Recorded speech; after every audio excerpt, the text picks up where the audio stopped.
Before I get started, I want to say hello. Good evening, everybody. Hope everybody's doing well. Thank you for being here. Um, I got a lot to cover today, so I'll be reading a few speeches. I'll be covering a couple of my platforms tonight. I will be covering the new revised uh,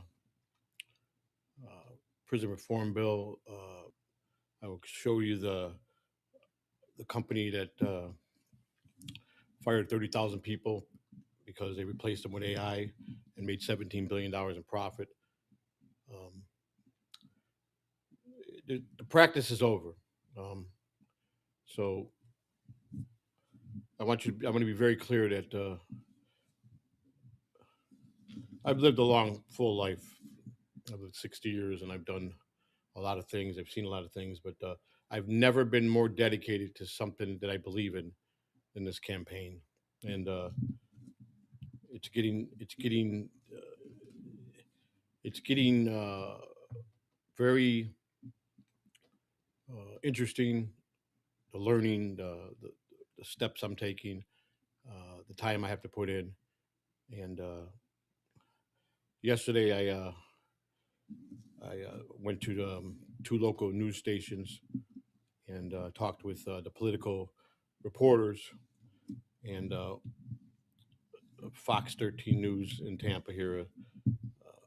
I spoke with a gentleman for about 15 minutes on the phone, and and he says, a lot of people enter to run for president of the United States, but most of them fizz out when it comes to get the signatures. And he says, I will cover you and get you out there. Once I know that you're serious and you're on that Florida ballot, he goes, then we'll take you. He goes, I'll cover you and get your name out there, which we come to a conclusion that we have to go one step at a time. This is my home state. Now it is. I've been here for 26 years. And so I get Florida. And I get it. I understand that if I accomplish Florida and I hit it on my goal, I think it's going to change a lot of you people to see that maybe he is taking this serious. I am. I really am. I just think that this country, with the current leaders and the way they run this country, you know, they don't.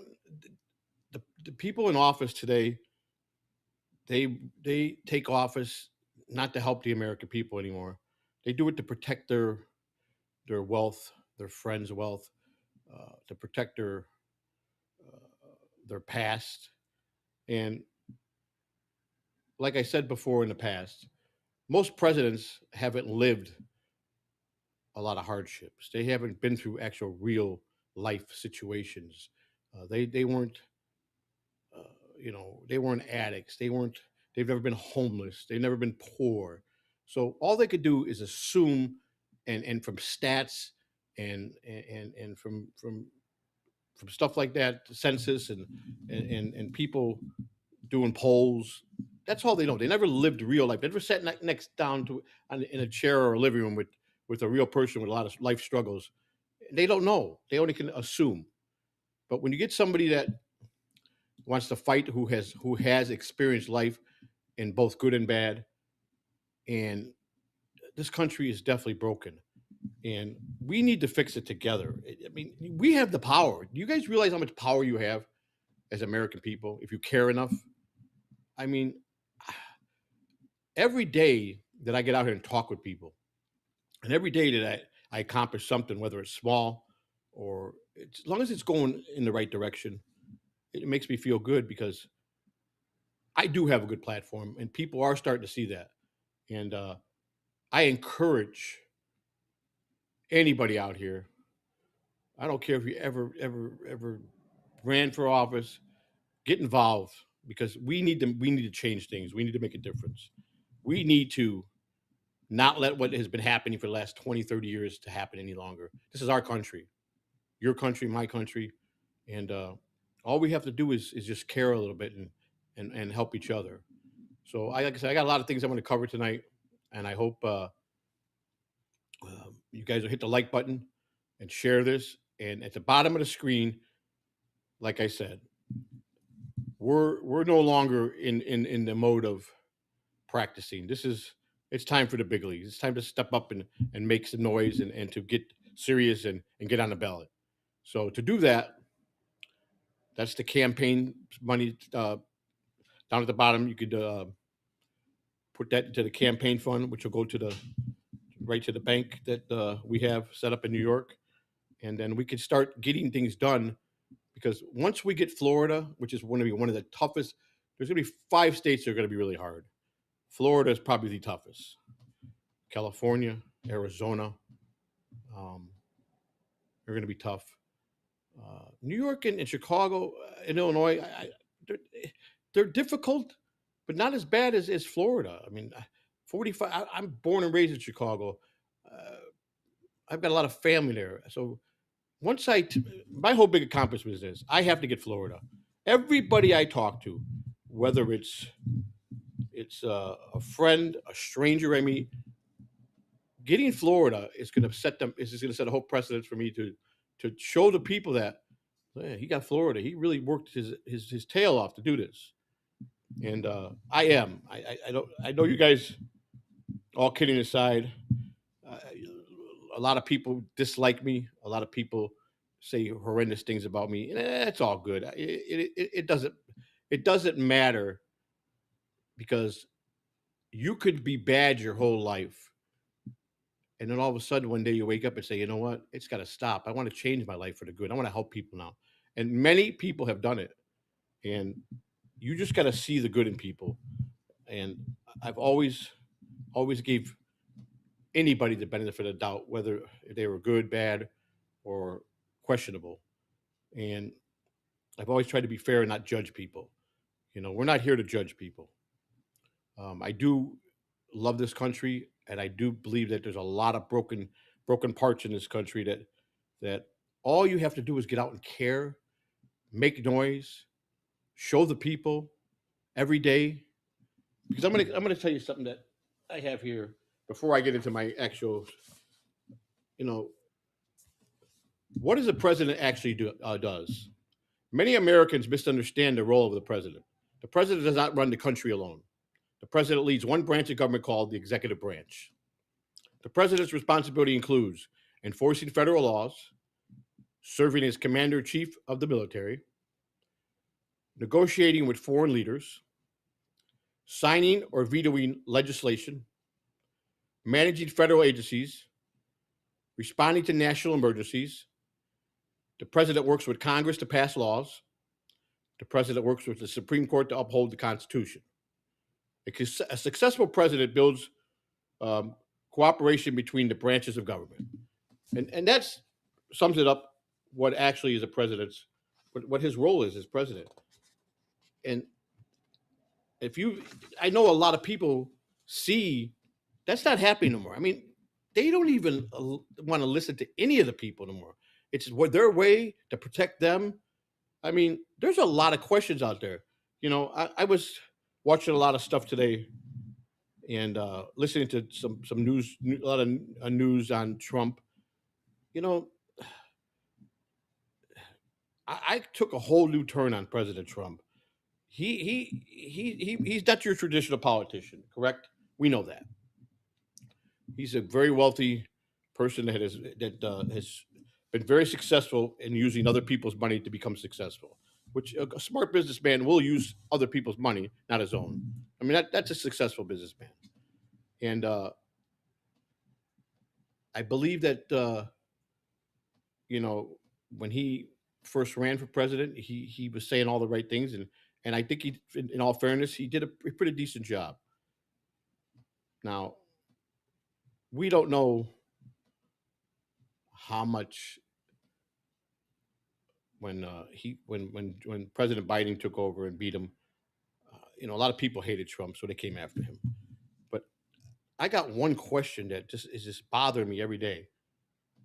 There's an awful lot of history with him and that Epstein guy, and that makes me really think: are you a pedophile, President Trump? Have you participated with any of these younger boys or girls? Because I got to question you.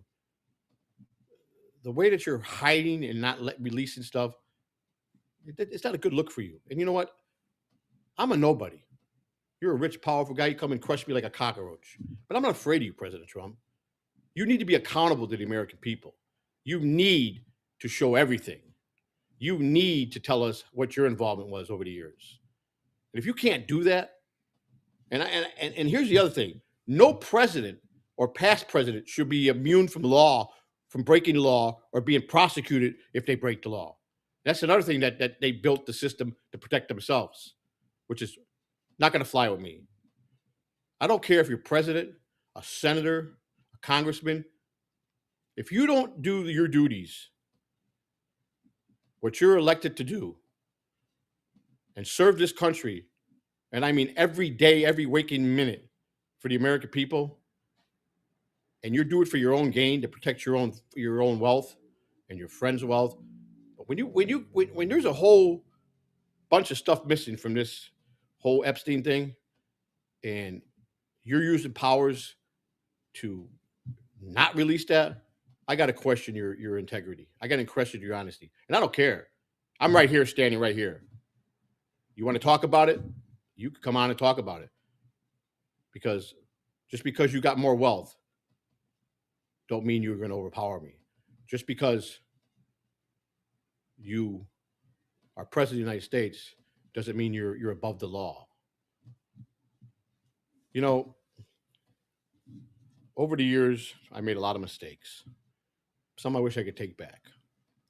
And yes, I put a lot of my own, I put everything out for the internet to take and stretch and rip and shred and come up with their own conclusions.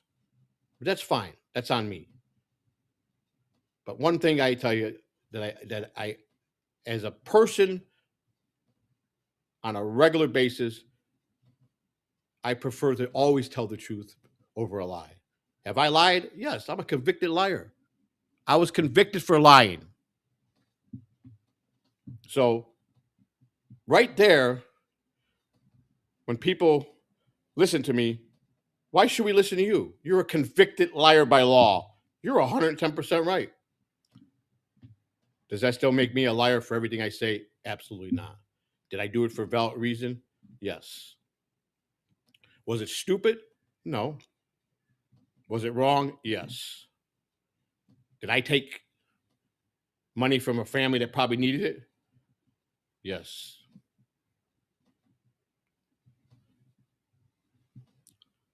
Did I make good on that? Every month. Did I pay my debt to society? I sure did. Did my wife? Tenfold. So don't think because a person has done wrong in his life that he's not capable of changing his life for the better, because we all were good at one time. A good example: when you're born, we're all good when we're born, right?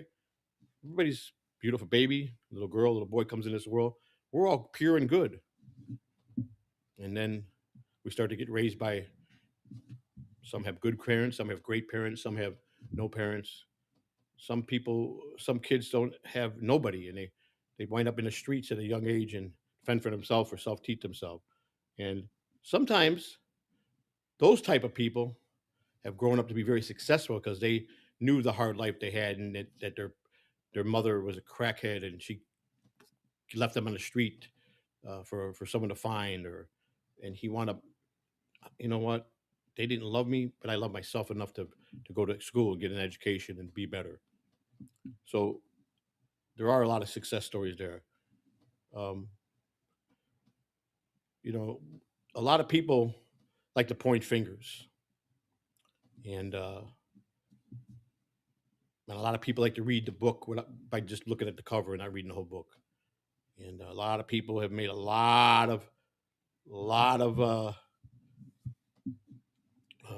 they've made a lot of how can I say, evaluations on me that have been unfair. But you know what? I'm a grown man, and the one thing that I know for a fact that I am a man, and I know how to be a man. I grew up very fast, and I know how to be a father. I know how to be a husband.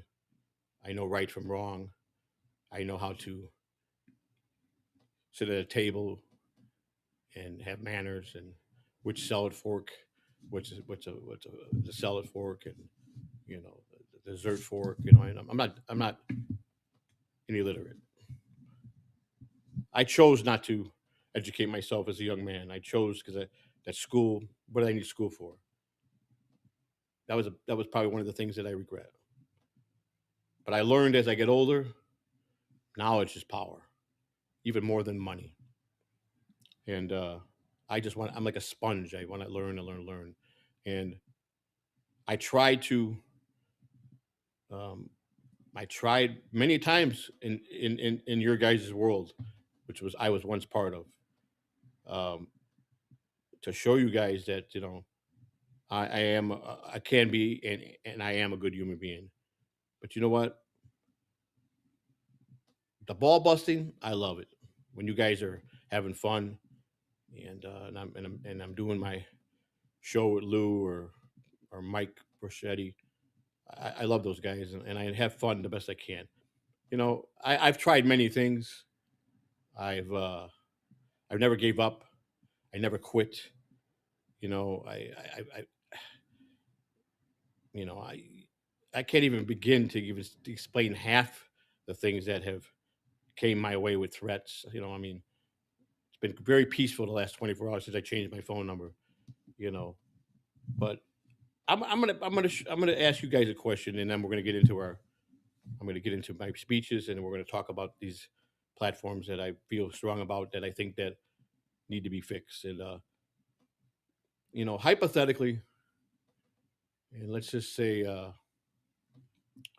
can we say it? It's let's say allegedly, if someone sends you a weapon, a picture of a weapon, okay, whether it's a picture of a gun, a knife, a blunt, a hammer, something that could kill any, hit someone with it, and they put in that picture, how do I get this to a certain individual so they could finish the job to finish the job killing you? I don't know how you would take that, but I got news for you. In the state of Florida, that's solicitation of murder. So when I get called the dumbest guy in the Dabbleverse and I'm stupid and this is all work, I ain't too dumb, because there's a lot more of you out there that are a lot dumber than me. Because someone did send me a picture of a nice knife, wanting to know how to get that knife to a certain individual so they can finish the job when they get out to kill me and my wife. Buddy, not only have I gave that picture to the police, and you can hide and think that you're safe and you got your IP address protected and you got layers here. You ain't beating. You're not going to beat any agency. They will find who you are. And I got bad news for you. When they call me and say we know who it is, we got him. We're going for the arrest warrant. And when we're in court after the day you get arrested here in Florida, when they bring you an extradited you back in Florida, and I'm standing behind in the seats and you're being arraigned, make sure you turn around and look me in the eye, because I won't stop till I make an example out of you, because you are about the dumbest person that I've ever met in my life. You think everything's a joke, but you messed up this time, pal. And guess what? I'm gonna do the proper duties I'm supposed to do for my family, for my country. If I'm gonna stand up here and tell you I want to run for president of the United States and I don't act on this, how can I lead this country? But the authorities are very confident they're going to be having an address and a name here very soon, and then they're going to go pick you up and extradite you back to Florida, where you're going to be tried here for solicitation of murder. And I promise you, I will ask for you to get the maximum. And then I want to see you laugh, turn around and laugh at me, because it's going to happen. You're a dumb person to even think that was funny. And you call me an idiot, you better look in the mirror, pal. Maybe you better not stop doing drugs and stop drinking, because obviously you get encouraged of alcohol muscles. And that's when you get brave and you want to call every 5 seconds and threaten me on the phone. But you can't do that no more, can you? Have you been how's it been for you? Have you been crying for the last 2 days because you can't get through to me? Yeah, I figured it has been. So I'm asking you people to believe and help me fight to make this country a better place. Like I said, I'm not running for president for my own personal gain. I'm running for president for you, to represent you, to fight the fight for you. I've been going out every day in different neighborhoods and walking and talking and getting signatures and every day I come home with more and more joy the closer I get to my goal. And here's the thing: the people that know me, that really know me, they know if I want something bad enough, I'm going to get it. So I'm going to tell you this. I'm going to guarantee this. When I get Florida and I'm on that ballot and I go to tackle my other 5 states that are surrounding Florida, like Alabama, Georgia, Tennessee, and I get, which Tennessee is going to be a breeze, 275. And like I said, a lot of them I can't even go into their state to collect signatures until January 2028. But I'm going to be on at least. I don't need all 50 ballots. I don't need to have all 50 states. I just need enough of the 534 electoral votes, 270 to win the presidency. So I need to have the states that'll equal up to about 450. So that's probably about 30 states. I'm going to hit those states. And that's going to be a whole new game changer because I'm going to be in the arena with them. And I'm going to be debating them. And I'm going to be going after them. And see, my advantage is I lived real life situations. I know what struggle is.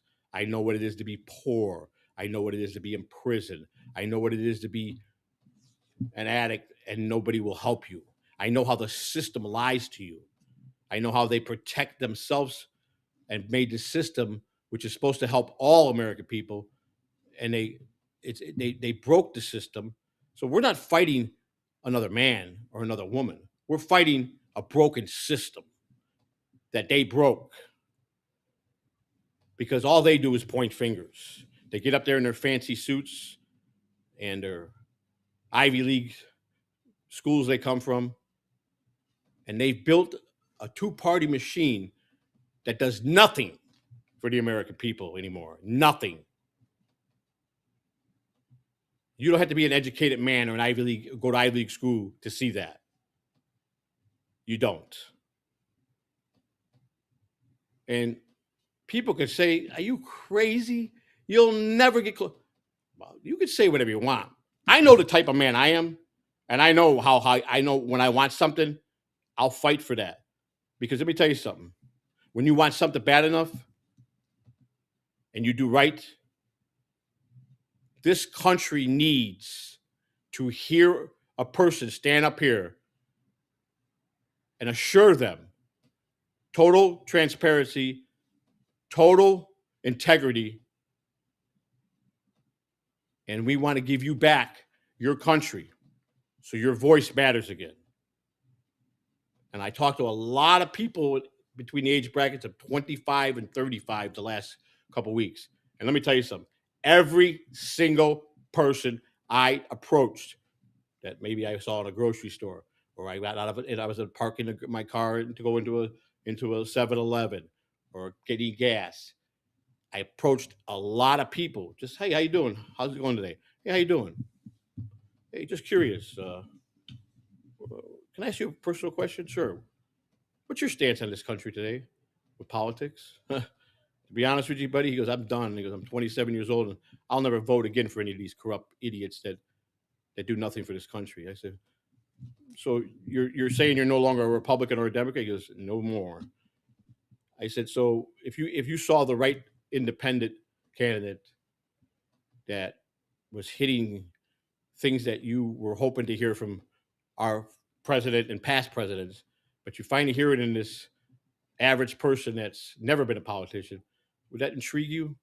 It'll definitely get me to listen. And if you liked what you heard, and you would you feel connected to say, this guy is good. This is what this country needs. Would you jump into his camp? He said that most definitely. About every one of them said. So then I said, well, let me introduce myself. I'm Joseph Samuel Cannon III, and I'm an average American who's got no education, who's been plagued. I've been to federal prison.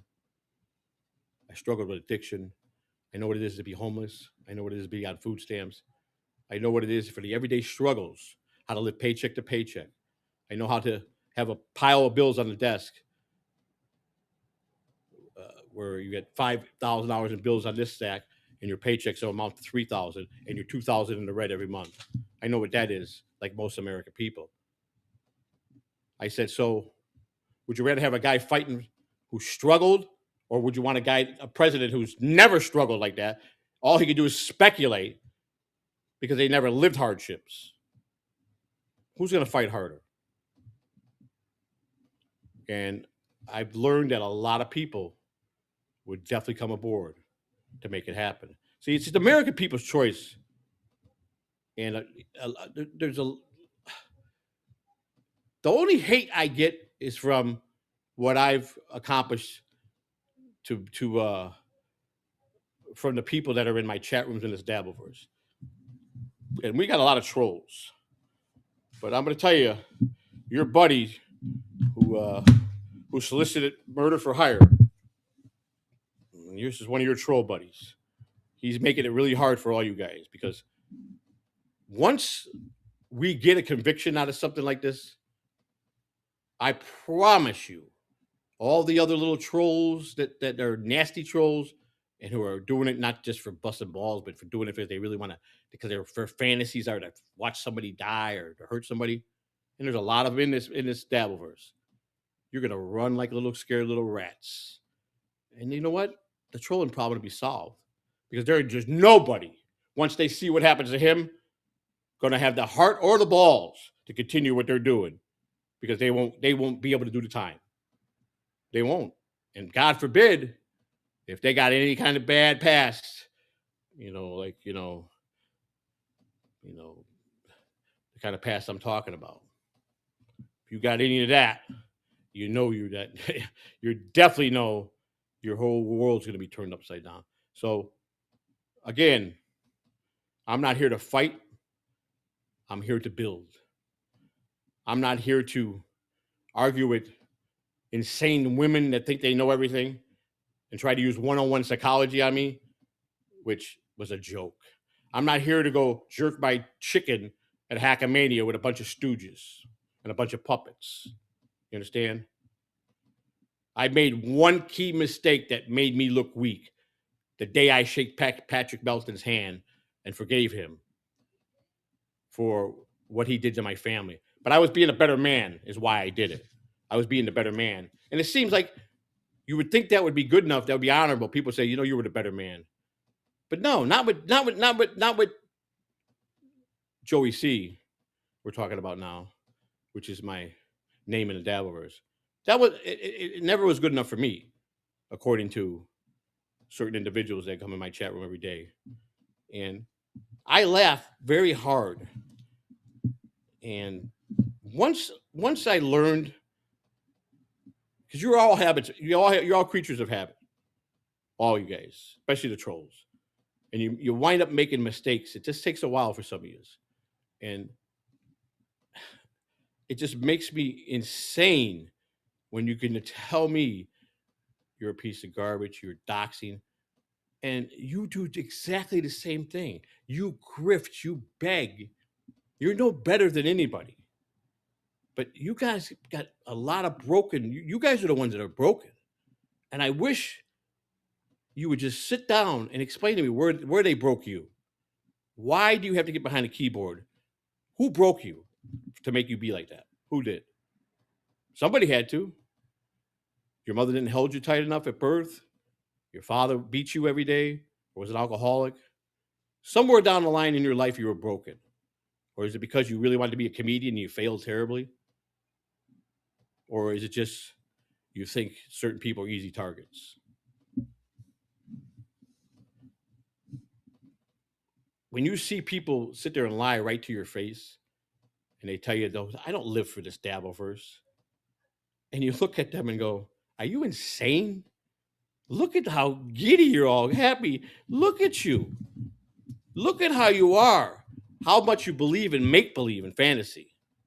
It's sad. And maybe most of you were right. The Dabbleverse wasn't a place for Joseph Samuel Catalano III. You want to know why? Because I'm better than the Dabbleverse as a human being. Because I have compassion and I have a heart. And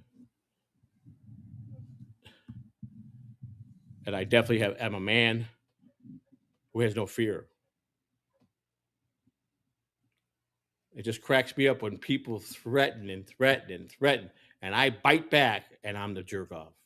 That's funny. You guys crack me up. You really do.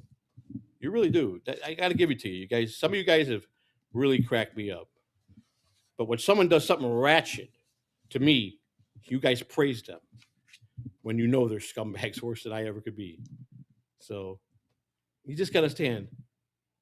If you want to play dirty, be prepared. It's like, you know, the old saying I used to say, if you go to commit harm to somebody, let's say you got confrontation with somebody in life, and finally you had enough and you decide you're going to make a retaliation move on him and you're going to start this. So always remember this. Whenever you decide to go that route, you must always keep in your mind, once you cross that line, there's no coming back when you cross certain lines. I promise you that. Especially when you cross those real bad lines. When you do that, you must always be prepared that it's going to come back twice as hard to you. If you don't think that, then you got a lot of problems. But I know most of you are cowards, and this is what makes you tough. This keyboard. And I don't know if it was that you were a fat child and got beat up all the time, or people were mean to you. I don't know. I really don't. But I think the Dabbleverse, when it first came out, it was fun. We had a lot of fun. The chatters, you had a lot of good chatters that are talented. But somewhere down the line, this Dabbleverse got really out of control, and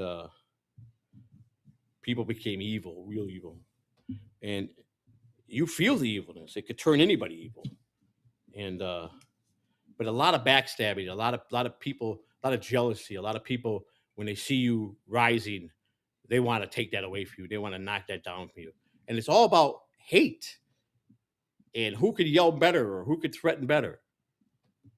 And you know, I know Stuttering John is hated by a lot of you people, but he's still a human being, and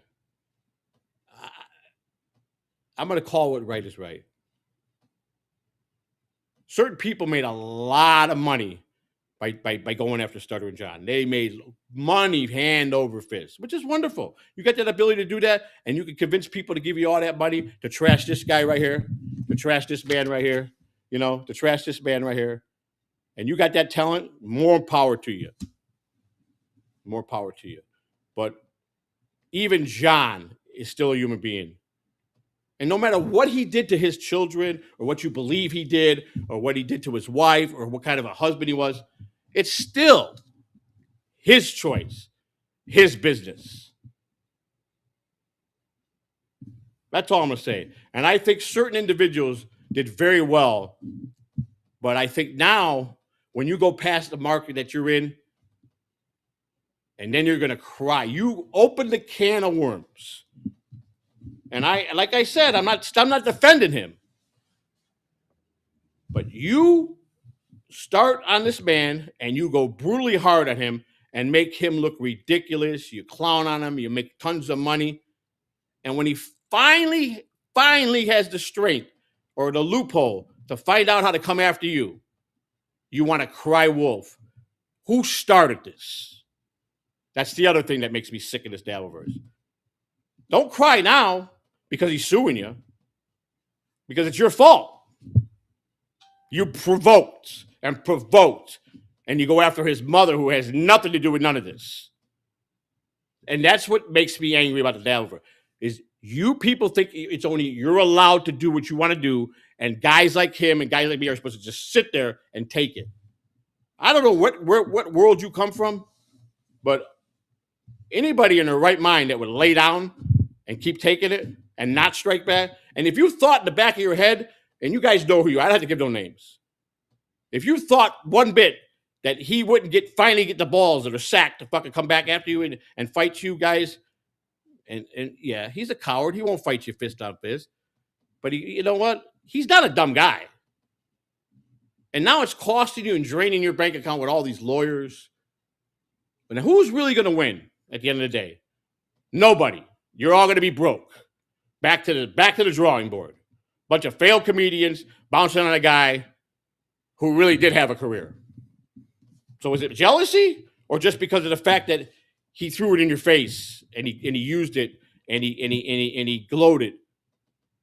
Because I know deep down most of you don't give a shit about what he did with his kids or his wife. There's no way possible you do, based on how some of you guys are, the way you talk about women and how you treat women, or how you call people's wives names and make them out to be what they're not. So I don't even want to hear the bullshit no more that you guys care about what he did to his wife, his ex-wife, or his kids. You don't. You care about that he was handed so many gifts in life, which he didn't do right by none of them, but he's still a human being. And you know what? I will say this. The ones that think he's not smarter than you guys are really dumb. Because I think at the end of the day, he's the one that's going to walk away laughing at everybody, including myself. So he had a career. How he chose to do that, he's accomplished all those things, whether it was given to him on a silver spoon or not. It didn't happen to most of the people that are the ones that attack him. So that's all I'm saying. And I'm not sticking up for the guy. I'm just trying to make a point here. So, like I said, I got a long night ahead of me here. So let's begin. So I'm going to ask you, let me ask you something. How is it possible that in the greatest country in the world, a man or woman can serve their country, put their life on the line, come home, and end up waiting months for care, or worse, sleeping on the streets? How is that even possible? Please, like a 6-year-old kid, explain to me President Trump, Vice President J.D. Vance, the Senate and Congress. How is that possible? I'll tell you how. It's not because we don't have the money. It's because the system is broken. The truth, we spend over $400 billion a year on the VA. That's not a small budget. So don't give me that you got to raise taxes, because you don't. It's not underfunded. It's one of the largest systems in the entire federal government. So don't let anyone tell you we need to raise your taxes to fix this. We don't. We need to fix where the money is going. What's broken right now. Hear the reality. Veterans wait too long for care. The system counts appointment schedules, not care actually delivered. None of it. They do nothing. And they always got to say, oh, the glitch in the system, or we ran out of funding. They didn't run out of funding, because it's one of the biggest budgets we have is for our military. Thousands of veterans are still homeless, and I can't understand how this is possible. It makes no sense to me. There's no way in hell, President Trump, there should be one veteran on the street. So don't give me this bullshit and make excuses, because the money's there.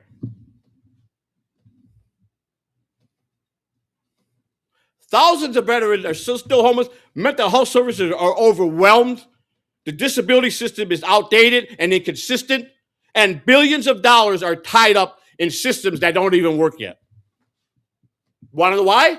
Because they broke the system so they don't have to help you, so they can help themselves. They put a shield around them and their people to make sure that they're protected. And if you show me anywhere in the forefathers, when they wrote the Declaration of Independence and the Bill of Rights, where it says that they set this up for a bunch of rich millionaires that come from Ivy League schools to do what they're doing today. Because it's not. You don't have to be an educated man to see that. A 6-year-old child can be going with his parents to a doctor and needs to have life-threatening surgery. And you know what they say? You don't got insurance. Sorry, we can't help you. You better prepare for him to die. That's how cold the system is. It happens to everyday families every day in life.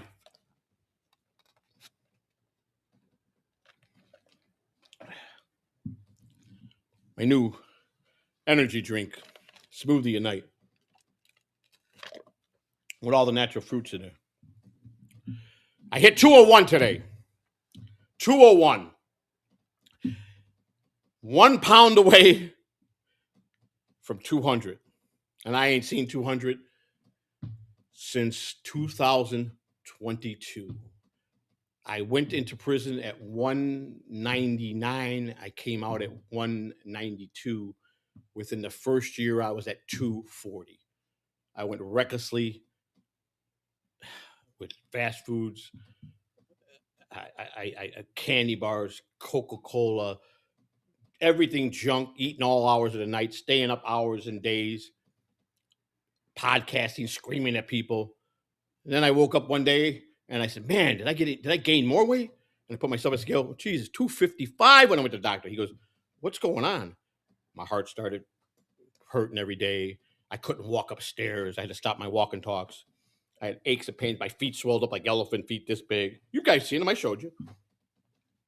Then I got up to 260, 262, 268.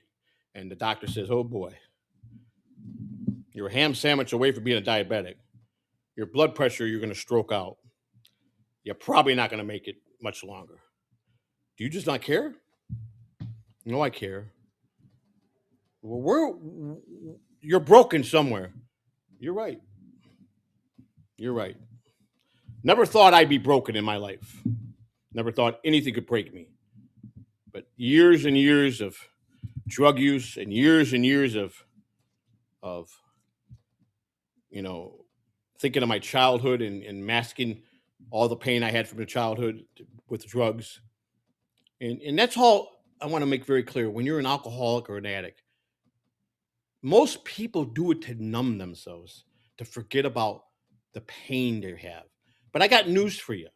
It only works for the moment. When you go to sleep and wake up, the pain's still there. The thoughts are still there. The bills are still piled up. That don't go away. And then people go farther. And then people do try. They say, "You know what? I need help. I'm going to go to rehab." They have good intentions, but then they get halfway through the rehab and they're like, "This is bullshit. I'm talking to a bunch of strangers, and you could tell half of them are lying or bullshitting with their stories." And you pack up your suitcase in the middle of the night and you walk out of the rehab. And then you go, "I just want to get high." So you go back to the street. Now you'd be clean for 2 months. You brought your tolerance way down, especially if you had a habit $500, $600, $700 a day. Now you're 2 months clean. You're like, whoo. And you go and you see your buddy. "Hey, man, I got a score. Come on, man, I got some fire shit." Now, I'm not one that ever used a needle. I'm petrified of needles. So, but I knew a lot of people that did, and that they say that was the best way to get high if you're gonna get high. And the guy goes, "You got a rig?" "I got everything, man. Come on, brother. How much money you got?" "Man, I got $100. Give me that $100, man. I'm gonna put you in. I'm gonna send you. I'm gonna spin you to orbit today. You're gonna see. You're gonna see everything." But he don't tell you that he's laced with fentanyl, and all you gotta do is take that much fentanyl, because every time a person does fentanyl, you're playing Russian roulette, a 50-50 chance of dying. It's a 50-50 chance if you indulge fentanyl that you're gonna die. Who in their right mind would want to do that drug? If I had a 50-50 chance every time I started cocaine, I would have never done cocaine. That's pretty bad odds. Fentanyl, you're almost guaranteed 8 out of 10 people are going to die. That to me is not fun of getting high or even having any kind of fun. That's you wanting to say, "I got to get out of here. I'm done." And I don't like those odds. And I'm glad good Lord, never plagued me with heroin or fentanyl or opiates, because opiates is probably watching people suffer when they don't have it. It was a sad thing to see, man. And I know a lot of you know what I'm talking about, because I know on an honest level, there's a lot of addicts in this chat room or have been an addict or experienced drugs. You could say you didn't, but you know you did. And that's okay. You choose not to bring that out private. I did. That's okay. But I know that fentanyl is a bad drug. And that guy goes and he does that. And he puts that needle in his arm and he shoots that in there, and all of a sudden he feels numb as can be, and he's floating. And then his buddy's like, "How you feel, man?" He goes, "Oh man, something's wrong, man." And bam! Next thing you know, you're getting out the Narcan. One shot doesn't work. 2 shot, it's almost done. Guy calls the ambulance. By the time they get there, he's gone. Here's the sad part. Shame on him for going 2 months and getting clean and walking out and not giving it any more further chance. But shame on the piece of shit friend who knew he was in rehab and wanted to clean his life up. Because if somebody I know, I don't care if it's just an acquaintance or someone I party with, someone I know just is in rehab and they want to help themselves, and they come to me and say, "Man, where can I get? We're gonna get the shit you high." I'm gonna tell them, "Get the fuck out of here, brother. Don't come to me. I'm not gonna be the fault for you going back on." That's the type of man I am. Or you see someone in a neighborhood and their little 17 or 18-year-old daughter is getting ready to go in a crack house, and she's she wants to experience drugs, and she thinks that the guy that's got her by the hand and take her up to the crack house could be nice to her. Now he's gonna gang rape her, get her all messed up, and string her out and put her on the streets and sell her on the streets. That's what they're gonna do. That situation happened to me when I was 22 years old. Saw this young girl going into a building, and it was a friend of mine's daughter. I swear to God. And all she wanted to do was go with these guys, these gangbangers that were gonna turn her out, get her high to the max, and put her ass on the street, sell her ass. Now, I don't toot my own horn, but when I was 22, I had the world by the balls, and I had a lot of acquaintances in different gangs in Chicago, and I knew exactly the house she was going into, and I knew the guy very well. And I says, "Listen, she's got to go." Now, I grew up in a predominantly Latino African American neighborhood back when I grew up. Now it's one of the richest neighborhoods. It's mostly mostly white people now. But when I grew up, it was gang infested, drug infested. And I said, "Listen, you gotta kick her out of here. You're gonna have nothing but problems if something happens." And I was being honest with the guy, and he's telling me, "Brother, man, you don't get involved in my business." I said, "I'm gonna tell you right now, I'm gonna get involved. She's got to go," because I knew the father, and I knew the father would be all over for those guys in that house, because he would take the building down. He would. And I almost lost my life that night because I stuck up for her and I made her leave, and I told her father what happened. And you know what? It didn't come out good for those guys, but it came out good for me because I was a stand-up guy. Because I don't want money that bad. I've had people come up to me, "Hey man, do me a favor, don't sell to my kid." Done. When I used to do that, "Hey man, my cousin's strung out real bad. Don't give him no more shit. You got you, man. I got you covered." Find out they taking his money every day, and he died. He overdosed. That's the difference between people like me and them. They put money first. They don't give a shit about a human life. I did. I don't care. I never let the drug do me. I never missed a day's work. But it caused me other things. It caused me the pain that I was sheltering never went away until I finally came to grips to deal with it. And we're all human. The best part that cracks me about most people, a lot of people in that chat room could be millionaires. But I guarantee you there's a lot of millionaires in that chat room that are piece of shit scumbags who lie and throw daggers, and they're really the ones that are the worst and worst. I've lied. We all have. Every one of you in that chat room have lied at one point in your life. It's human nature to lie. You're almost taught at a young age. It's better to, when you're in trouble, to lie to get your way out of it. And you've all done it. Anybody that thinks that they haven't, you're full of shit. I'm going to call you out on that one. Do I like to lie? No. Do I think it's wrong? 100%. Will I do it to save my ass? Yeah, I would. And so would you. So that don't make you better than me. It don't make you worse than me. Remember, you put your pants leg on if you got legs, just like I do. When you go to the toilet, you sit down and you take a shit, just like I do. When you get cut, you bleed just like I do. And you're going to die just like we all going to die someday. So those people that think that they're better and smarter, hey, there's always someone tougher. There's always someone smarter. There's almost someone wiser. There's always someone more humble. There's almost someone more arrogant.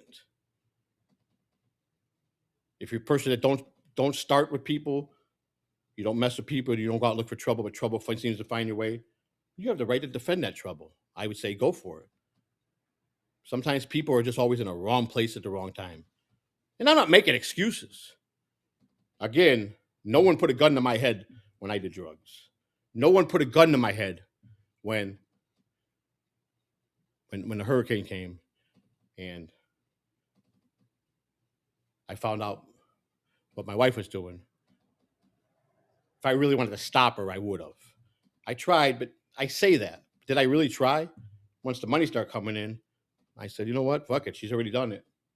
So I'm just a piece of shit just like her. I spent the money. You know what? I didn't do not one good fucking thing with that money. That's the truth. That's the sad part. It wasn't much, but I could have did something good with that money. Nah, man. Slot machines. Some great ounces of meth. Great nights in the bedroom. Eating out fancy steak. Ordering food. DoorDash up the ass 5 times a day. Traveling. Buying jewelry. Same cycle. Not $1 went on anything good. But I had fun doing it. And then I knew, though. I knew. I called it. I says, we're in trouble here. I could feel it. And I knew the feds, they take an average of 2 to 3 years before they come knocking on your door. Every case, I don't care how big or small it is, they wait 2, 3 years. And let me tell you something. Them, for as small as this was, I couldn't believe how many times they were following me or tailing me by the pictures of the discovery. And I go, you were here that night? A couple nights I felt it. And people, you're just high, man. Go to sleep. I'm telling you, man, I feel someone's following me tonight. And I was guess right. My instinct told me. And sure enough, when I looked at Discovery and saw, I knew you guys were following me today. I go to Walmart. I felt like pictures were being taken. You just get this gut feeling. And I knew, and everybody thought I was nuts. You're just high, man. You're high. Yeah, all right, man. All right. I was so right. I called it all the way to T. The day that knock came on the door, and you know how police knock. They don't knock subtle. They want to let you know the police are there. And I looked up to my brother-in-law. I said, fuck, the police are here. Or the feds. He said, what? I go, the fucking knock. I mean, they're assholes. So I went to the door. The screen door was locked. I go, what do you guys want? He goes, can I speak to you? Are you Joe? Yeah, I'm Joe. Joe Catalano? Yeah, that's right. Oh, you mind talking to us? About what? Well, we're not here to talk to you, but can you help us find Christina? No, I haven't seen her in months. Really? She gets bail here. And she's my wife. Oh, so you guys are not together no more? I don't know if that's any of your business, but we're separated right now. Do you have any idea where she's at? Nope. You're sure? You haven't talked to her? Because we got your phone records. I said, I talked to her when she answers. He says, we're not here to bother you at all. Be honest with you, we don't care about you, but we need to talk to her about something serious. Can you please tell her it's in her best interest to call us? The whole time she was in the closet in the bedroom because I told her to go put herself in the closet and wait. So they left and gave me her card, and I went in there and she goes, God, you were so right. You knew they were going to come someday. I go, yeah, they're here. I go, I think my first instinct was, I think we need to get a lawyer. So I called around for a lawyer just to take the case that and they didn't even know yet what the indictment was, but just to take any federal case, which He told me, you realize that if they came knocking, and it's been about 3 years since that's happened, they're 96% got a conviction rate on you. They don't indict unless they know they got a case, which everybody knows that with the feds. 4% walk away. I'll never forget the judge when he gave my say. He goes, "Well, Mr. Catalano, I'm going to give you the best Christmas present of your life because only 4% have ever walked out of my courtroom to go home. You're going home tonight. You made the 4%." He goes, "You know what? I like you." He says, "I see a lot of truth in you." He goes, "And you got a lot of moxie." He said, "You got a lot of moxie. You're knowledgeable when you need to be. You're not afraid to speak. You're polite. You come to court dressed like a professional. You don't just disrespect the courtroom." He goes, "You got a lot of good qualities I like, but I'm going to send you home." He says, "I know you got a problem." He goes, "I don't." I goes, I don't fully understand the drug addiction problem, but I know it could be serious." He goes, "But the probation officer I'm putting you with, he knows a lot about it. He's very trained in this. He's taken a lot of courses, and he was very. I had a great probation officer, loved me to death." And he told me, he goes, "Mr. Catalano, you're a model citizen as a probationer with one flaw.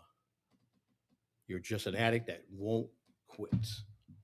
He said, "You out of everything else." He goes, if I trust you to know you'll never run. If I give you an extra hour, I know you'll probably be back early. You've proven that.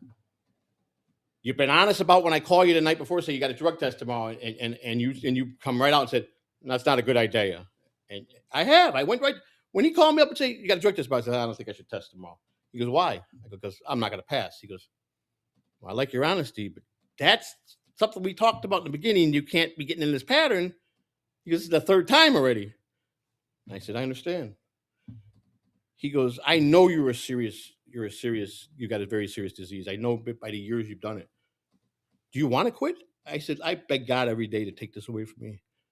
I go, I question it every day. He goes, "Do you really want to quit?" I said, "At my age, yes, I'm really done with drugs. I can't. I just can't. I can't function without them. I don't even get high anymore. It's just they when I do them, they make my legs move. There's no more pain in my arms. There's no more pain in my back. I'm able to walk and get out of bed. It's just like it's like a drug for me that keeps me alive." That's what I convinced myself to be. And I did some research, and it's true. The drug I was doing, I did it so many years. I convinced myself that it was helping me more than it was hurting me. And that's easy to do, to live in denial. I've lived in denial a lot, but I've covered a lot of many nights. And I wasn't a guy that got high with people. I like to be by myself. I was always high by myself. And I didn't worry about it because I didn't do those type of drugs that were 50-50 chance I was going to die and somebody should be there in case they get a Narcan. I didn't worry about that too much because, I didn't, it's not like I endures a whole 2 grams up my nose or smoke. I get to that point and then I just be mellowed and, you know, my record is 9 days up straight. Let me tell you something. After 9 days, after the fourth day, you're hearing voices, you're seeing things, and I miss because if I would have stayed good with the Dabbleverse and I wasn't running for president, I was going to do my era of my drug years, and I was going to reenact some of the crazy things that I've done in my drug days, and for peeking out windows like this, telling shh, shh, shh, shh, shh, shh, cops, cops. I went through a phase hiding underneath the couch, hiding in the closet, a lot of funny shit, man. And but I always woke when I went to bed. I always woke up. My problems were still there, and oh, I gotta get up, and go to work, and gotta pay the bills. And the best part is, I thought I was getting away with murder because all the years I worked in the locker room, not one person knew I was on drugs because I was a natural hyper person. I was born hyper. I didn't need drugs. That's how much spunk I had growing up. I really didn't. And I'll never forget the first time I took it. And at first, people get a lot of peer pressure. I didn't have any peer pressure from high school kids or any friends that I hung out with. It was It was a woman that convinced me it would intensify things in the bedroom, and that once I do it, that I would be grateful, and that the experience it'll take me to the places it takes me. And that's how I was. That's how the person sold me on it. Not realizing that people will say anything to support their own habit. They'll tell you everything just to know if you got money, if you're a working soul, and they can get you hooked. They know they got that. They got that. Your money becomes their money. They know that, and that's like it's like a pyramid. That's what happens. Chain comes the same way. You go recruit 10 people that are working and you know they're dabbling drugs, and you say, nah, come on, I got the best. And you sit with them and make sure they get quality stuff, and they're loving you. They're not realizing that you're fucking taking them down the toilet with yourself. So I never was ashamed to say I was a scumbag, because I played that game with just like everybody else. But I had values. I made rules for myself that I would never cross certain lines. And I lived by that up until about 10 years ago. And I broke the first rule that I put on myself. And once I broke that first rule, I knew it was over. Because I made sure I put certain rules in my life that I would never cross those rules. And that would be my safety. As long as I didn't cross them, I would still come out not being the regular street junkie or a piece of garbage, because I had values, and I had respect, and one rule was I would never go out and rob anybody or hurt anybody on the street for drugs. Never did that. Never would. I never would break that rule. I would never go steal from my mother or my sisters or my brothers or my kids. Never. I would never do anything in my job, like steal stuff from my job. Never. I wouldn't break those bounds. And I had many opportunities to sell equipment when I worked at the big leagues, that people wanted to buy jerseys and pay you top dollar for this guy's jersey or this guy's bat. Never would I sell my soul for that. I had integrity there. My job was my job, and I balanced my life. I could be with the summer with all the rich Major League Baseball players and all the owners and at parties, and actually maintain that I'm just as good as them.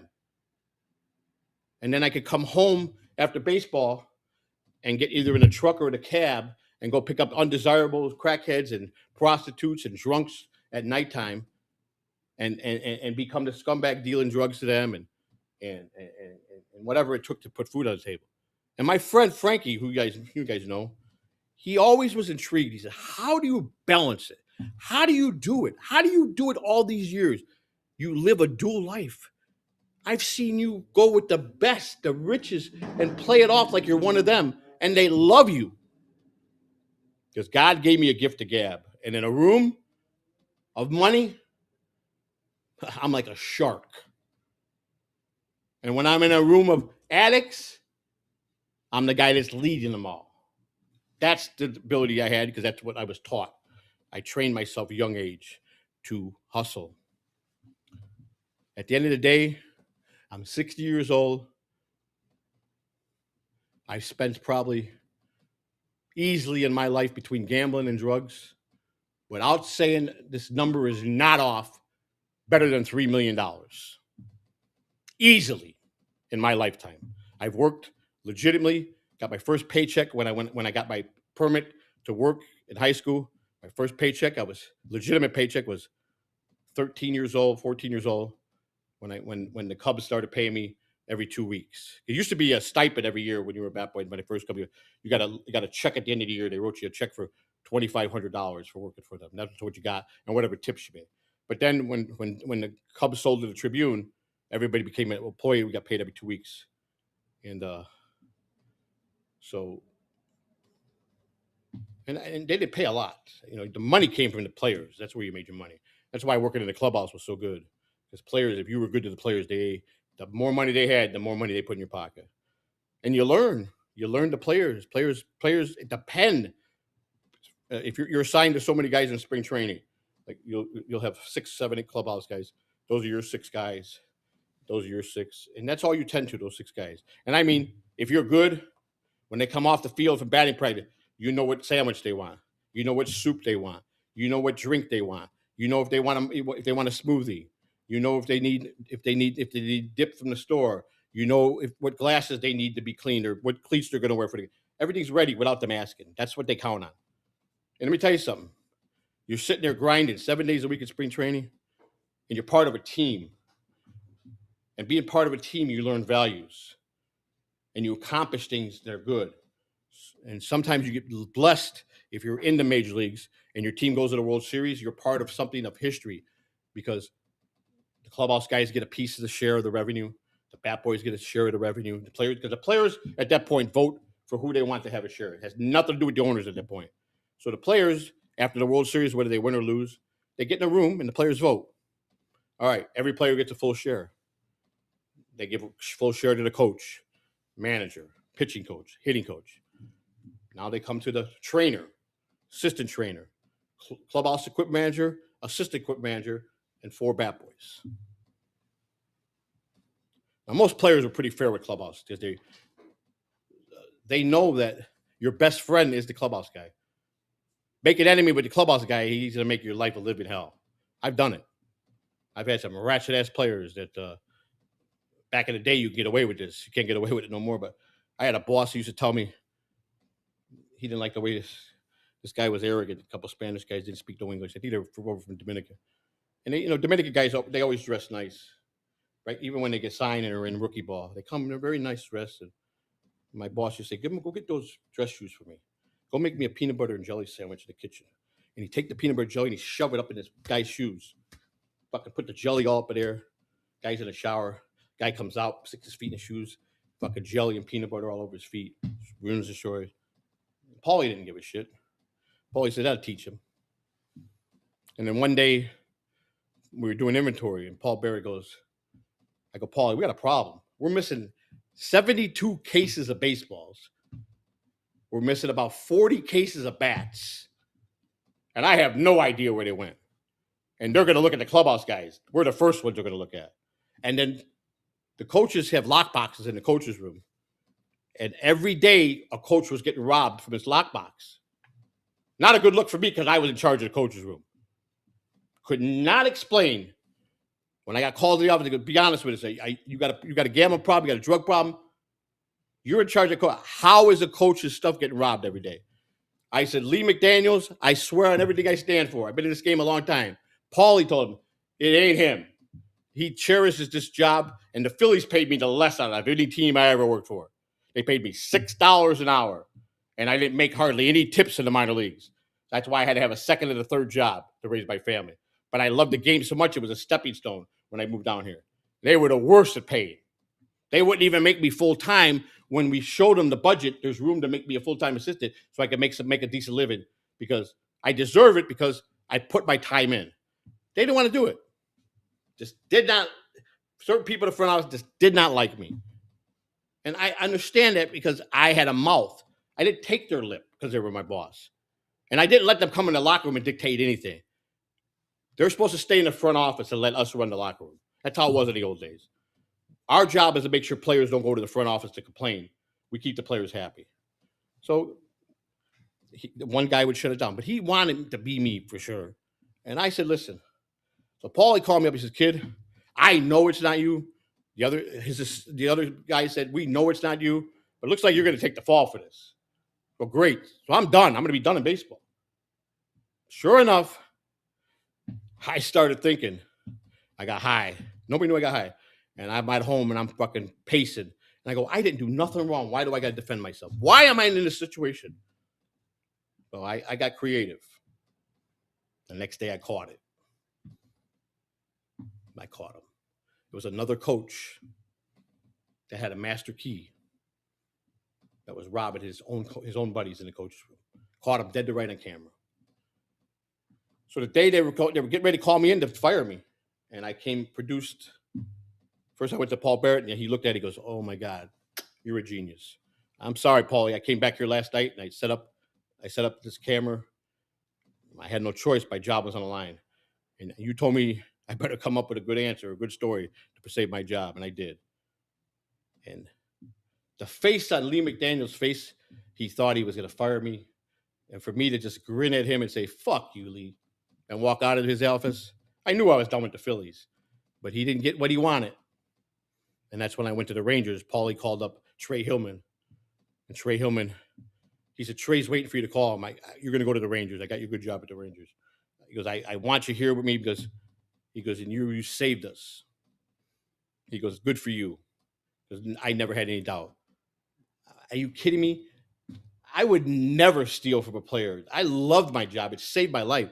And this piece of shit, these college people that have no baseball background, who think they know everything, come in. They never been in the grind or never done anything, and they always pick on the poor guy that's mopping the floors or doing the laundry or running errands for players or setting the fields up in the heat.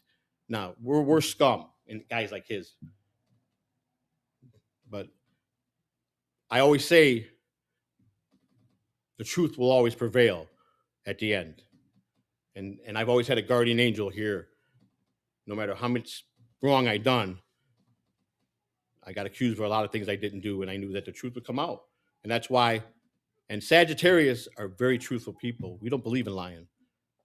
And I just get disappointed in a lot of you guys in the chat room that really come hard at me, and then you lie and say it's all fun and games because you know it's not the ones that come hard. And it's a shame because I tried to make amends and show you guys. I've tried every day to be a better person at podcasts. I tried new things, and you guys always got something to say about me. So I finally got it, and I stopped letting it bother me. It took me a year and a half to get through that. And now I don't give a shit what you say. I don't even look at your chats, to be honest with you. I don't care. I don't even have to read your super chats because I don't really care. And that's me being real. You and I have made this bad blood. I've tried to fix it with many of you guys, but yet you guys are not honorable. Now I'm running for president, and you guys want to mock that. The balls on somebody to say I'm running a fake campaign. Are you kidding me? You guys could look it up on public record. I legitimately filed as a candidate to run for president of the United States. 100% legit across the board. The next step is getting on the ballot. And you guys say, you'll never get on the ballot. Why do you say that? If I want on the ballot, it's up to me. I got to go out and get the signatures, which I'm going to do, and I'm doing. So what makes you think I'm not going to do it? Well, let me ask you guys something. In 8 months from now, when I'm on 4 or 5 states already, by 8 months from now, what's your position going to be then? Huh? What's your position? And then now I'm being featured with the local news, and I'm hitting CNN, and I'm right up there in my picture with all the fucking Democrats and the Republicans as the best independent candidate out there. What's your position going to be? You guys going to try to be my friend? It don't work like that. You're going to insult me? You're going to call my wife a whore? What is it going to be? Well, I don't care what you want, to be honest with you. So that's why when you say, I need you people, and my position still says, I don't need the Dabbleverse. You're a small portion of the United States. You have no respect for me. I'm not going to respect you. But I will fight for what I believe in, and I will fight for what the people are getting cheated on. And we're fighting a broken system that they broke, the government. And you can take all the Shmuel Buckmans who thinks he's high and mighty, and he's got all this, everything by the balls, and he's this guy and he's that guy, and he's got money. I can't do what he can do. And now I'm a coward because I'm here, and, I should be in Vegas. For what? For what? Because the people that are saying that, they really don't want me to come to Vegas. Because I am more truthful and transparent about me going to Vegas would be bad for me. Not so much bad for you because you're going to be a cop calling bitch anyhow. But I know me. I know my patterns. I know how easy, especially if someone has been a ratchet piece of shit to me, and I'm going to look at them in the face. There's no way I can walk in that room with them. There's just no, I don't care how old I am, how broke down I am. There'd be no way in hell I can walk in that room and be civil to those people. And then I'm going to make everybody have a miserable time. Everybody's going to be calling me you're a piece of shit for ruining our show. Melton's going to call the police and have me thrown out. For what? So why should I put myself through that? Because I'm being honest and tell you it's not a good idea I go. Dr. Steve wanted me there. It was going to make it happen. I told him, don't waste your time. I love Dr. Steve. I don't need to go. And I tell you people that you say, I'm just a big mouth. Okay. And then when I do react, then I'm really a scumbag, and you're really. And then I get threatened. You're going to sick the internet, and all these idiots in the chat room are going to come at me. Shmuel Buckler's going to bring his whole team, and they've been trying for 3 years. And you know what they keep saying? This guy won't leave. People are begging me to just go away. We've been trying for 3 years. You won't go away. Because I'm not, because you asked for me to. When I tried to do it on my own, you wouldn't let me go. And you know what? I told my wife, my ears were burning today. I promise you, since everybody arrived in Hackamania, I bet you my name was dropped more than anybody else's name in Hackamania. I'm not even there. I promise you that. You know I'm right. You know everybody's talking about Joey C. It ain't going to be good, but they're talking about me. And that's what they'll do, talk behind my back and come to my face and tell me everything good. I got spies there. I know what's being said. Trust me on that one. So I do the right thing and I become the better man. And I'm a pussy because I don't go there. Okay, well, fine. If that's what you think, again, stop the name calling. Stop being a tough guy. Stop thinking that I need my wife to fight my battles, which I don't. She chooses that because she don't want me to get in trouble because she knows that I won't stop. And that's bad for me. And she knows she'll lose me for life. And that's a woman that loves me. I tell her, don't do that. Don't get out there and do anything for me because I don't like it. But I listen to my wife because I love her. My wife's good to me. She don't ask for nothing. I give her everything I can. I like giving her things. I like to see her smile. I like to see her laugh. You buy her a gift, she takes it back to the store and she goes and spends it on the grandkids. No matter what you give her. That's how she is. I hate that. This is money for you, for yourself. Okay. She'll go buy something, come back. I don't like the way it fits. Let me take it back. I'll go get something else.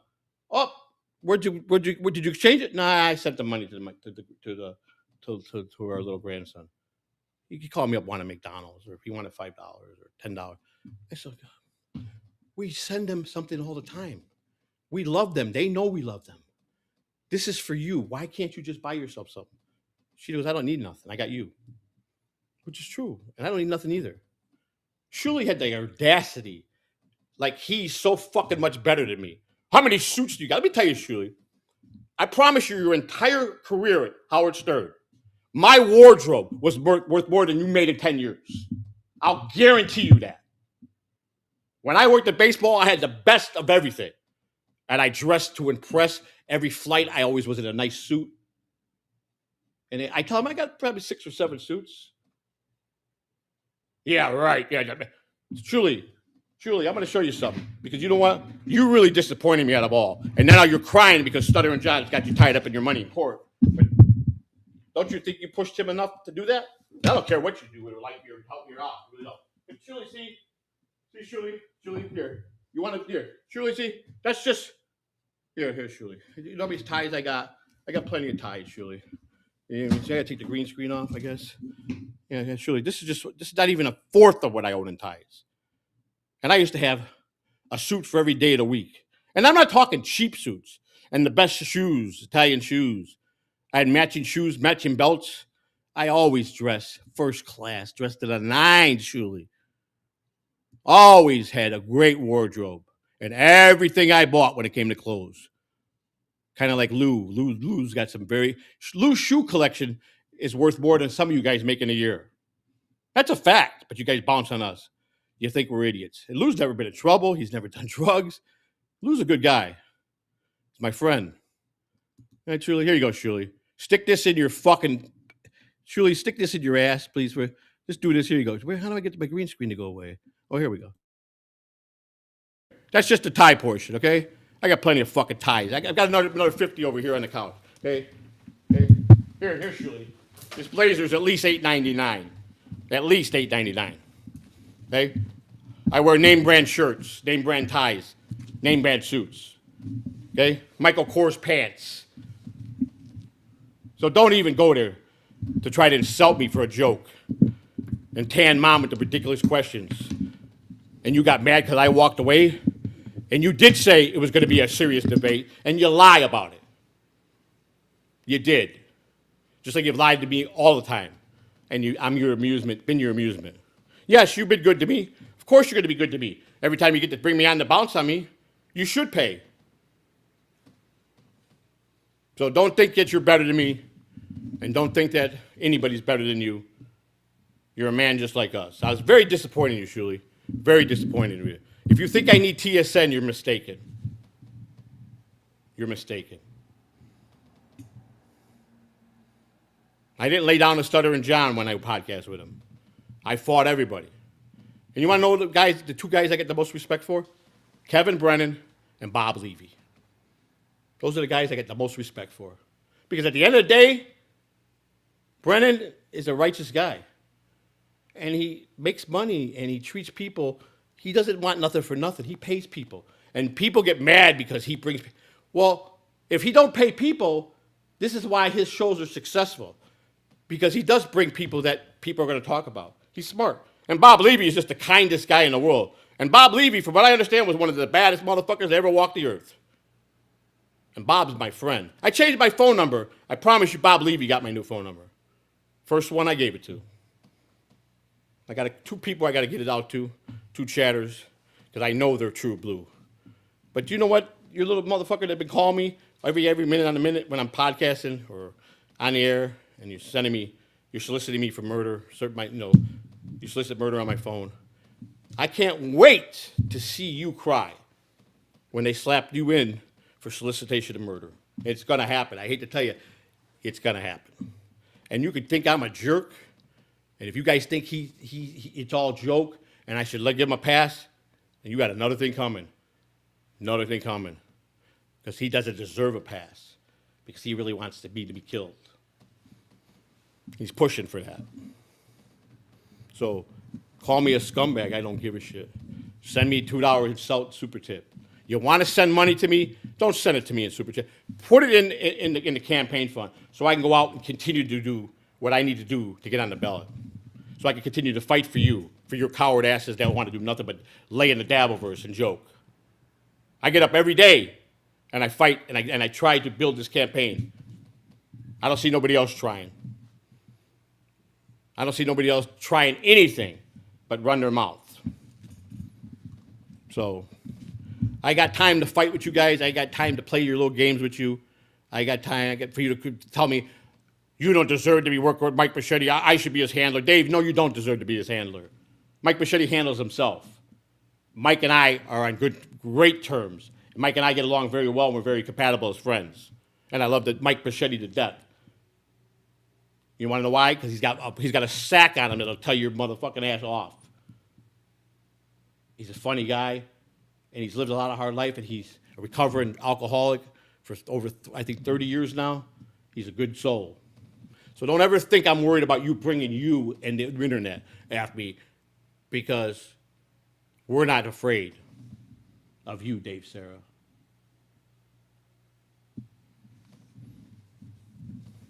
I've got along with a lot of chatters, and I've always maintained Chris Mack is one of the greatest people I've ever come to talk to. At least he's fair. At least he's fair. If he knows you're 100% wrong, he'll do it in a very diplomatic way to point out, come on now, you're not being truthful here. He won't sit there and call my wife up or call her a whore or call my daughter, send my daughter pictures or just solicit my daughter to kill me again or try to kill me. Chris Mack is a great man, and I need a guy like him on my team because I know with guys like him, we're going to the White House. And the best part is, I'm so confident with the work I'm putting in and how bad this country is with the Republicans and Democrats. And if the right independent guy makes enough noise and talks to the American people and let them hear what they want to hear, guys, I got bad news for you. Joseph Samuel Catalano is going to be sitting in that chair on January 20th, 2029 as the commander-in-chief. And then you're all that know me going to call me up. And, hey, buddy, Mr. President, how are you? And I'm going to laugh right in your face. I don't have to be a rocket scientist to be the president. I got to be ruthless, just like them, to be president. I got to know how to wheel and deal when I go to Congress to get a bill passed and get them to put it in for vote. And they're going to want something to trade off for them to do that. As long as it's legal, I understand how the game works. It's no different than working on the streets. You got to wheel and deal. You wheel and deal your whole life anyhow. It's a give and take on anything. But as long as I'm transparent and I work hard every day, again, a commander-in-chief as the president of the United States, if you don't know what his duties are, president does not run this country alone. Remember that. I do not run it my own. I don't have that power. If I take that power, then I'm doing something wrong. The president's responsibility includes enforcing federal laws, serving a commander-in-chief of the military, negotiating with foreign leaders, signing and vetoing legislation, managing federal agencies, responding to natural emergencies. The president works with Congress to pass laws. The president works with the Supreme Court to help hold the Constitution of the United States. A successful president builds cooperation between the branches of government. I've been in rooms. I know how to negotiate. Let's face it. I was an addict for a lot of years. I've seen a lot of undesirable things and a lot of bad deals and a lot of good deals and a lot of things happen. I know what it is to survive. I know what it is to have pain. The pain that you suffered. I feel your pain with you. That's the thing. I feel your pain because I lived it. You want a guy in there that's an Ivy League guy that's going to be up at the podium telling you this, and he's off on an island, sodomized or having intimate with young girls and young boys? That's what you want in there? Because he went to an Ivy League school and he's up there and he's polished? He's telling you one thing and he's laughing at you on the other end. Or you want someone in there that you know without a doubt is going to wake up every day and hit head on what's facing in this crisis. And they learn government, it's going to come. It's like anything else. It's like anything else. And here's the thing. When something sounds too far-fetched, everybody runs away and this guy's nuts.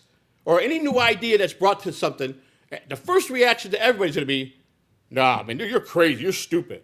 But then when it really works, then you're front runners, you're fence sitters, and you go, it's like the old days of the Cup Wrigley Field. Every day, people that didn't work bought $2 bleacher tickets. Win or lose, they were dedicated to their Cub team. And the Cubs lost a lot of years in the basement. But when Lee Elia took over in 1984, was it 84? Yeah, 84 was the first year, I believe. And Lee Elia made that great mistake. And the makeup with the team was there. He had the team. Everybody got along in the clubhouse. I'll never forget that year. We got Rick Sutcliffe, who went 16-1. We had Greg Maddux coming up. It was the first time I saw Greg pitch. He was with A-ball with the Peoria Chiefs. They brought him up to Des Moines, Iowa to play. The Major League team was playing the AAA team. And Maddux pitched against the big leagues. The Cubs, he pitched for the AAA team. He fucking shut them guys down like, first time I saw Maddux throw, unbelievable. Never saw a guy in my history of working in baseball, a guy that paints the corners better than Greg Maddux.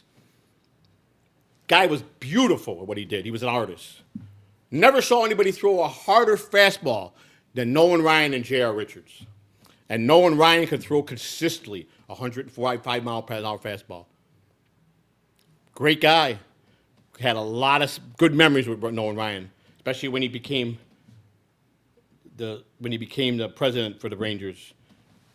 When I was full time with them, I thought I made him mad one day.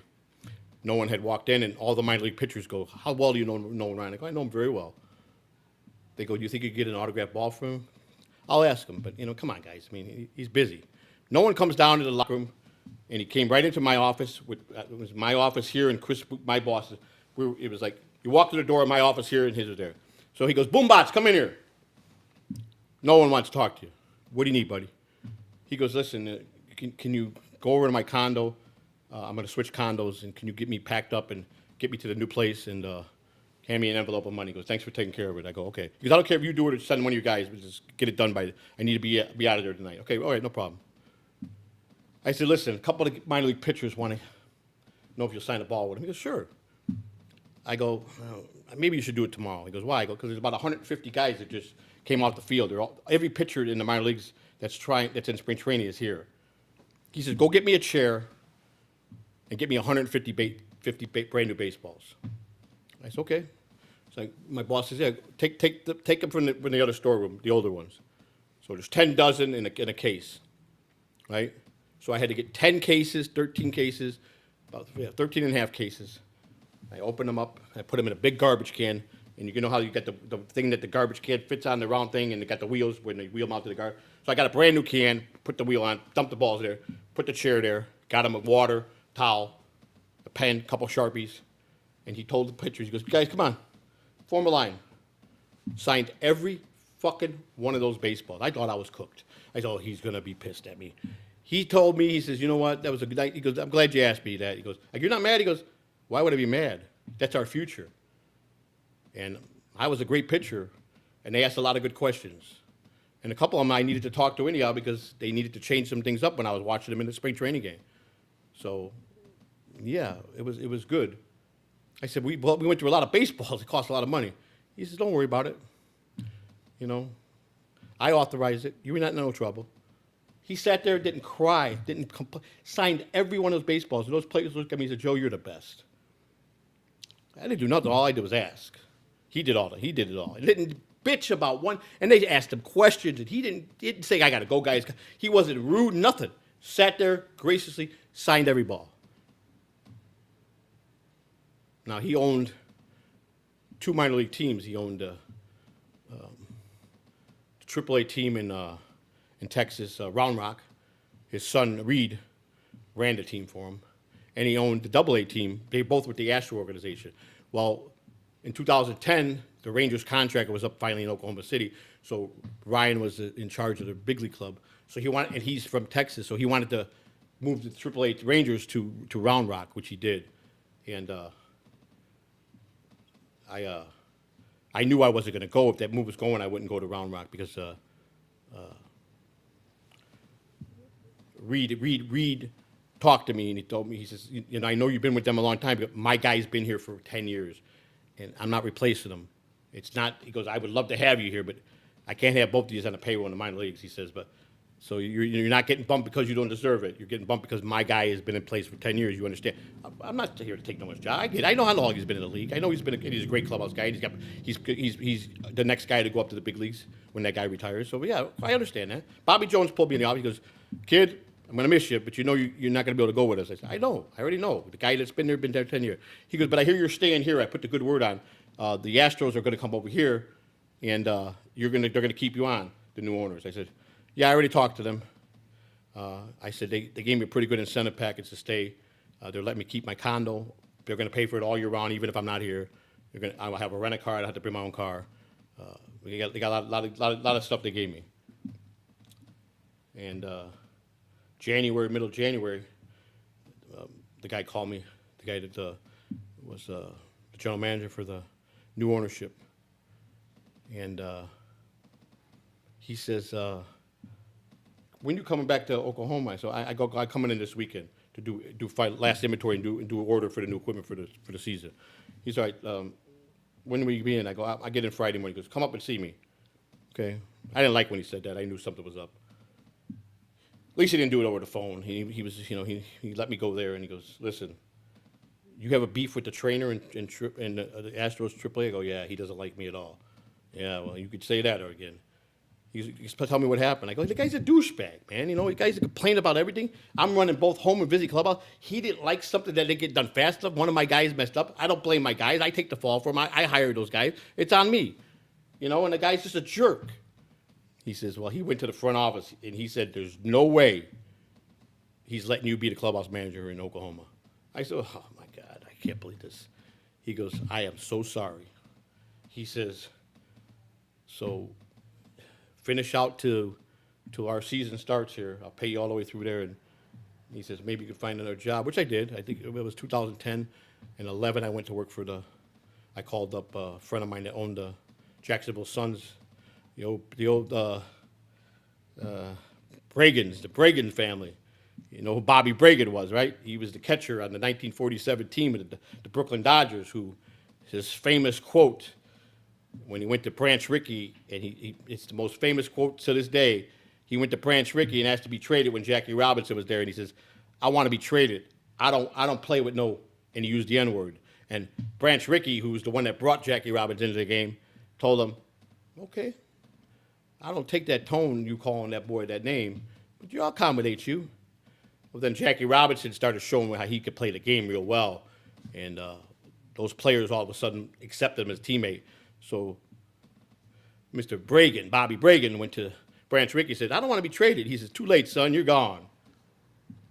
And Peter Bragan's father, who bought the team, the AA team, for $80,000 when he bought it in 1982, and it had a value of $6.7 million. Well, the father was really sick in a wheelchair, and Pedro, one of the younger brother, Bobby's one younger brother, who was a piece of garbage, a bigot, prejudiced man, bragged about how he had slave farms and his great-great-great-granddaddy in Alabama, and just hated me. The day he hired me, he called me in his office, and I kid you, swear to God, hand to God, he said, "What kind of a clubhouse manager drives a BMW? What else you doing, boy? You drug dealer or something? A BMW? I never seen a clubhouse manager in AA drive a BMW.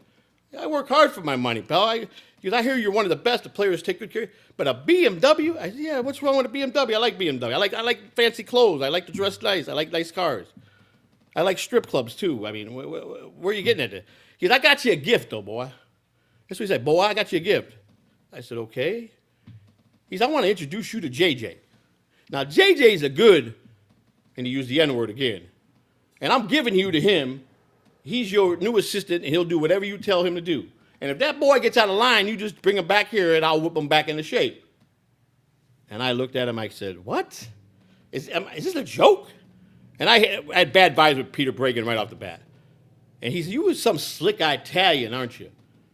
I said, I don't know what my race has anything to do with it, because, and you don't take stuff too well, huh? You like to bite back. I go, he goes, I was having a party at my house. You're more to come up my house. We're gonna be playing banjos, and he was a real country buck. But you got a band out there playing banjos, and we're gonna be singing country music and hillbilly music, and we're gonna be drinking and getting. You drink, boy? I said, not particularly. Not. We're not gonna drink in your house, that's for sure. I don't trust this guy. I get drunk, he throws me in the lake by accident, you know. So I went there as part of his lame party, and he was just, man, I never met anybody that hated black people more than him, and bragged about it. And he told me, JJ, is your new, and this way, here's your new N-word, and he'll do whatever you say, boy. So I went to JJ, and we were walking, and I go, what's your backstory, man? How'd you get tied up with this guy? He says, man, he goes, I work for the Jacksonville Jaguars. He said, in the locker room, he says, I played football. This guy was a solid black guy, about this. His one leg was like this. He could squat, I don't know how many hundreds of pounds. This guy was strong as an ox, man. But he was a gin drinking, Bible drinking, crack smoker. I caught him the second night there. He was in the trainer's room, and I knew he liked to drink, and I smelled it, because I did crack for a long time. So and Frankie's with me. He goes, you smell that? I go, yeah, I do. I go, that motherfucker's in there smoking crack. He said, you goddamn right he is. So we went in there, creeped in there. I go, you smoking crack? No, man, not me, boss. Not me. I go, no, first, I'm not your boss. Don't be calling me that. I go, listen, your name's JJ, my name's Joe. Let's get that. He goes, yeah, boss, I'm a drinking gin, and I'd like me to have me smoke me some crack. You ain't gonna fire me, are you? I go, no, but, I mean, don't lie about it. I mean, you smoking crack? Yes, sir. That's okay. Well, at least you're honest about it. I don't care what you do. Just don't bring it around the players. I was an addict for a long time on that. I said, I don't particularly want to see it around here, but what you do at nighttime is your business. Thank you, boss. Thank you. I go, stop that bullshit. So I said, how bad is it up in Jacksonville? He said, well, it's getting better. We could walk on the same sidewalk with the white folks. That's how bad it was in Jacksonville, in some parts of Alabama. Still, they had segregation 10 years ago still in certain towns. And I go, wow. And you're okay with that? He goes, you really are not prejudiced, huh? I go, nope. He says, you got a lot of soul in you for a white man. I go, yeah, well, I grew up in the hood, man. I definitely got a lot of soul. He says, you're all right, man. He goes, you treat me with respect. I go, well, and I paid him out of my pocket. That son of a bitch in the office that was a multimillionaire didn't give him $1. He let him sleep in the dugout in the winter months. so he wouldn't be on the street. I said, what happened? What's wrong with you, man? You seem like you got an education, you're a college educated. Because I became a drunk and lost my wife and my kids. And he said, I drank too much. I just became a drunk and I became homeless. And he took me over to his mama's house one night for dinner. And nice little lady, met his brother. And I became real good friends with him. In the off season, I invited him out to come and spend a couple weekends at my house in the Palm Harbor. He lived in Jacksonville. He goes, you gonna let a black man in your house? You live in a white nigga? And I go, yeah, you can sleep in the house too. You don't have to sleep in the car in the driveway. He goes, man, oh man, you ain't. He said, you all right. I said, JJ, listen, I don't judge nobody. I said, because you're black don't mean that. You're a good guy, man. You're a hard worker. You're funny. And he said, you know what, Mr. Joe? I'm gonna put Jesus in you. I'm gonna get you. I'm gonna get you. God's gonna save you. And I go, I got my share of my problems. He goes, I said, but that's nice of you to say. Now, all this time, I didn't know that he was going through some health problems. And in 2013, that's where I met Juan, with Spider, and I got sent to a shithole in a ballpark that was over 80 years old. In 2013, it was probably the worst minor league clubhouse I've ever seen in my life. And it was a guy that owned a couple golf courses in Florida. And he was highly recommended by the Washington Nationals that if you wanted his clubhouse to be the good clubhouse, to hire me. Now, I didn't particularly want to go to, it was low A ball. So there was no money there. The players ain't going to be able to tip you that much. And I don't believe in doing anything half-assed. I put the spreads out, quality, I cook. I put the same meals I would put in AAA. I stocked the clubhouse with everything they possibly wanted. Uniforms were done right. They were hung. I did special things like they do in the big leagues, hang them outside when they come in. You know, their jersey and their hats right there, so they look like they get that sense of big leagues. I treat them accordingly. You know, I go above and beyond. I put a staff together, and I met Spider and Spider. I'm like, he came with the job. I was told that he was, I couldn't get rid of Spider. He came with my job. That was a deal breaker. And I always seem to wind up going to a town where I got someone like Spider, which is good, And I got really close with Spider. He was a kid that was a good kid that lived a really hard life. And I started teaching him how to be a clubhouse. And I go, you don't want to be a bat boy no more, do you? No, not really. I said, I'll make you my assistant. I'll pay you $50 a game out of my pocket. And I'll let you make tips for the players. I give you some ideas how to make extra tips. And so we became real close. And then he met my daughter. They started dating. And I liked Juan. I said, this kid's good. He was pure. He was good. He treated my daughter, opened doors for my daughter. He took her to church. He went in a nice suit, bought her a dress on Sunday. They walked holding hands to go to church. And I said, this is the guy I want to be my daughter. My daughter turned to me, you want me to marry a retard? That's what she told me. I said, what are you talking about? He's not a retard. Well, I could beat his ass, and I ain't going to be with no man I could beat his ass. I said, Heather, you're never going to change with that temper of yours. How many times I told you, you don't judge people. He's good to you. Yeah, I like him, but I don't want to marry him. Okay. Well, I think you should. You listen to me on this, because I think he'll be a good husband. I think he'll treat you like a queen the rest of your life. And he'll learn sign language and want to and love you that way. She didn't care. So I brought JJ out there because I ran the visiting clubhouse too. And JJ had a falling out with the guy in Jacksonville, and they didn't let him back in the ballpark. I said, JJ, just come up here. I'll give you a plane ticket. Come up, work for me. All right. He gets on the plane. He comes out. We worked the homestand, and JJ goes, Joe, let's go out, man. I want to get drunk. I said, I don't drink no more. He goes, but I'll drive. So me and Spider, I had a Lincoln Continental, got in the car, and JJ wanted to go see. And the town in Maryland is small. There's not a lot there, but we took him to a strip. I was shocked. Spider knew a couple strip clubs and back room strip clubs that were halfway decent.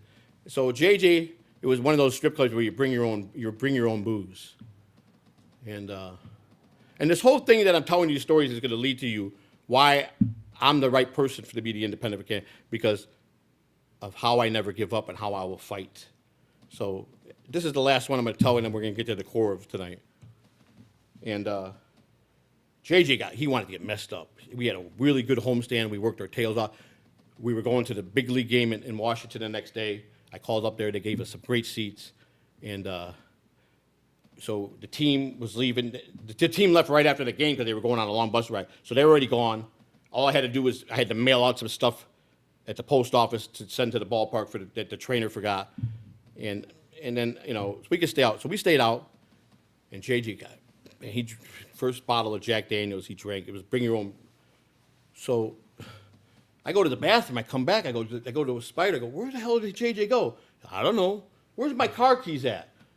I go outside. The Lincoln's gone and JJ's gone. Oh shit! I know he's shit faced. All of a sudden, I hear in my car. I had the big old Lincoln Continental. I had one of the V8s. You hear how it roared. Here in a small little town. Here comes him flying. I said, "What are you doing?" I ran out of booze, man. I go, "You don't even have a driver license."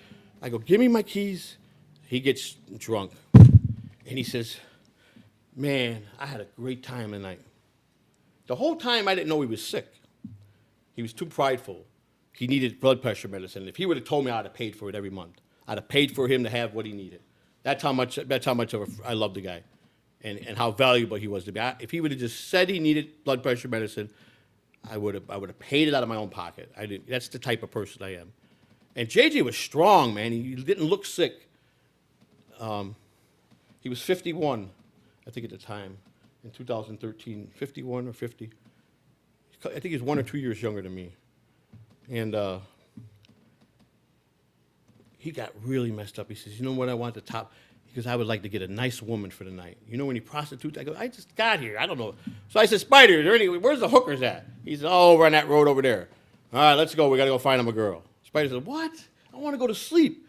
I said, "Come on, let's just give him his night." So we go and find him a girl, give her money, bring her back. I got him a hotel. I go, "You're not bringing her to the clubhouse." I go, "You got to go to the hotel. I'll pay for the hotel."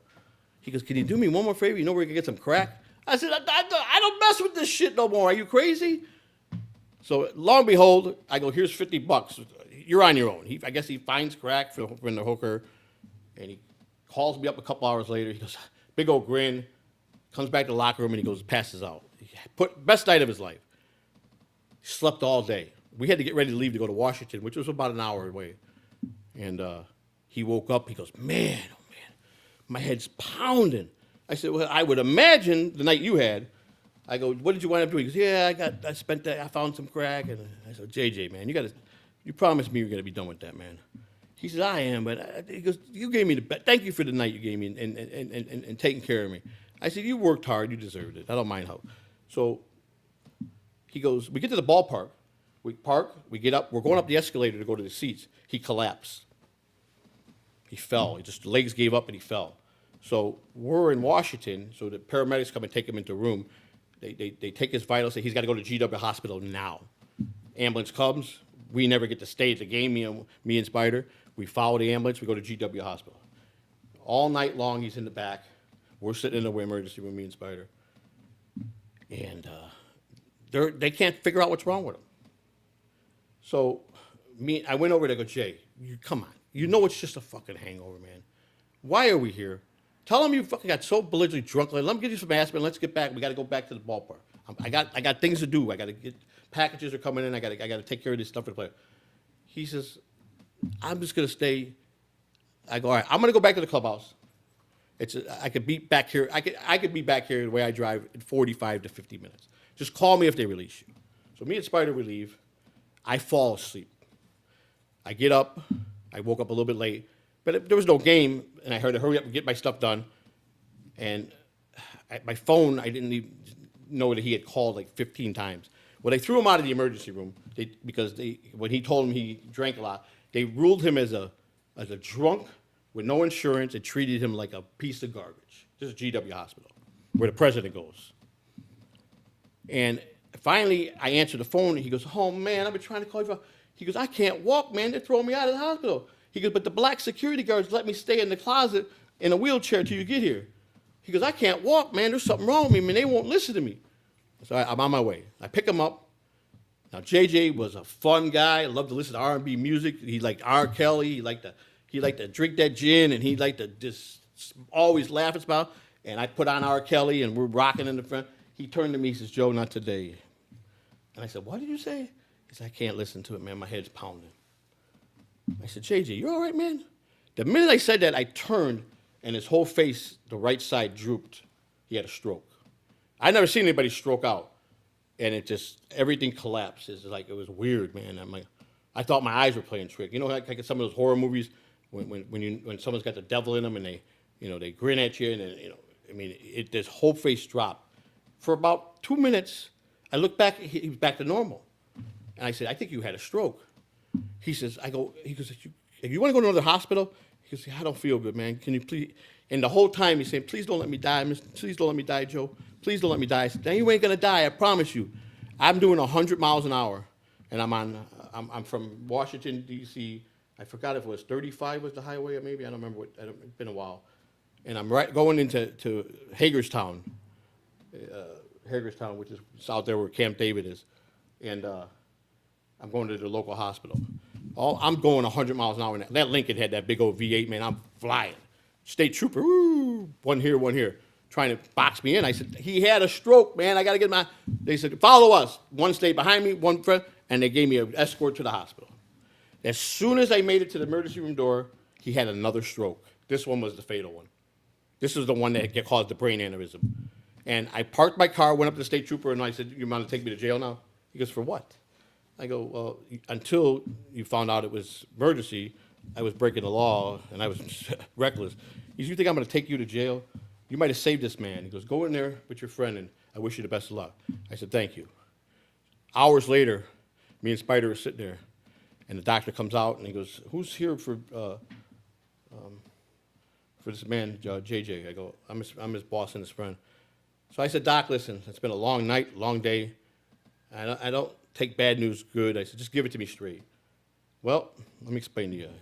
If you had a brain aneurysm here and here, I could repair that. And he probably could maybe come back and live a normal life. And he had it back here, and this is the central box that only one person knows about this, and that's God. No surgeon in the right mind knows anything about back here, and there's nothing we can do. I stopped the bleeding, he's gonna be a vegetable the rest of his life. No chance of ever coming out of a coma. Are you certain? I'm pretty certain. You did your best. You did. He goes, you should be proud of yourself that you almost saved your friend, but it wasn't due to your fault. It's the hospital, GW. I'm very want to know why they didn't see this.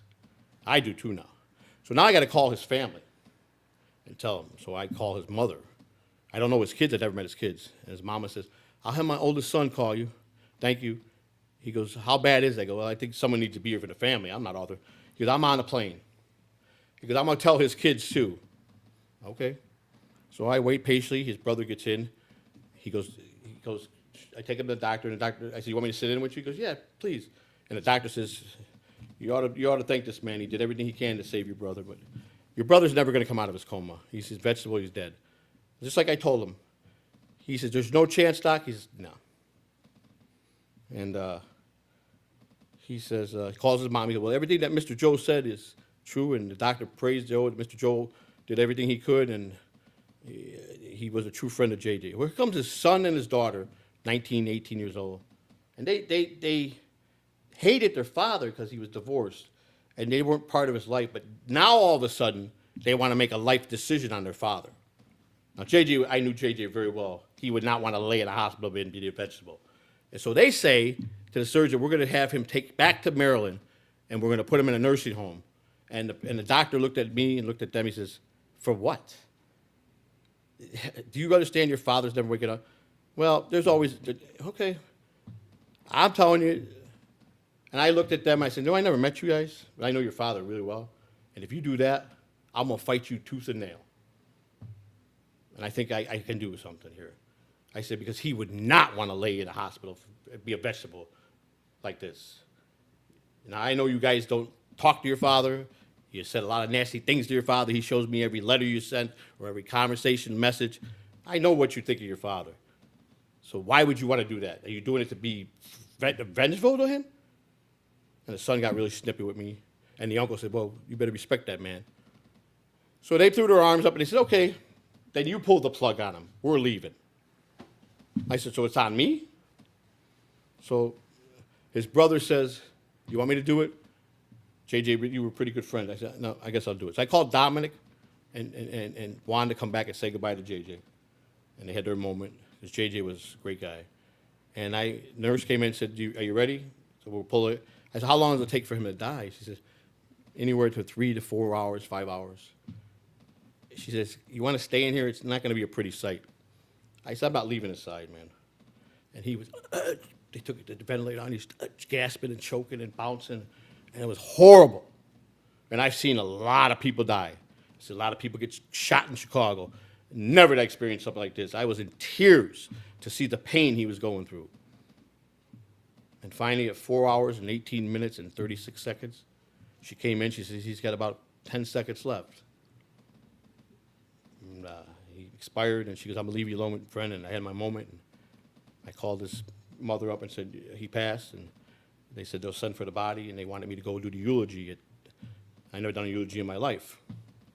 Now, they're talking about a guy that can't spell, can't put sentences together, and they want me to write a eulogy. I have no clue what the hell I'm gonna say. So I go to the church in Jacksonville. I'm the only white guy in the church. And every one of his family and friends treated me with so much respect and were so kind. And mostly all those old aunts, they were all old people, old wise people. Ladies hugging and kissing me and thanking me. And JJ was an usher at the church.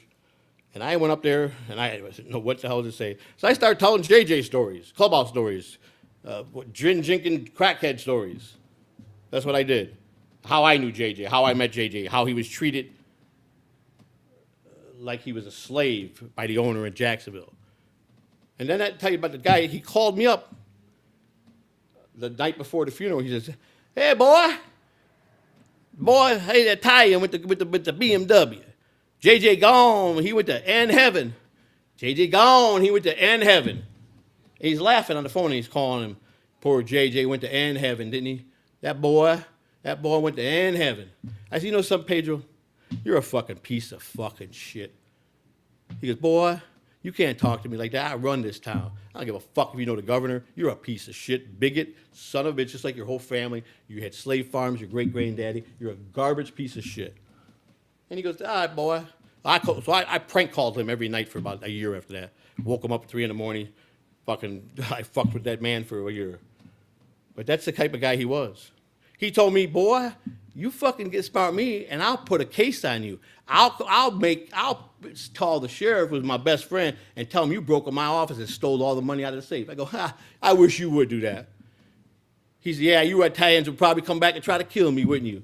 I said, I didn't say anything like that. You're the one saying that. But you go ahead and you do that. You try to frame me for something I didn't do and see how well that goes for you.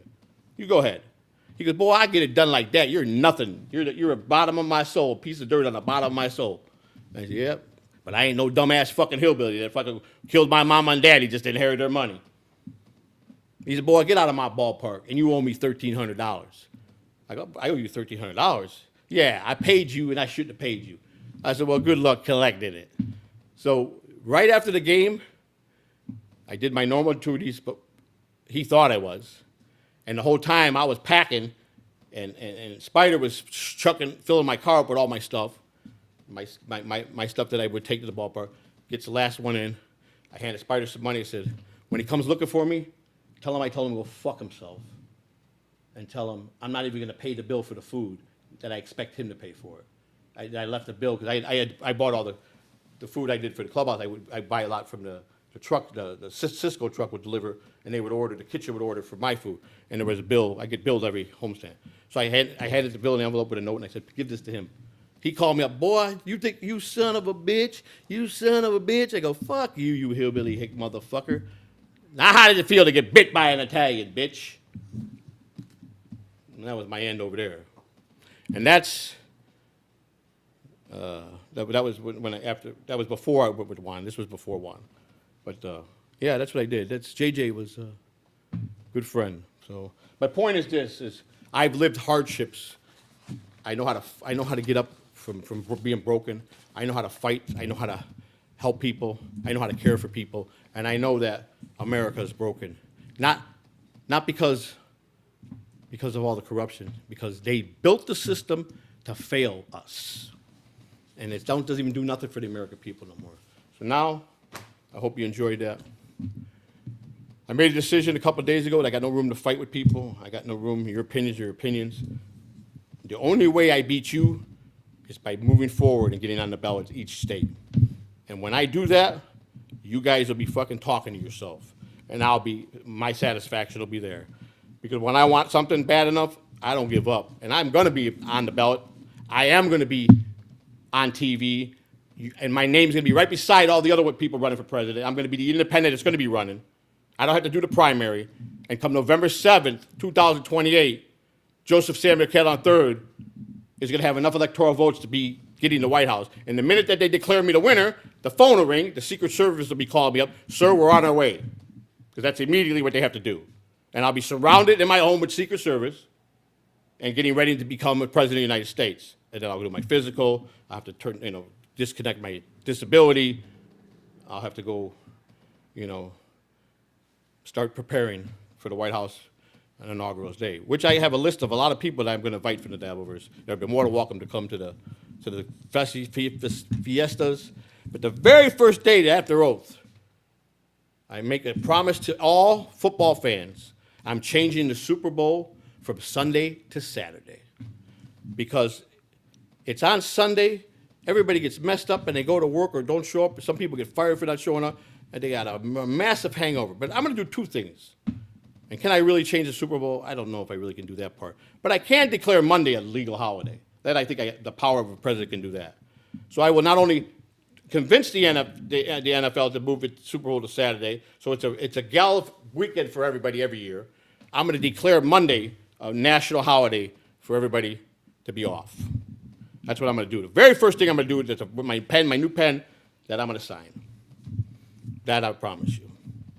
I got a sense of humor too, Imagine if I do that. Are you with me now? I guarantee everybody that's a football is going to say, you got my vote. Just talking football, it's done. I'm a people person. I care. And I do drink once in a while. I need to have every once in a while I'm human. I don't drink Coke, Pepsi once in a while. It's warm. I only took 2 sips of it earlier. It's been sitting on the desk for 3 hours. But I'm human, and every once in a while. But 2:01, I weighed in today. Took my shower, came out, butt ass naked in my living room. I said, honey, come and check this out. And she goes, what? Just tell me. I go, all right, you don't want to see? And I'm sitting there, my belly went from here to here, get my pecs back. I got a nice piece down there, and I'm sitting on that fucking thing, and I'm butt ass naked. And she just looked at me. She goes, I said, don't worry, you'll get it tonight, like you do every night. Because every night before I go to bed, I gotta have it every night. And that puts me to sleep, and so does she. We never had problems in that department. And I tell you what, I'm gonna give it to her real good tonight, because I'm feeling strong today. It's gonna be so good, she'll be calling my name for hours. I never stop until the job is done. Anyhow, so let's get back to this. I'm glad that I got to focus on you guys. This is great. I want to build something with you people and show you that I am a decent human being, and I do care, and I do care for you, and I do care what the problems are in this country. So, and yes, I got a lot to learn. And yes, I'm not polished. And yes, I'm not educated. And yes, I don't have money. My friend called me up and said, you're going to need $14 million at least take in to make this presidency work. Well, the organization that I'm with called Good Party. I think it's goodparty.org or goodparty.com, who works. It's a whole bunch of team of people that help people with their candidacy. They have classes. They teach you how to do fundraisers. They help you put together. They even give you yard signs and help you with stuff. And you earn points and you become a member. You pay $10 a month. And they help mostly Democratic parties, I think, or Republican parties. They have teams, but now they're starting to help the independent. And that's how I met the city councilman in Ohio and the mayor, the independent mayor that won in Youngstown, which I'm going to be getting their endorsement, and possibly an introduction to the governor of Ohio, who I think is going to, the next governor might be endorsed me as well. My problem is going to come when I go face to face with DeSantis, because I can't stand him. And I'm asking him for a pardon. I don't know if I'll get it, but any politician that has the power to help somebody and sees that he's really don't have that bad of a criminal record, that's so old, and doesn't give it a party because he hates himself. Even Trump will give me a federal pardon. Even if I call him every name in the book, he's going to do it because I made a false statement to a federal agent. But I got to wait till next year to officially have it done. But July of this year, Illinois, I got a court date. They're officially going to announce it in July that they pardoned me in Illinois. That's the first step. Florida gets the second step. Trump, but then people say if you get in office, I'll pardon myself. I just want my rights restored. I want all my rights restored. I want my gun rights back. I want everything that I had that I lost before all this mess I got into, because I know how to be responsible, and I'm even more conscious now with a lot more things because I was so reckless my whole life with things. You know, I didn't have no, you know what a friend of mine told me a long time ago. He says, "You don't respect money." He was so right. I didn't have respect for money. I never respected money. I didn't care. It was just dirty paper to me. And then he also told me, I said, "Why do you work so damn hard?" I mean, I worked hard. He goes, "Joe, money never sleeps. Money's 24/7, brother. And while I'm young, I'm getting it." And he was so right. Money never sleeps. Money never sleeps. It's out there 24/7 for each of us to want to try to make it. That's a fact. And when he told me that, that made so much. I go, "You're right. Money never sleeps. Money never sleeps, just like the streets never sleep. But the streets will beat you down and eat you up and devour you, and kill you, break you, or you'll be surviving." And I survived every knock I've ever had in my life. Always had a guardian angel right here. And I never sweat the small things. I never backed down from anybody. Even if I knew they were going to hand me my ass and fucking put me through fucking a window or fucking halfway kill me, I never backed down from anybody. I never started with anybody, but I always showed that I was a man, and if I believe in something, right or wrong, I will fight and do 110%. I was never a guy that liked rules, but I understand rules got to be followed. I do respect the law to a point. Let's all face it, in reality of life, some of these laws and some of these people are pretty messed up. Because the laws they make, they don't follow themselves. They think they're exempt from the laws. They think because they're president of the United States, they're immune from being prosecuted. They're immune from anything. They should be the first one that should be put to the test of being put through a court case or be put in prison if they break the law. No president should be exempt from that. They're not above the law. And that's the problem with the two parties they built. They all think they're above the law because they make the laws, or they part of making the laws, or because they got powerful friends. And that's what and yes, you guys, people coming at me, the good people, you got no shot because you're not in their league. You're right.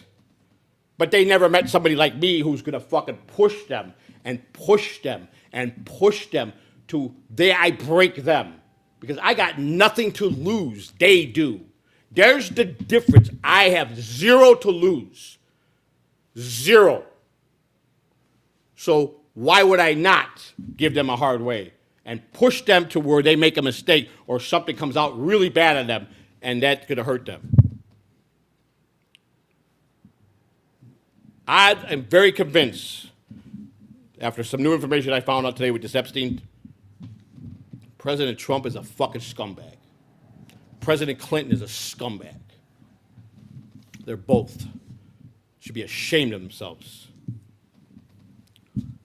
I didn't inhale. I never had sexual relations with that woman. Hillary, I promise you. Don't worry, she was getting muff-dyed by another woman while you were getting your dick sucked by Monica Lewinsky. So it worked out. One happy big family. And didn't President Trump make a statement he would date his own daughter? You're a sick fucking individual, Trump. You ought to be ashamed of yourself. And I want you to never forget my name. And if you try to set a bear trap for me, to try to set me up to fall, I'm way ahead of you. So your money, your CIA, your FBI director, they better fucking come at me straight on. If I just smell a rat, I've already got things in place. I know people too. You're a piece of shit and you don't deserve to be the president of the United States. You endorsed a pedophile. Shame on you. And I want this to get out. I hope a big news picks me up saying this. I'm coming for your job, J.D. Vance.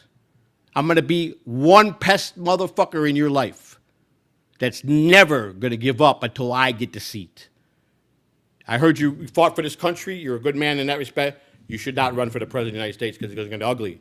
Once I get on the ballot, I will fight tooth and nail.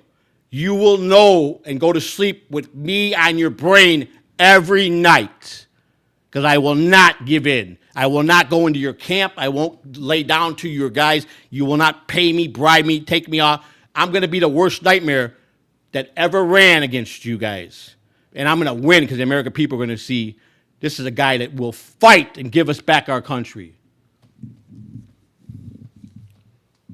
I don't believe in helping other countries when we're suffering here. That stops. And I know, and I'm learning, President don't have, he has a lot of power. A lot more than you think. But these past presidents used the power in a bad way. I'm going to use it in a good way. I'm going to dot my I's, cross my T's very carefully each day that I'm in office. Because all eyes will be on me. There'll be no, oh my God, there's an accountant error. We got him for campaign fraud. That'll never fucking happen. Because I already built around me to make that sure that don't happen. See, I'm aware of the dirt they're going to come at me with. They're going to take my character, my anger. They're going to use that against me. They're going to think my anger is going to be my downfall, and then they're going to try to trash me and bring up everything in my past. Which by the time they do that, the American people ain't going to give a shit. They're just going to see a guy that's changed, who believes in this country, who's fighting for them, who does not care what they're doing to them, who's going to fix what they're getting done. They're going to be a voice again. I'm going to go after these guys because they don't deserve to be in office. My good friend Michael Francesi said we need to take the entire Senate, the Congress, the White House, and throw them all out and put them in prison and start fresh with the people that will care enough to do it. He says, me and you are on the same page. You got a fight that you can't win. I said, Michael, I'm shocked you said that. He said, prove me wrong and I'm with you. But he knows the fire I have. And he's right. I need money to pay because I'm running a grassroots. I don't take money from corporate. I don't take any money from any Ivy League person, any rich. I'm not in bed with these people. I called Publix Supermarket today to tell if I could set up in front of some of their stores on the weekend to get signatures. And you know what they told me? Sorry. If you're not a 501c3, we don't let people do that. Okay, so I'm going to apply for a 501c3 then. I filed the paperwork today. You want to know why? Because they're in bed with the Republicans and they're in bed with the Democrats. So they don't want a guy that's going to be a mouth who's got the strength to mess up anything they got in place. Not that they don't. The bullshit story with the 501c3 is because they are in bed with the White House because they're a big corporation. They give millions of dollars. That's going to change. I'm telling you, the people I've talked to a lot of people every day, and the generation between 25 and 35, they are tired. They're not even voting. That's a lot of people. They can't stand the Republicans or the Democrats. They're appalled with what they do. And if they saw feasible, independent, and they don't care if he has a past or history, as long as he's being transparent and has integrity and brings back and builds and lets the American people have what they're meant to have and will fight for their rights every day and every day not shortchange them for anything, they ain't going to care about my past. Just like I keep telling you guys, stop worrying about my past. You guys probably had a past. Did a lot of you guys change for the better? So don't think that it only works for certain people. If you want something bad enough, you can change. I want to be remembered as the guy that did so much good to help American people in history. I want to be remembered as a guy that did right by the American people.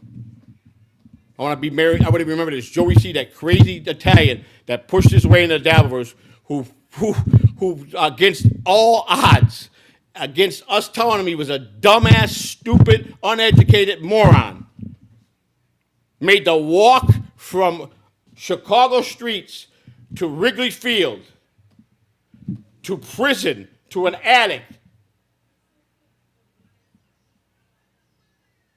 to losing a child, to almost getting killed by one of his children, and made that climb and became the president of the United States. That's a story by itself. That's a lifetime story. I go from being a wild kid that got in trouble because my father left my mother and I and my brothers and sisters, to getting in all kinds of trouble, to baseball saving my life, to me becoming one of the worst addicts ever, a functionary that worked every day, was better than an average father, but made mistakes, was not a real good husband in the beginning. I'm a wonderful husband today because I've learned. I got a wonderful wife, and she treats me like a king, so I treat her like a queen. So it took a lot of experience to get there. I have the experience. I know what it's like to struggle from paycheck to paycheck. And I know a lot of people, most people in America struggle from paycheck to paycheck. Most people can't afford the gasoline. Some people don't even have a car. That's not right. We got a budget for the veterans. No veteran, male or female, should be asked to go do anything for this country, and they got to come back and wait. Because the money is there and they're still homeless. Bullshit. I'll go to the Hill and I'll fight and I'll bring the numbers and I don't care. You see, I don't care about diplomacy. I don't care about being polished. What I care about is that those sick son of a bitches that were on Epstein Island, that they're going to finally be transparent and tell the truth. That I care about they're going to admit that they screwed this country up. That they broke the system. They screwed the American people.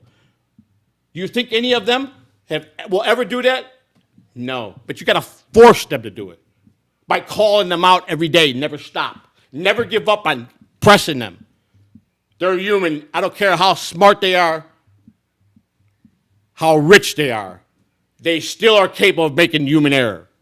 And if you press somebody hard enough, you'll get them to make human error. And that's where my experience comes in. I'm like a pit bull. I know every angle of every con there is. I could read a liar with one eye closed. I could read someone that I know is a decent, real human being. I love people that obeyed by the law, who respect the law. What I don't like is when the law laughs in their face because they're good citizens and they paid their taxes and they never did anything to hurt anybody. And then they retire and they're in jeopardy of not having Social Security that they thought they're safe. That the government lies to them every day. They just come out with a bunch of new laws in Florida. I can't believe what they're doing with this guy, what he's leaving office to do for this fucking state. He is such a simple-minded idiot, DeSantis, that he just screwed any senior citizen in this state. They announced all the new laws the last couple of days. He's changed so much shit to fuck the senior citizens. He's a piece of shit, and he's going to be running for president. I can't wait to go in a room with him because I've hated him since he's been the governor here. He's going to know who I am. I think he knows. I've been to some of his things, and I've been very vocal to him. He's a piece of garbage. You're a piece of garbage, DeSantis, and I hope somebody that you know is watching. And I'm not afraid of your ass either. My right is the same as yours to run for president of the United States. The problem is you're going to do it with all the crooked money and the corrupt money you got. I'm going to do it with nickels and dimes in my pocket unless I can start building every American to give me $5 into the campaign, which I protected myself, DeSantis and Trump. You'll never get me on campaign fraud because I won't break the law. I built it around me where the professional people are going to handle the money, and they're going to delegate the money for what I need for this campaign. I'm way smarter and know how you're going to try to set me up. I didn't do it because I'm worried about taking the money. I did it because I know how they're going to set me up. I've got 10 traps set. I'm 10 steps ahead of all of them already. I know what they're going to try to do because they're going to think it's going to be easy. I'm a poor product dumb, uneducated, Italian to be a fact that they hate. That was a Catholic who's got a gangster family and corrupt cops in his family, and they're going to think they're going to play that card. Good luck. America was built for the average man to run for office. And when it stands for something, you think their forefathers cared what they're rolling in their graves what these morons have built. It's disgusting. And you know what? I have to say this. The Dabbleverse people are worse than the politicians. You guys are a whole group by yourself. You guys are the most hateful, evilest people. You all should be politicians because you fit right in with them. But here's the problem with the people of the Dabbleverse. You think you're invincible. You think that the First Amendment's protecting you all the way. You think you can get away with all the things you're doing. You're wrong. You can't. My mistakes in the Dabbleverse was this. I was too truthful. I told too much too fast. And I fought back with people that I knew were scumbags. When American Cupcake says, you ain't messing with Joey, he's our clown. Fuck you, Cupcake. You might be way smarter than me. But I promise you, I seen how you were today. And I promise you, you're so desperate, you'll let another man blow you. You will. Don't say you won't, because you will. I know how a technicality, even if it's right or wrong, no matter, you could be arrested for anything. They got to get a conviction. And believe me, there's so many technicalities that they blow, all you got to do is look for it, and that's how you win. And I don't mean that's right. That's not what it's about. If you got the technicality to be smarter to beat the case, you do it. That's anybody fighting for their life for a felony will do that. Most defense lawyers don't give a shit if you did the crime. Their job is to get you off it, guilty or not. They don't have a conscience, trust me. As long as you got a bag of cocaine and the money they want, you're going to get good representation.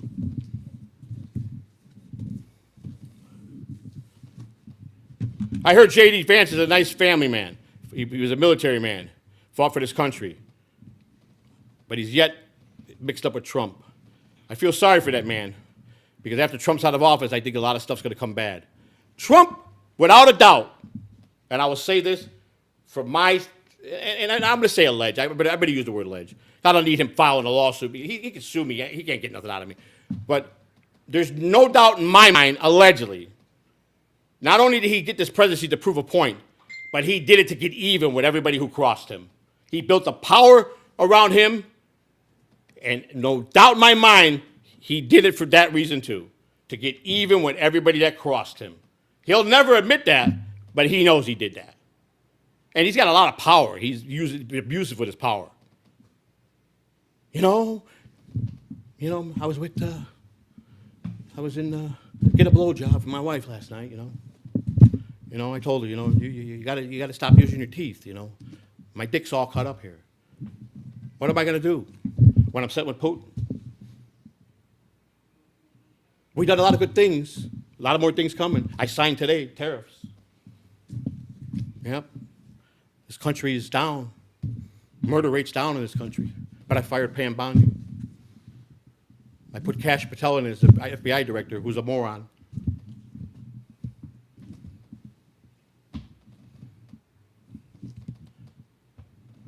I gave a bunch of awards out to a bunch of young men who are part of the Epstein family. I went to the island. I don't want to give you that information, though. I'm Donald Trump. I built Trump Towers. I woke up one day, and I was walking down the street with my wife, and my bank account was negative. I was broke. I went from $20 million in the bank. The next morning, I woke up, I was bankrupt. I recovered. I just stole it, told all my friends a bunch of lies, and used their money to build my vault up again. My father was a good man. I'm the greatest thing this country ever had. He tells you that 10 times a day, 20 times a day. You got to get approved to get the special app in the White House. People got to fill it out, and then they approve you. Here's a letter from hand from him. This is signed by him. When I wrote him a letter, he wrote, "Dear Mr. Catalano, thank you for taking the time to share your story with me. Your words are a powerful reminder of the strength, resilience, and the spirit of the American people.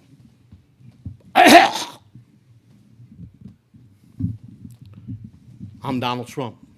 I'm the greatest thing that ever happened to this country. People told me to run for president in 2016. I said, are you crazy? I just took it as a joke. I didn't think I could win. We've heard Howard Stern, Stuttering John, talk how really Donald was back in the day. Chased women, prostitutes, cheated on his wife. You know, good-looking man. I think his son, Donald Trump Jr. is running for president, just entered to run for president. I think I just saw his name on the list. Is that true? As long as Joe Biden's kid don't run. And Joe, is he coming back to try to run? Is Sleepy Joe going to run again? I hear if he's going to back Kamala Harris. Bad move, Kamala. I'm going to eat you for lunch. I'm going to expose you for what you are. A worthless fucking vice president that you were. You did nothing for this country. Joe did nothing for this country.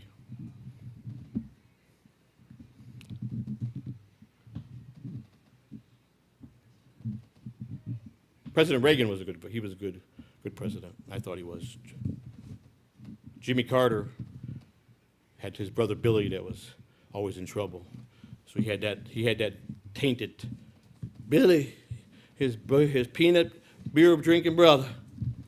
But all presidents lived at 99, 100 years old. They all got great health care. I got good health care too. And that's another thing that we got to change it. Do you know these petty ass fucking surgery centers that are out there in the world, they're private owned. Say you've got a $100 copay, and you say, you know what, I can't pay it this month, but I'll pay it, bill me. Oh, I'm sorry, you can't have surgery. For $100, they'll let you die. What's wrong with this country? They'll let you die if you can't pay a copay? When I thought it was said, nobody would be refused a medical situation in the emergency room. The hospitals can't throw you out. Wasn't that written by one of our presidents? About 6 months ago, I talked about the federal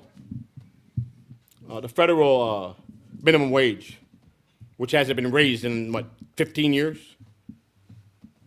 And I had originally said a number, and people said, you're crazy. It don't matter if you raise it to $40 an hour. As soon as you raise it, the inflation is going to go up. It's going to be, you're still not going to be able to live. You can't live in California because nobody new could go to, unless you've been there and you're grandfathered in with renter, because it's impossible to live in places like that. New York, forget it. Florida is becoming the worst. Tampa's the highest place to live in the United States today. They gave so much power to the owners of properties to charge whatever they want. But then they made a law. If they can't give you a security deposit, you can't not rent to them. Here's the second on. You could get so much a month from them, but here's the catch. So let's say you wanted $1,500 security deposit, $2, and they say, listen, I can't pay the security, all guys rent. You could charge them, okay, well, give me $300 a month for the entire lease, non-refundable. That's what they wrote for the landlords. They're supposed to do that. None of them do it. That's what they're supposed to do. They also change, they have to, if they don't have a lease, if it's month to month, they have to give you a 30-day notice. They just changed it a couple of days ago. They give you a 7-day notice, and you don't pay. Only time you could get a chance to save and get a judge in your favor if it's for something that they're not doing to keep the property up. They can't, you could get in favor to be judgment. If it's for rent, they only have to serve you to just pass it. DeSantis just talked about it today. He made it so fucked up for all, there's gonna be more homeless people in Florida because he's a dirtbag. He's leaving office, leaving Florida in chaos because he's a selfish fucking fat bitch that fucking probably bled Florida dry and he thinks he did good by Florida. He's a piece of garbage. DeSantis, you suck. My First Amendment right to say you suck. And I hope you watch this, someone sends it to you, and you blow up, and you call the fucking state police. I want him. Bust him. Plant drugs in his car. Do that. I'm already 10 steps ahead of you. I'm way smarter. You don't have the street knowledge I got. I know what you're capable of doing, but you don't know what I'm capable of doing. That's the difference between me and you. Trump don't know. I know how he thinks. He doesn't know how I think. He don't know that he's never sat next to the average American who's been through trials and tribulations. He's never lived poor. He's never been on food stamps. He's never been homeless. He's never been at. He don't know nothing about it, but yet all those people in Congress said they make laws of stuff they don't know nothing about. And they break them anyhow. They do something and they wind up, the money always something comes up missing. Why is that? Whose pocket? That money went from the government to whatever they funded. Who took the money? Somebody's got the money, because it sure didn't help anybody. There's still a bunch of people dying from fentanyl.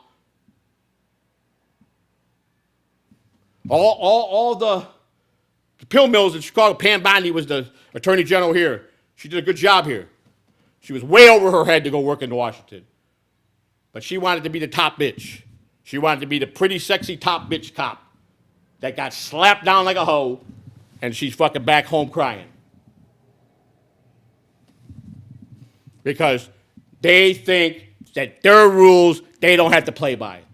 That they can do everything to people and lie on the stand. Police make false reports. I see it every day. And you think by prison reform I want to make stupid videos with 4K and 2K and think it's funny?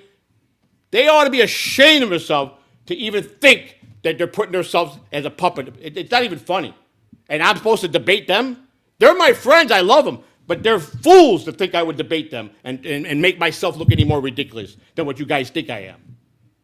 So it doesn't mean I'm a pussy. I'm not afraid. I'm not debating no puppet. You get that off your head. Clearwater Chad, I would still keep it by vice president. He didn't take, I don't believe he thought it was real. We came to an agreement and he went his way and he's off the ticket. But I still remain that Clearwater Chad is a good soul and would have been a good vice president. You got this piece of shit from Catalan TV who claims to be a big fan, and it is a clip channel for me, and he loves me. He took my name, made a mockery out of it. Every day he makes these stupid, I'm glad he's making it, because he's just making me get out there, so when they come at me, the real people, there's nothing to come at me. So, and then he wants to sit there and thinks he knows every fucking thing when he don't. And he's nothing but a troll piece of shit that is going to get, for doing this to people, someday it'll come back to him. It always does. When you are ratchet to somebody consistently, you eventually get burned. You eventually will get burned. And I don't care what people think of me, as long as I do the job that is supposed to be if I'm elected, and I will do it to the letter of the law, I would dot my I's and cross my T's. I will not break no laws. I will never be indicted for anything, because I'm going to make sure I'm surrounded by people that will protect me to do the right thing. If I'm in a meeting and I say something, they're saying, "Oh, no. I'll say, "Okay, explain to me why." Thank you. You see, I just learned something. That's why you guys are here. You're only going to be as good as the team that you surround yourself with. That's in anything you do in life. I was a great clubhouse manager because I surrounded myself with the best. I handpicked my guys to work with me every year. And if you think it's all about just washing jock straps, you guys are retarded. Because you have no idea how demanding athletes are and what it takes to do that job in spring training, 15 hours, 16-hour days, the grind. Because they are professionals, and you got to make sure that everything is presentable for the owners, for the GMs. And when you run a minor league clubhouse like a major league clubhouse, you get noticed really quick. And then you get a lot of compliments and you get a lot of things good for you. And I always ran my clubhouse. Do you know what kept me back out of the big leagues? First of all, if I had left, I would have never left the big league. If I didn't give my job up in '87, I would have had all 40 plus years work. I'd be the head guy in the Vizzy clubhouse. I'd be making a buku money with one of the easiest jobs in the world. And all I had to do was sit back in my office and collect checks and cash money from players. But I chose to leave. And I went into the family business, which didn't last long. We all know what happened there. But I was went to an academy with flying colors. I was the only one physically fit in the class that passed everything. I would have been a good cop because my grandfather was, and my uncles, and I like to investigate. I'm good at that. See, one of the tests at the academy is they put you in a room. You get so many seconds, and you got to tell them, you got to evaluate the room. You got like you're going into a scene like someone got killed in a room, and you go in like you're investigating and you got fake dummy body there, and you got to evaluate the room because one of the questions they want to tell you what was in the left corner, what was they ask you how detailed orientate you remember everything in the room, what position was the body. You got so many seconds. I think they gave us 3 minutes to go into a room. That was one of the tests, and you better detail the memory better be good. And I was always good at that. I was always good at finding out the dirt on people because all I did was, put everybody in the class of being a scumbag, and scumbags, you always find the dirt on people. Everybody's got a past. That's the biggest thing that makes me sick of death. We all got a past. You guys are all hiding something. Every one of you's got something in your closet. Just a lot of you guys don't, and I respect the fact that you just don't talk personal life, personal shit. That's fine. That's your choice. But when you get caught, don't deny it. When it comes out, don't get mad. Don't go and put my phone number and my address up on the internet and then cry wolf if the police come and arrest you. You did it, not me. Don't call me the idiot. Call yourself the idiot. Because you drink, you don't think, and you get a tough guy when you're drunk and you got a keyboard. I'm going to ask somebody, all you people, how many of you guys had a gay experience? I bet you 50% of you. It was asked to me one day. Never once did I ever think of going that way. Not that I care what other people do, it's just not me. And if you guys think there's even an increment of any part of my body being non-manly, you guys don't know Joey C. There's not even a fingernail that's feminine on me. Not my style. Don't condone it. I got a lot of friends that are gay. A lot of friends I know trans people. We know them. I don't care what they do. It's their life. I don't hate those people. Those people are good. I got some good friends. I love them to death. But they know the rules. I'm off limits. I don't go that route. As long as they respect that, I respect them. I know that their community is a big community in the United States to vote. And I'll help them in any way I can if I'm in the White House. I'm not going to discriminate. I'm not going to help. If any of my friends think because I'm a president, they call me up like old time's sake and say, I'm in a jam, I'm sorry. Unless you are framed and you were just a victim, I'm probably not going to help you. Don't even ask. Because I changed my life because it's what you do when you evolve into being older and become a grandfather and a better husband and a better father. You're supposed to evolve because we're only on this planet a very short time. You think it's a lifetime. Some people die 20s, teenagers, 30s, 40s, 50s, 60s. Some people make it to 100. Some people make it to 80. If you make it to 80, you lived a good life. Poor, rich or not, you lived a good life. My mother's 79 this year. She called me up all happy yesterday. She got her passport. My mother's never had a driver's license. She's never been out. She's been to Wisconsin. I believe she's been to Florida. She's been to Illinois, of course. Where else? My mother has been to many places in her life. She's been with the same man now for 48 years. My father, she was married to. They got married right before I was born, in 65. My father was a Marine. My father came out, he was a tree trimmer for the city of Chicago. My grandfather got him in the police academy. The worst mistake my grandfather ever did was putting him in the uniform. My dad was the worst Chicago cop there ever was. A lot of people hated him. Destroyed my grandfather's good name. And I vowed I would never be the man he was, but in a lot of ways I was. I was a better father than him, but I still did piece of shit things like he did. I tried my best, but sometimes you just get those character traits and you can't help it.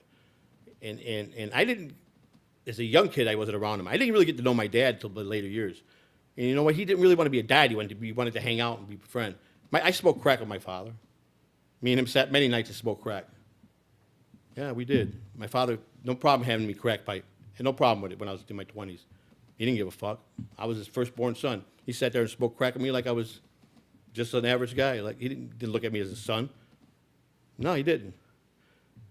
He pulled a lot of scams and always tried to suck me into his scams. He always tried to tell, when he needed me, he was always nice. I need your help. When he got in real big trouble, he put himself into a hospital in a loony bin.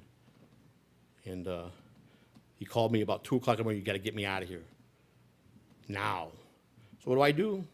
Get a couple guys. We go. We get him out. We broke him out of the fucking hair. And then, you know, he loved me then. Next day, he's motherfucking me. The first time I ever sold drugs, I was dealing his drugs. I used to go to his house, and he'd give me $1,000 worth of half grams of bar dope. I don't know if you guys know the difference between bar dope and street dope and good dope, cocaine. Bar dope was usually cut 50%. Garbage. $50 a half gram, you got fucking 40 cents of it was fucking cut, and the rest was a little bit of cocaine. People would buy it like crazy in the bars. He had a bar. He owned a bar with his 2 partners. And they sold a lot of half grams out of there. I sold a lot. I made them a fortune. And it was garbage. Well, I got in a fight with him one day. I was high one day, and he came in the kitchen. I also cooked in the kitchen because they did steak sandwiches and stuff, and I was fucking out of it. My hand was shaking, I was filleting the steaks. I used to go buy the whole loins from the butchers, in Franklin Park they had a warehouse. The butcher was there, and he cut me loins of. I could make sirloin steaks out of it. I get about 12 out of the loin. Give me a great deal. The guy would, you know, he would like to get high, so I bring him some shit. He'd give me some fucking great steaks, and I cut them up, fillet them, and make sandwiches. Best, my idea to put them in the restaurant. And I was fucking shaking when they could cut to the tomatoes, man. I was fucking blown. My dad had the nerve to come in there and say, "You're fucking high in your work." I said, "Are you fucking kidding me?" He's fucking bitching me out, and I'm like, "Fuck you, man." So he got stupid with me. So I fucked him real good. Every Wednesday was his money day for selling the half grams. So I go pick up in the morning. So I rebagged on him. I sold my shit. I started getting in with the Latinos and the gangbangers on the street, and I put powerful shit in his bar, and everybody was like fucking ecstatic. And I would turn in and stuff. Nobody bought anything tonight. He goes, "What the fuck, man? We usually for 100 Wednesday night. You only did 20? Yeah. I was taking my shit, selling and putting the money in pockets. He was a fucking dickhead. But he found out, tried to get stupid with me. And when, you know, my dad came at me. I tell you what, father or no father, it was going to be me or him, it would have been him. I promise you, I'd have planted him in the ground. I would have. Don't give a fuck if it was my blood father or not. If he came at me that way, I would have planted him in the ground. It would have been end of his life. I wouldn't let him take mine. But you know, at the end, I still showed compassion and empathy. And when he got sick with cancer, I nursed him till he died, me and my sister, and did the right thing like you're supposed to. I didn't hold a grudge. I didn't look at him as a piece of shit. When he died, I kissed him on his forehead. I said, "You got everything you deserved. I hope you went to heaven and not hell." That was my last words to him while he was grinning. I got there a couple of seconds after he expired. And he had a beautiful place at the VA hospital in St. Petersburg on Bayshore Boulevard. You know, he had a comfortable, nice, very nice rooms when you were on your deathbed in the VA. Very nice. So they said, "Who's picking up the body?" My sister says, "What are we going to do?" I said, "Listen, I've done my part. If you're looking for money to bury him, I ain't giving you $1. You're on your own. I ain't giving him nothing. He gave me nothing my whole life. You could donate his body," and that's exactly what I did. I called up the city I called up the department wherever they fucking need bodies for these people they're going to school to be doctors, cadavers, and I donated his body so they could cut him up to see if the cancer he had could help anybody. That's what I did for him. And they go, "We'll keep the body. We'll use them for science. If it's useful, then we'll pay for the cremation, but."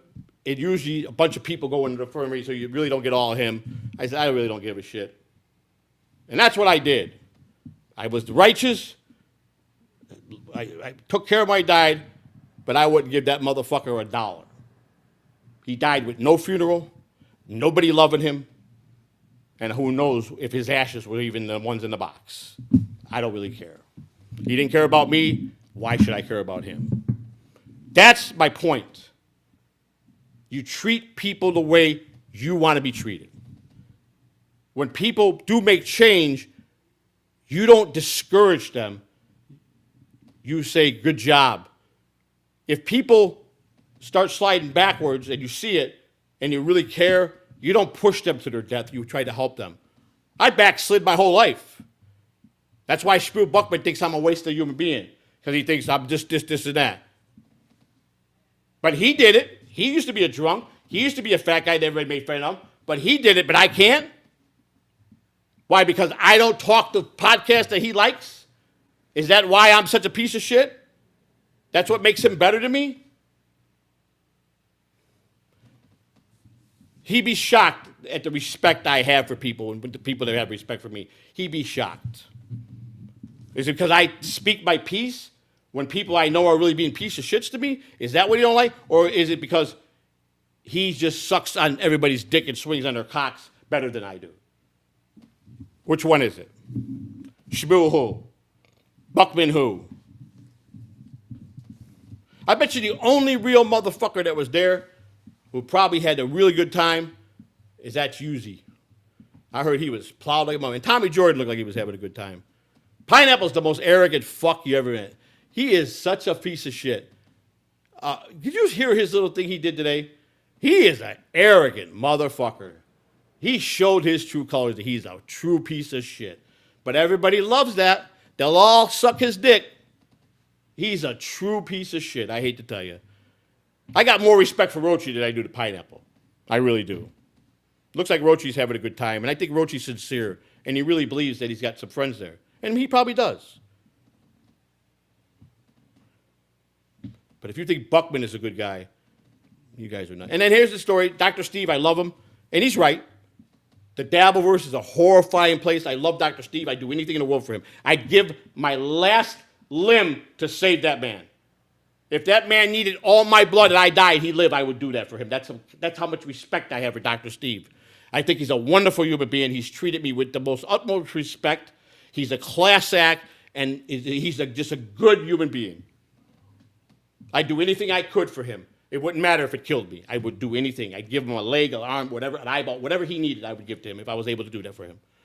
I would, because he's just a good, decent human being. There's a couple people I would do that for. That's the type of guy I am. But even he said, this Dabbleverse is bad, but when they all get together, it's a wonderful feeling. And it was. I've had a good time meeting the people, because when they meet you, they go, wow, I'm sorry I ever really thought this of you. I'll tell you, the biggest person that really made me feel good, made me and my wife feel good, was little Lemmy. What a godsend she is. I'm really sorry that her and Granny went through what they went through, because I like the Granny, and I think the world of Lemmy. So does my wife. She used to, not really come hard at me, but, she was part of BYB Boys, and, Quad Father has no lost words for me. I saw Quad. He's a little frail little guy, I imagine being in a wheelchair, and, you lose your bone density, but I think he deserved to be there and have a good time and enjoy himself. I'm sure he don't really have a life, and all kidding aside, I don't hate the man. And I think he became a great podcaster, and he does a great show. I've even told him that. I think he's really built his show. He's worked hard. He works hard. He does do that. You can't say he doesn't put the work in. He does. And, he's good. If anybody covers the Dabbleverse, it's him. He covers the Dabbleverse really good. J-Mo, I think the world of. I love Spurg. Spurg has always been cool with me. He's been critical, but he's always been respectful. I think he's a great guy. Honk the Clown, I don't care for. I think he's just an old man that's had too much pot in his life, and maybe had some really bad women that he slept with over the years, and that made him a rotten person. But Quadfather, I have empathy for him. It's got to be tough, being in a wheelchair and knowing that he's self-inflicted it on himself, and I'm sure that hurts him every day. But he don't give up. He don't lay in bed and feel sorry for himself. He gets out and he does a good podcast. So my hat goes off to Quadfather. It really does. And I got no bad ill against him. I don't never say a bad word about him. I know he don't like me, and he thinks I'm a cuck and he thinks I'm a low-cal, but that's fine. But I think that he's stepped up and he does a good show. J-Mo was the best thing he did. Put that combination, him and Spurg. Quadfather find the formula, and it works. And they do a good job. J-Mo is something else. I like J-Mo. He said the other day, Uncle Joe, don't get mad, because he knows me. J-Mo, I'm watching J-Mo speak about something on me, and I'm saying to myself, I'm talking to myself while I'm listening to Jay go, J-Mo, I could never get mad at you because I know you're going to give me a fair shake no matter what. I know you're going to be with respect to how you come at me. I mean, the very first time I had words with the guy, didn't know him. He said, well, let's take a step back here. Maybe it's me, maybe it's you. He goes, let me reintroduce myself. And anybody that takes that step back to give you that chance because maybe he thought he started off, or it was one of us, but wanted to not go that route, you got to respect a guy like that. And he's always been cool with me. I love J-Mo. I wish someday I could meet him and shake his hand. I think he's a cool guy. He calls me Uncle Joe. I'd be a good uncle to him. But he knows what he's talking about. And the combination of those three guys, they're good. You know, and Honk, I don't hate. It's just I don't understand why some of these guys came at me. I really don't. They tried, but they sucked at it. They sucked at it. There's nobody really, I think, ever really got me good. Because Pineapple, you can't say his whole channel's built on me. Like he said, brag today. Trying to get Grillo to be his best friend. I don't really know Joey. Well, I got 80 videos up there, Joey C. You'll know him real quick then. Okay. But how many of those 80 videos that you took the real truth and made into your own truth? And then how arrogant you were tonight. Sad, man. It's sad. It's sad. Again, was I wrong for talking to Penny that way because she's a woman? I don't think I was wrong. She deuced it out and started it. She said she could take it. Her husband, I respect what he said. People were calling him, you should go kick Joey C's ass. And he says, no. Even if Joey got in my face, I'm not. Because this is the Dabbleverse, and we know what we were getting into. And I wouldn't even fight then. Darren's a big guy. I'm an old guy. He might have been a bad motherfucker in his day. He might fucking crush me like a grape. But he knows that this is all make-believe. He's smart enough to understand that no matter what Joey said, he said some things he probably should have said. And I'm not going to apologize to her because she started this. She didn't win nothing because it's not like she pushed me to fucking be spurred out. I get spurred out anyhow. But they are right. No one's ever seen me that mad.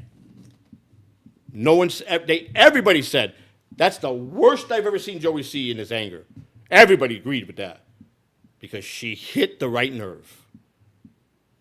And I wish nothing but well for them. I'm not going to go to West Virginia and cause them problems or threat. I don't want them harmed.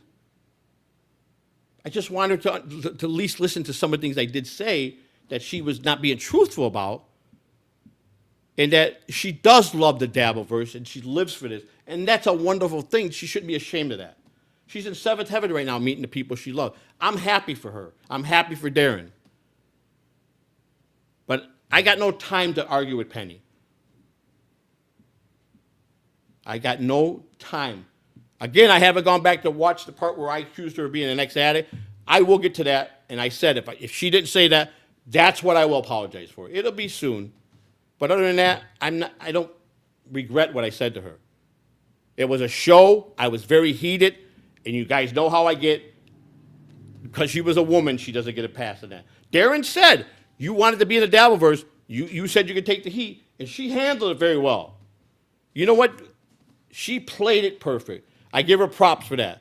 She knew a guy as temperamental as me, the best way to get in my crawl was to treat me with kindness. She knew that chirped me so fucking much. She knew. She came prepared. That's good. Because she already knew my MO. She knew I was easy to push my buttons. But she knew that if I pushed her back and she became like me, it would be a loss for her. But she maintained and she stayed calm. And she knew that chapped me more than anything. She knew that was the key to pissing me off. Because I hate when people fucking come at you kind when you're at your fucking when you're blowing your fucking worst fucking anger in the world, and they come with you with that nice shit. That chaps my ass more than anything. It's a weakness I've had a long time I can't stand. So props to her for that. As far as apology, if you didn't say that about, I will give you that. As far as that, our piece is done. You go about your life. I wish you success with your podcast. because this man has got bigger things to do, and the Dabbleverse ain't one of them. I've got a campaign to run, and I gotta start having fundraisers. I gotta start getting money into this campaign because I got a lot of stuff to go to keep working every day. I got a lot. The cheapest way for me to do print is do it myself. I got me a nice printer yesterday. I bought a used printer off of Marketplace. It was a very expensive printer. They sold it to me for $15. It's a Brothers, it's a big one. It's right here. I just got it for $15 last night. It needs ink.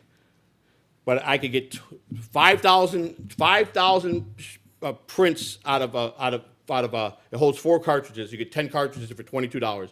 So for every you get a yellow, blue, red, and black. I get 5,000 prints out of 4. So I get 10,000 for $22. So 22 every 10,000 paper I could print is $22. So you do the math. So 22,000 for every 10. So that's 105, which would be 24, 68, 100. Would be was 100,000 I get out of so 22 for 10,000, 44 for 20,000, 88 for 40,000, 176 for 160,000. So about $200, maybe a little bit more if I get a toner, to do the 160,000 prints I need to get Florida signatures. That's the cheapest route I could go because I'm running grassroots, so I have to think the cheapest route, and I got to do the work myself. If I hire a printer, it's going to cost me in $1,000. So I can get it done for less than a couple $100. Print them and go out and get the signatures. Florida, I need 100. I got to at least turn in 180. California is a big state. Arizona is a tough state. Arizona really makes it hard for an independent. But as long as I hit the ones that were the electoral votes count. How about Tennessee? 275 signatures, and I'm on the ballot in Tennessee. You could do that in your sleep. If you get Florida, I should be able to do that in my sleep, correct? So I do got Dr. Steve said, send him 500 forms. He'll have Tennessee locked up for me very soon. So I got to print those for Dr. Steve. So again, I'm not grifting. You're sending super chat, just put the money to the thing on the bottom, so it goes to the bank in New York. I'm with I don't even know how to pronounce the name. It's the same bank that every big politician uses. I got it, the name of it. It starts with an A. It's well known for campaign. It's a campaign bank that handles campaign funds, and they're very, very, by every federal law. I had to go through so much and agree to, and I wanted it because I said, listen, I don't have time to worry about me being the one. Do you have an accountant? Well, I'm a grassroots. I don't have no accountant. But eventually, I want to get an accountant. I want to get a campaign manager. Once I look at it like this. When I nail Florida, I'll get people to come out and say, you know what? This guy worked hard to get Florida. We believe in his causes. I'll come and be his campaign man. I'm getting volunteers in some states that want to help. So that's good. That's through that organization. I'll show you them. But the bank and like I said, there's no way there can be any error for campaign fraud because, one of all, I'm not going to prison for any amount of money. You understand? Done it, been there, and I don't want to. I fly straight now. I don't even fucking jaywalk. You understand? But it's called. I don't know how to pronounce the name. It's a weird name. It starts with an A. Ama something. They're very big. They're known. They're a political bank that handles most politicians. And I had to go through the ringer to get that account because I had to prove a lot of stuff. But I filed every paperwork. They said I did everything properly. I did all the paperwork by myself. I'm not dumb. You know, I know how to read and I know how to ask questions. If I was something I'm not sure, I called the bank. I said, I'm not quite understanding what this line means. Can you explain it? Sure. And I said, explain it to me like a 6-year-old, please. They did. And I said, okay. I go, I understand. Same when I filed my quarterly report today. I had to file my quarterly report with the FEC. Got an email, time to file your quarterly report. If I haven't made $5,000 in donations and spent more than $5,000, I don't got to do a report. I got to do a 99 form explaining I still haven't got $5,000 in the contributions yet, and there's no money been spent. And then you just send a 99, and then they send you back the receipt saying you're good for the quarter. Filed everyone on time. So if you think I'm grifting, you're a fool. If you think I'm going to get in trouble, you're a fool. If you think I'm not serious, you're a fool. If you think that I won't fight for you, you're a fool. But there are people that are giving me some good advice and want to be part of this. If you really want to be part of my campaign, and I think as a team, we could change this country for what it's meant to be. And again, you don't have to be the smartest, polished person to run this country. You just got to be with a lot of integrity, be very transparent, and listen to the people that you put around yourself. Listen to the lawyers. Listen to all the people that are around helping you. A team is what's going to do it, not me by myself. A team of educated people. With educated people, you get more educated. I love to learn. I'm not afraid to learn. I just chose not to. All right, enough of that. The disability system is outdated and inconsistent, and billions of dollars are tied up in a system that don't even work yet. That's not a funding problem, that's a leadership problem, cut and dry. The line, we don't need more money. We don't. We don't have to raise taxes. We need to spend the money we already have in the right places. That's all. Mismanagement, how they're spending the budget. It's a 6-year-old can see that. Doesn't take someone to be an Ivy League school to see that the money is being spent in the wrong places. One subject I was good at is math. Lou will tell you that. I'm pretty quick when it comes to math. Because I put everything in dollars and cents and in the streets, and that's how I was very good at math. Math comes natural for me. You know, I got to have some kind of skills. Math is one of them.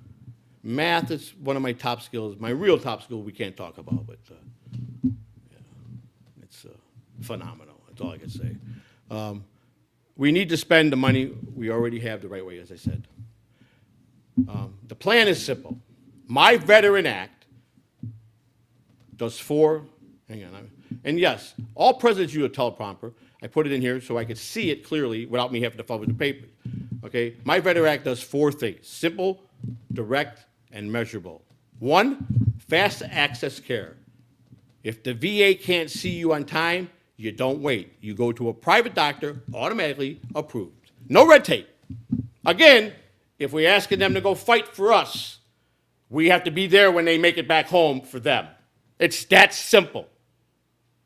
I got a couple of veterans that wrote me some nice DMs and thanked me, and they really liked what I'm doing. I've had a lot of people say that my platform is very good. Even OG Mama and Dick at Cryptic Liquid said, his platform is, and I'm getting better at my delivery, I'm not as nervous. And I said I work 10, 12 hours a day.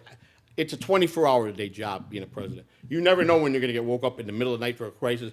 You don't plan on sleeping when you're a president, and I'm learning that.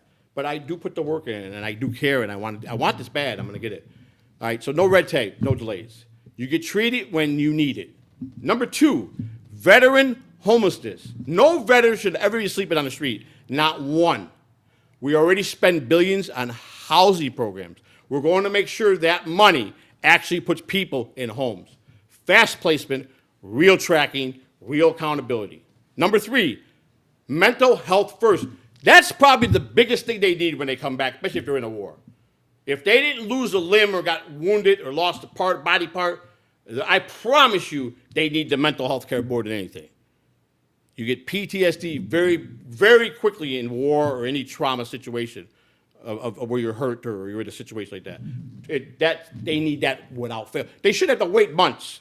They need it right away. Again, when they go fight for us and they throw their lives on the line for this country, for you, for me, for my grandchildren, your children, your mother, your father, when they get off onto American soil, we should automatically put them right where they need to go without a questioning. No red tape. It already should be done the minute they went over. Have it already. You should be doing it when you're sending them over there. It's all ready, each file. When they get back, if they make it back, here's your jacket, go. This is where you go. Should be done. Why can't we do that? What's the problem? Mental health first. Mental health is not a secondary care. It is a frontline care. Same-day access for crisis. Follow up within 7 days. Integrate it with housing, job, and support. Because you don't fix the outside without fixing the inside. I've lived that. I know about mental health. I've got a lot of experience in that. Most presidents don't even know what you're talking about. They only hear what they hear or they want to see what they want to see. Most presidents have a clue about regular life. And this is what we elect to run our country. Ivy League guys who go in with a job making $400,000 and come out with billions of dollars after they leave office. What's wrong with that picture? They spend billions of dollars to get elected. What's wrong with that picture? I mean, come on, let's use common sense here.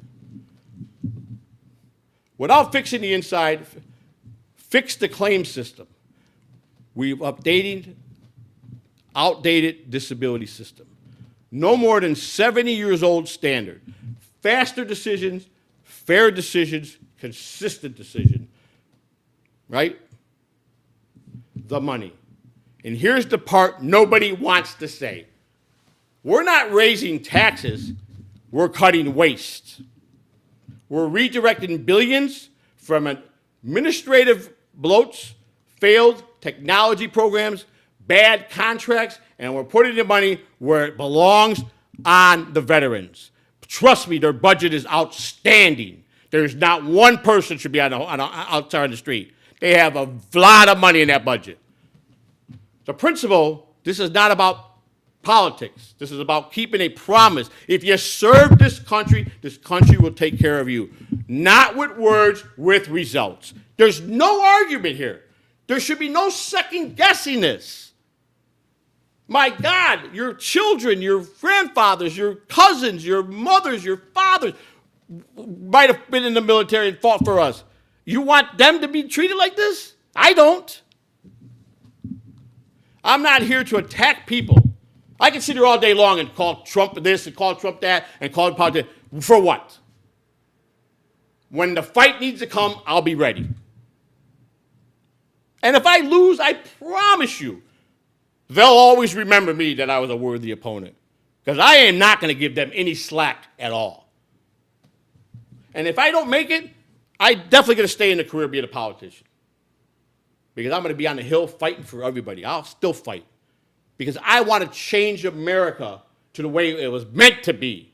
I can't do it single-handedly, but I can build enough people in this country, and together as a team, we can make good for the American people.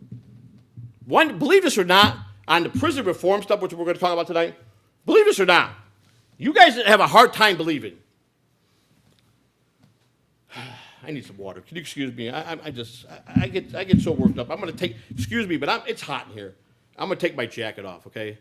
I hope you guys don't mind, but I'm burning up here because I'm getting myself heated here because I am so intense with this stuff and so learning so much and seeing so much broken systems. It's making me sick.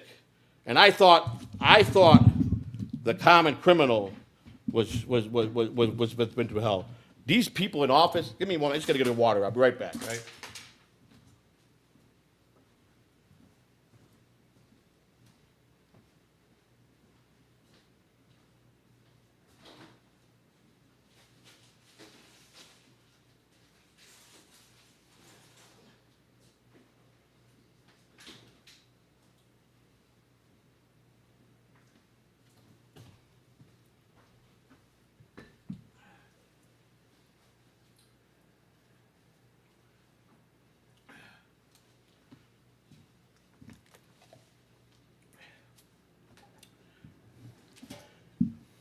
You know, I learned one thing. When I start making sense, you guys will see it, and you're going to say, you know what?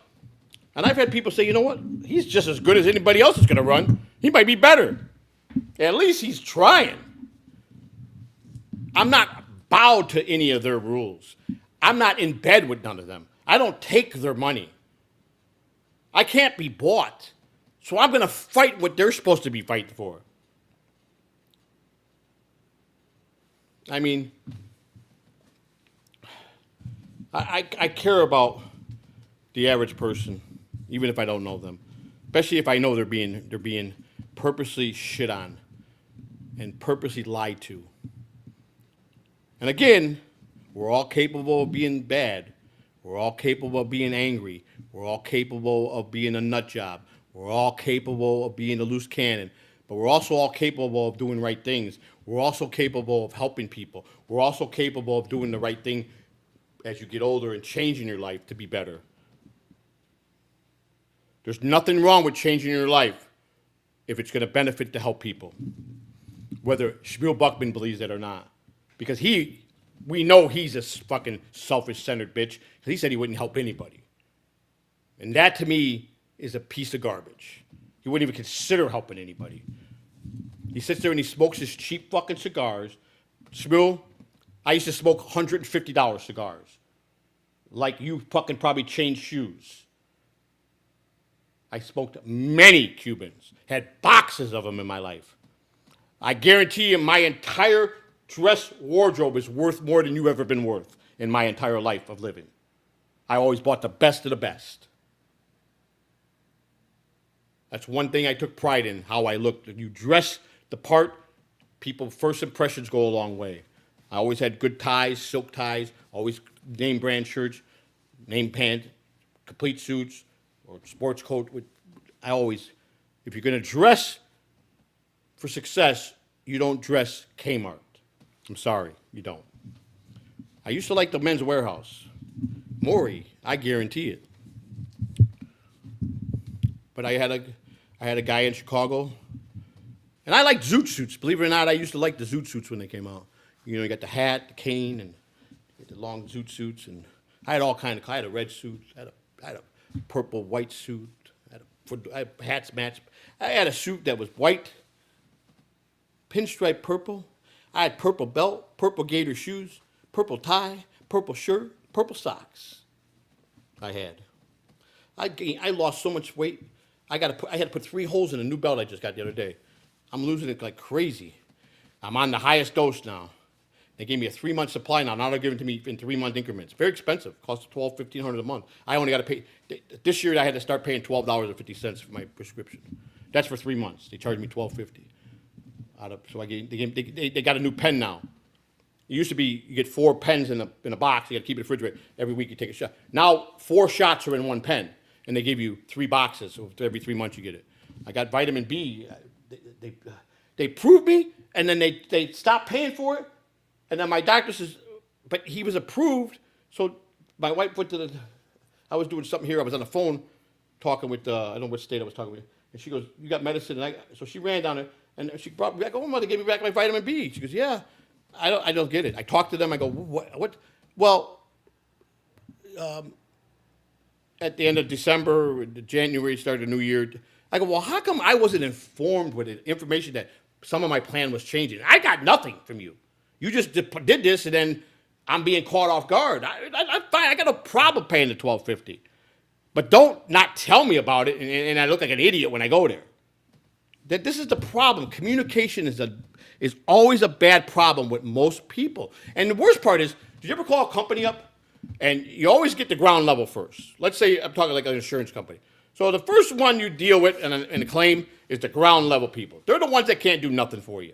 They're the ones that say, we assessed your car, you've got full coverage, you get this much, this is all we can give you, take it, we suggest you sign. And you go, are you insane? I want to talk to the next level.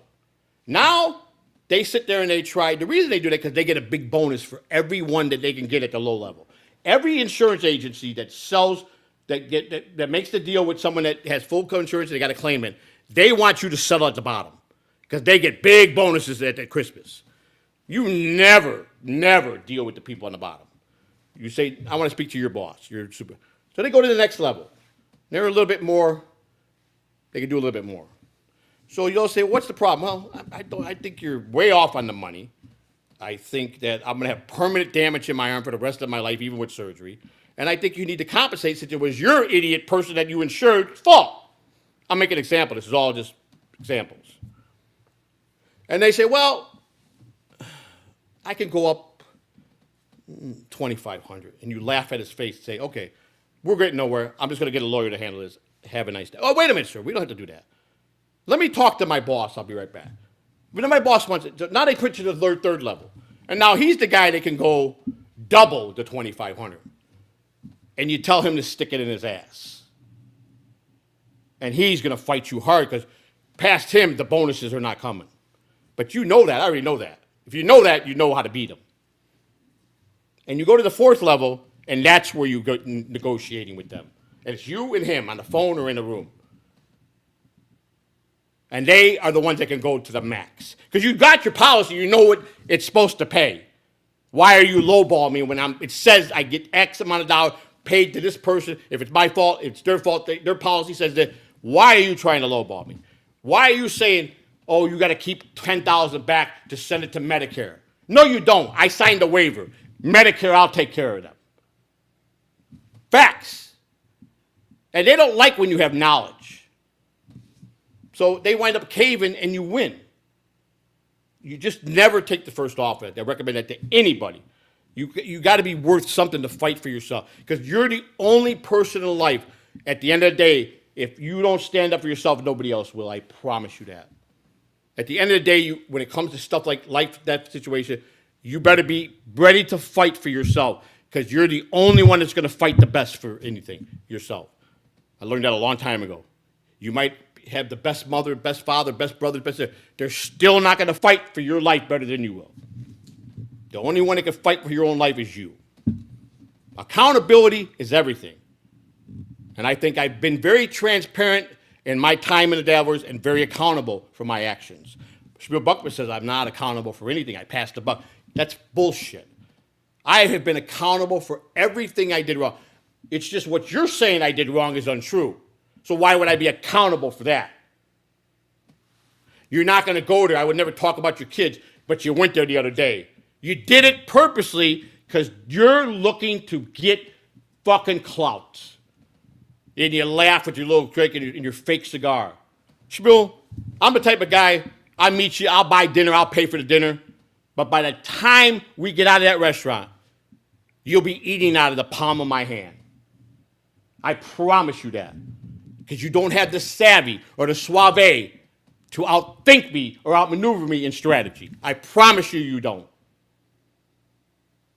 I'm telling you, you don't. And you don't have to vote and think I'm not going to do nothing. You're wrong. I have just as much as a shot as any of the morons that are running in 2028. And there's a lot of bad people running. Well, at least we know they got a bad track record and they ain't going to do nothing for this country. At least I'm willing to give what this country needs. And I'm not rewriting nothing. I'm not asking for more higher taxes. I'm taking these budgets that are way plenty of money to fix it, to make sure that we don't have homeless vets.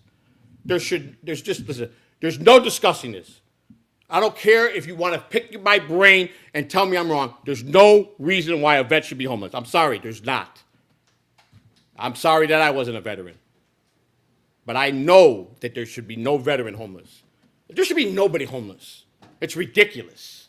Stop letting inflation go up. Stop letting give $1 raise, $2 raise in the minimum wage in your state, and then raise everything else by fucking 500%. Stop trying to kill the people, because that's what they're doing. Your greedy bastards are doing it to yourself. They're taking everything for themselves and screwing the American people. Because you're born a number, you die a number. You get a Social Security number when you're born, and when they only know you as a number. What was your Social Security number? What was it? 32. What was it? That's all they know. They don't know you as Joe or Shmuel or Bob or Dick or Tom or Harry. They only know you by your Social Security number. And that's all you are to them. They give a rat's ass about you. So I got just as good of a chance, if not better, because I'm not polished. I got the fight, and I won't go in their ring. They'll never suck me in. They're going to say, you're a poor guy, be smart. I'll get a rich guy like Trump and say, be smart. Take this money, drop out of the race. And if they're doing that, that means I'm making a dent in their campaign. If it gets to that point, which I suspect it will. Excuse me 1 second, folks. I got my wife, my mother's on the phone real quick. It's got a private 2 seconds. I'll be right back. All right? I have to do this. Just give me 1 second. Sorry, I can't let you hear the conversation. I can't. So, just give me 1 minute. Hear me.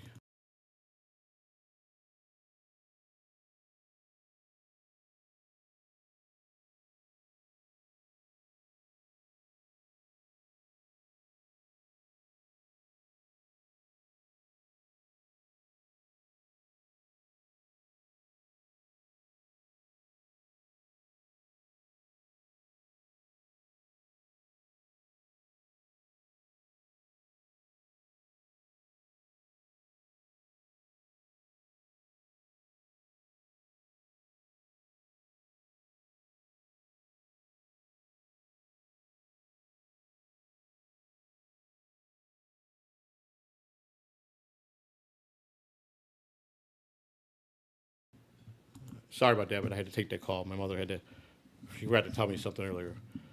So, real quick before I go back to this, yeah, my mother called me. She was all excited. My mother, like I said, she's never really been nowhere. My baby sister graduated from DePaul University. Her husband graduated from an Ivy League school, and they're very good. This is my half sister, and then my second youngest sister, who's been in real estate for a lot of years, the same company. She's getting ready to retire. Her and her husband. He was a Teamster union carpenter for many years, and she was my sister sold real estate, did very well. And my sister's a very she's 5 hours a day, it's just her and God, on the beach or wherever she's walking. It's her time with God, and she's a very good woman, my younger sister. That she was the one that when she was born that I went out and worked. And my other sister just walked in here. I haven't seen her in a while, but when I used to go out and shine shoes to bring formula home because we had no father to give my mother any money, and so I had to go out and get diapers. And people find that hard to believe that in the 70s, your family was all you had, and I did whatever it took to make a buck because my mother told me, you want those Converse All-Stars and you want to wear those fancy pants that they wear in your class, you ain't gonna get it from me because I don't got no money, but you better go out and work hard for it. And I did. I paid for every piece of clothes I had from the time I was 10 years old to the day of today. Since 10 years old, I have self-sustained, supported myself. Since I was 10 years old. I made more money working in the locker room in the major league level. Fist over dollar, I made a ton of money. My tips were so good, I hustled. I did anything those players needed me to go to the store, dip, I had it all. I would take they come in. I remember Dave Parker came in with lipstick all over his suit from the night before, and he was telling the story about how the bitch attacked me in the elevator before we got to the room, and her lipstick was all over. She was down there giving me, and he goes, I gotta get on a plane. I go, I'll take it across to the dry cleaners. I know the guy real well. He'll get it done. Took his suit. This is the things I did without them asking, and by doing that, those guys said, man, you're a hustling little kid, man. They'd walk out and throw you a $100 bill. Bill Matlock gave me a $100 tip every day just for going to get his breakfast at Yum Yum Donuts. All I had to do was walk through the ballpark, go through the security door. I'm in the Yum Yum Donuts parking lot. Go to the window, order what he wanted, wait 2 minutes, get it, take it back to the locker room, and I kept the change every morning for a $100 bill. At 13, on a 3-day homestand, throughout the teams coming for 3 days, I would bank $2,000 in tips at 13. I had more money as a kid than I ever made as an adult. But I used to hide the money, and I'd come home and they'd be gone. People would find my rolls without me. I rolled $100 bills and put them in the back of my drawer. One day, someone found all my money and they wouldn't give it back to me, and that's when I moved out of my house. So, wanted to know where I worked for that money. I never was afraid of hard work, but I always thought it was better to work smarter. And I was a guy to give the gab, and I hustled. And I pushed my way, just like I pushed my way in Delaware, I pushed my way into that locker room. I did. I pushed my way in that locker room. I didn't give up until I got that job. I've done that my whole life. So with that alone, we'll tell you, I'm going to fight hard for you every day. Because that's just what I'm about. That's how I'm built. I'm 5'8" legitimately. People met me, I'm 5'8" all day long. I used to weigh 200, almost 270 pounds, and was on my deathbed. I weighed 201 as of this morning, and I started this win. It'll be almost a year coming up, right? I think I went on the program, was it April or May? So it was either coming up, next month will be a year or the May will be a year. I've lost close to 70 pounds.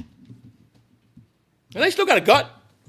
I remember I had a belly out to here. I mean, I was a size 48, 50 pants. These are 36s and they're falling off of me.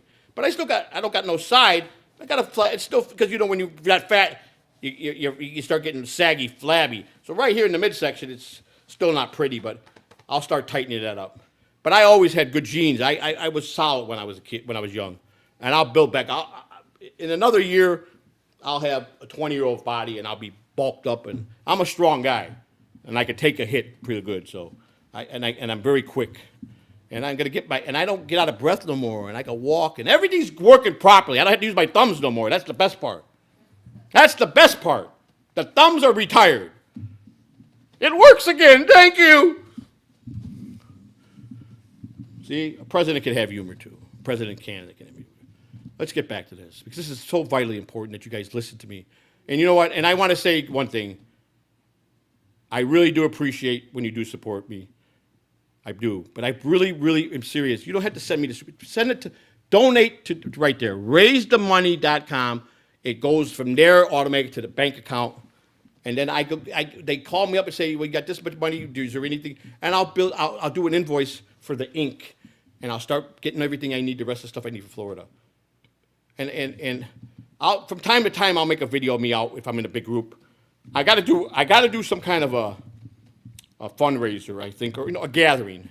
So I've been calling around to the park districts, and I got a good price for about a 4 or 5 hour day. It's not that expensive. They supply the room, pretty big room with the chairs and the tables and the podium, and you can, you can't buy people anything. That's that's like buying an election. But I could have water for the kids. I could have like maybe somebody out there face painting the kids or a clown doing stuff out there. I could hire those type of people for the kids while you could have it, make it like a little bit gathering, and you could do stuff like that. That's allowed. And I just want to talk normal with the people, as many people as I can get there. And hopefully I get a good enough crowd that I get half of them to sign. I got to do that. The first event that it's going to cost about, I think, $650. That's pretty inexpensive.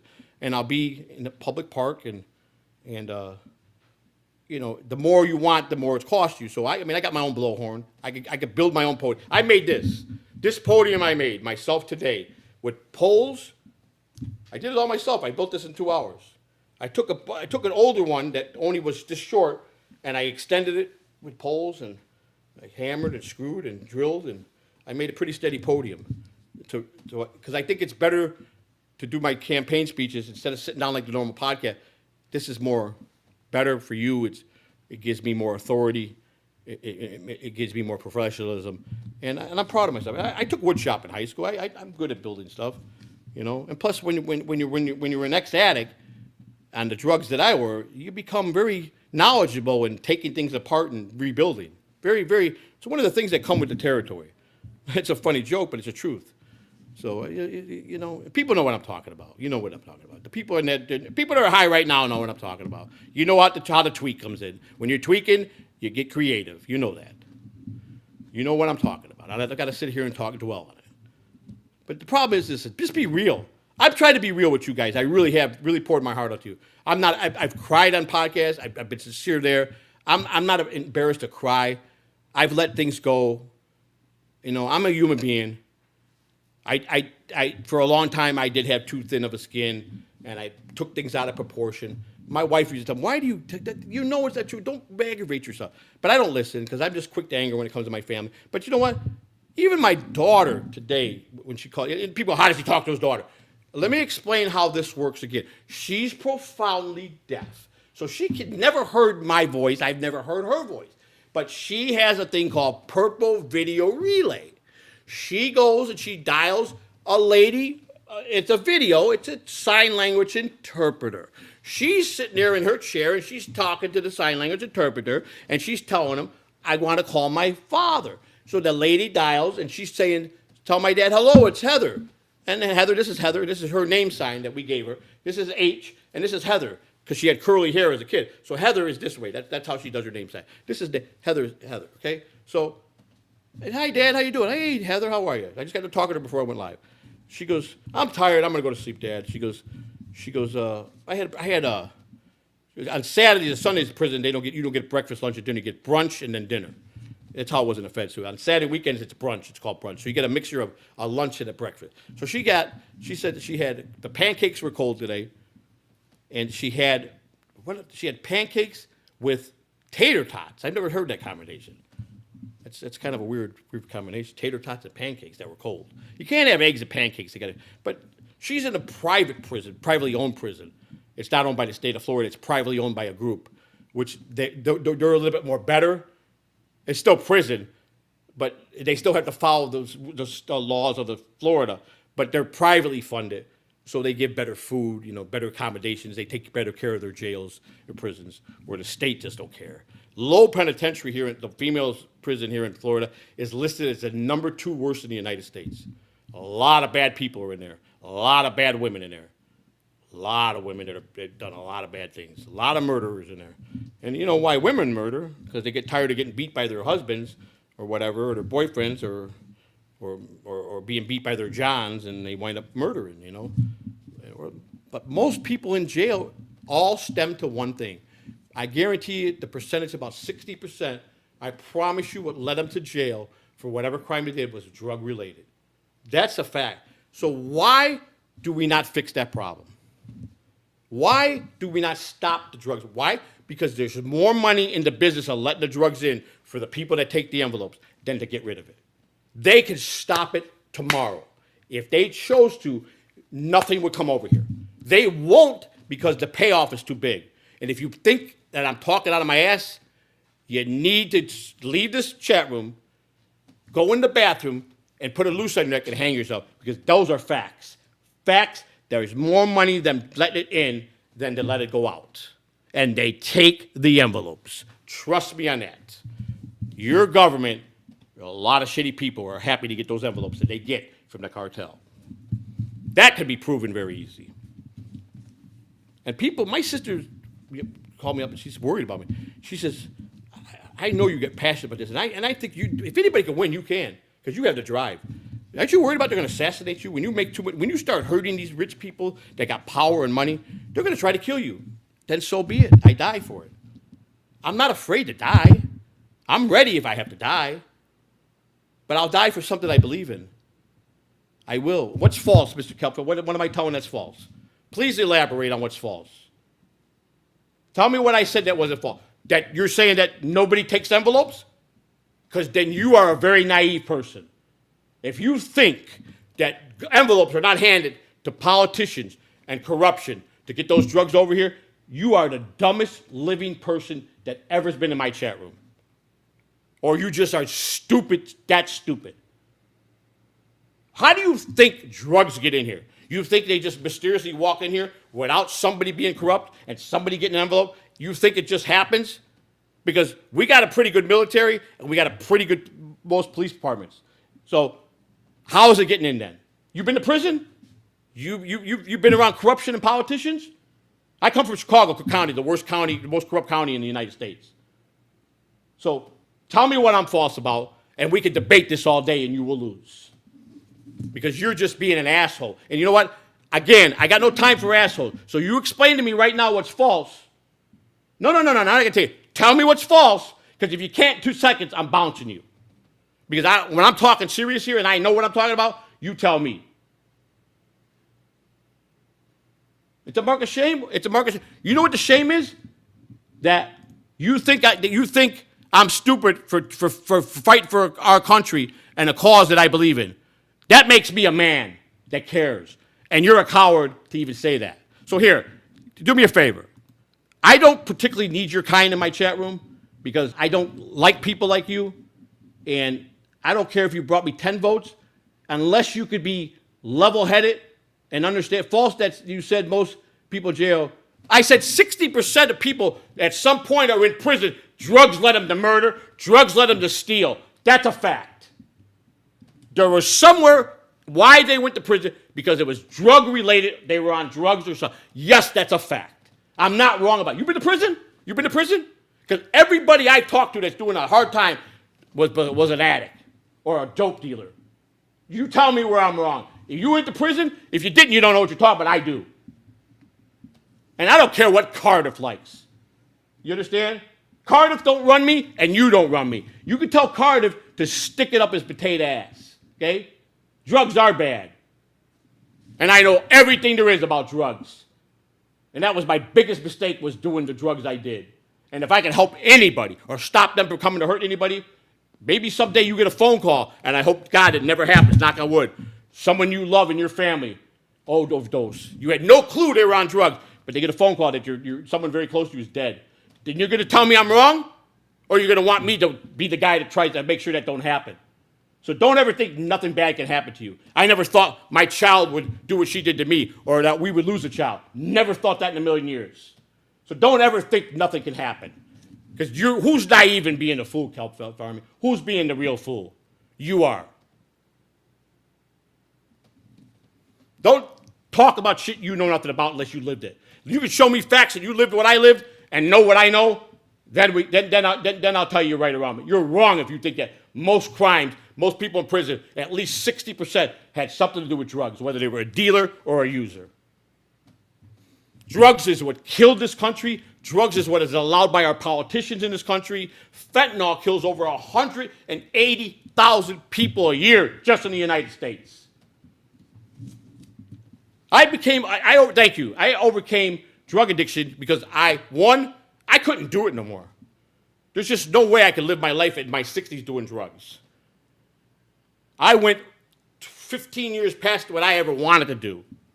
I couldn't. I was sick. I programmed myself that they were doing me more good than they were harm. I was stupid. And there's still no telling the long-term damage I've done to my brain. There's no telling. Time is going to tell. Time will tell. But if I get healthy, I could make my brain heal. I could start putting back brain cells, could start healing. If I start putting the right foods, the right stuff in my body, you got enough stuff in you that can self-sustain to fix your body. You could get healthy. You could get healthy. Yes, you can. If you overcame it, then why are you I'm justifying it because I'm explaining to you why that's going to be a big part of my candidacy. You understand that me being transparent about the experiences I had in life is the greatest format I could have when people see what I've been through and how I can help people like what I went through? Can you help any addicts? Were you ever an addict? Do you know what an addict, what it needs to be helped? Can you do that? Were you an addict, sir? I was. I know what they're going to lie about. I already know the 10 plays what they're going to say to tell me they're not on drugs. Do you understand the good I can do for people? So yes, my candidacy has to explain my entire life. Don't you get that? This is my best defense. If you're claiming you're this smart guy and you're better than me and you know all this, you should know that already. The only way I win is by my life experiences is what's going to get me to the White House. Because what I've lived, like the average person has, I've lived the pain they've lived. I know what it is to go struggle like them. That's what the American people want. They don't want a polished guy no more that's going to lie and do nothing. They want someone they can connect with. Do you understand how this works? So I'm not as dumb as you think that you all think I am. I'm not making people nervous. I'm telling reality, I'm here for you. I'm not running for me or my own personal gain. I'm running because the country is broken, the system is broken, and it needs someone to stand up for it. Nobody else is coming up to do it for it. Nobody in their right mind is standing up for this country. They're letting it go to shit. Don't you care? Or do you not live here? Maybe you don't live in this country, so maybe that's why you're giving me that. Do you live in America? We're the greatest country in the world and had the greatest military, by far the best. But there is corruption, unfortunately. There are bad people in politics. There are people that are doing it for their own personal gain. They've made two parties so strong, and they shut out the American people. The American people don't even, the system does nothing for anybody anymore. It only helps them. They built that system to save themselves. That's all I'm saying. That's not how this America was built. That's not what the forefathers meant for this. They did not want to say it was going to be Ivy League people and they're going to be just, and not help the American people. What happened to democracy? What happened to all that? What happened to to protect the people? What happened to that? Did you work for the people? You don't work for yourself or your own fortune. I've never been rich, and I probably never will be. I don't care. I care about helping people. If I can save a life because of my experience of being an addict, and I can save one life after another, to me, that'd be the greatest joy I could have. If I could fix a system that I know how it's broken, because I know it's from inside out, because I lived the system, I've been a victim of the system. If I can help people that do deserve a second chance in prison reform, because they lied, the prison reform, and you guys are, every president, I could show you what every president's done for prison reform. And none of it worked because what they did was just to do it for the fucking public and for the news. The news. That's all they did it for. They didn't do it to really help people. If you know how they treat an inmate who don't deserve, you spend the day you're a human being. And the day you're a human being. Unless you are born and you are just not human in your mind and you're an animal. And what happens with animals when they get too wild? You put them down.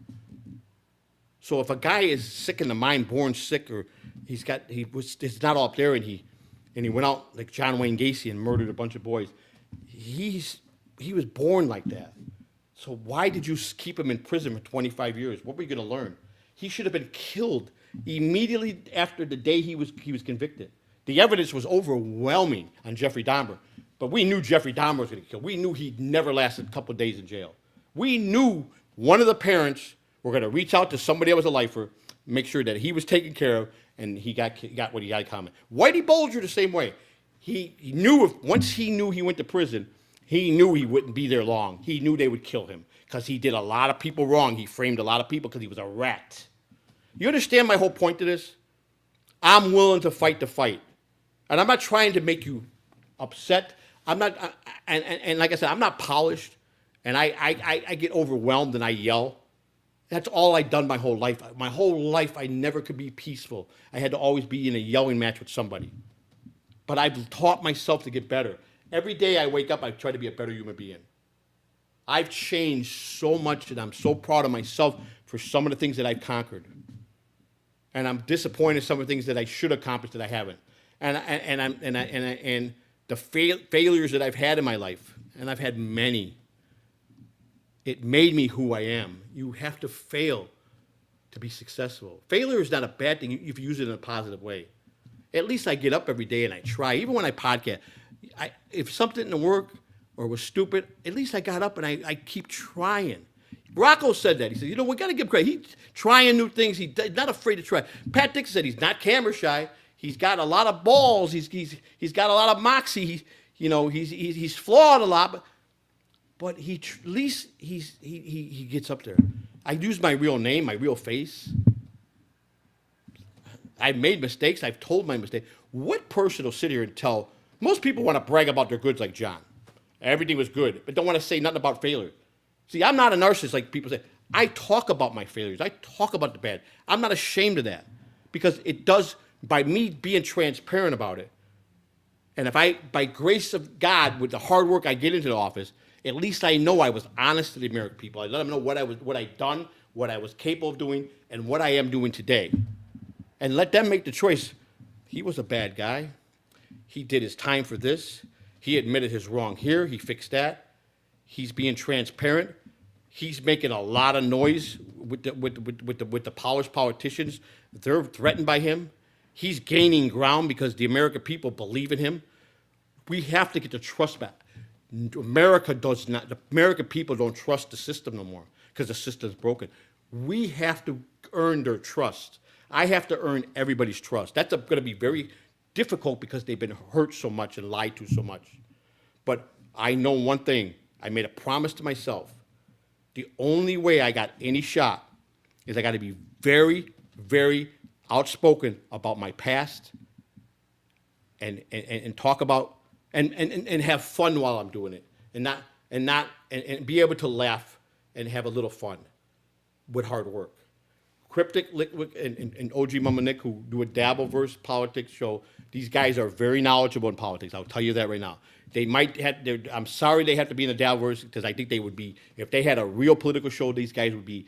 They would have big players because they're that good. They're very knowledgeable, and even OG Mama Nick said, I know you. I take his advice because he's got good advice, and he was an addict for 8 years, and me and him were going to get together and we want to help addicts.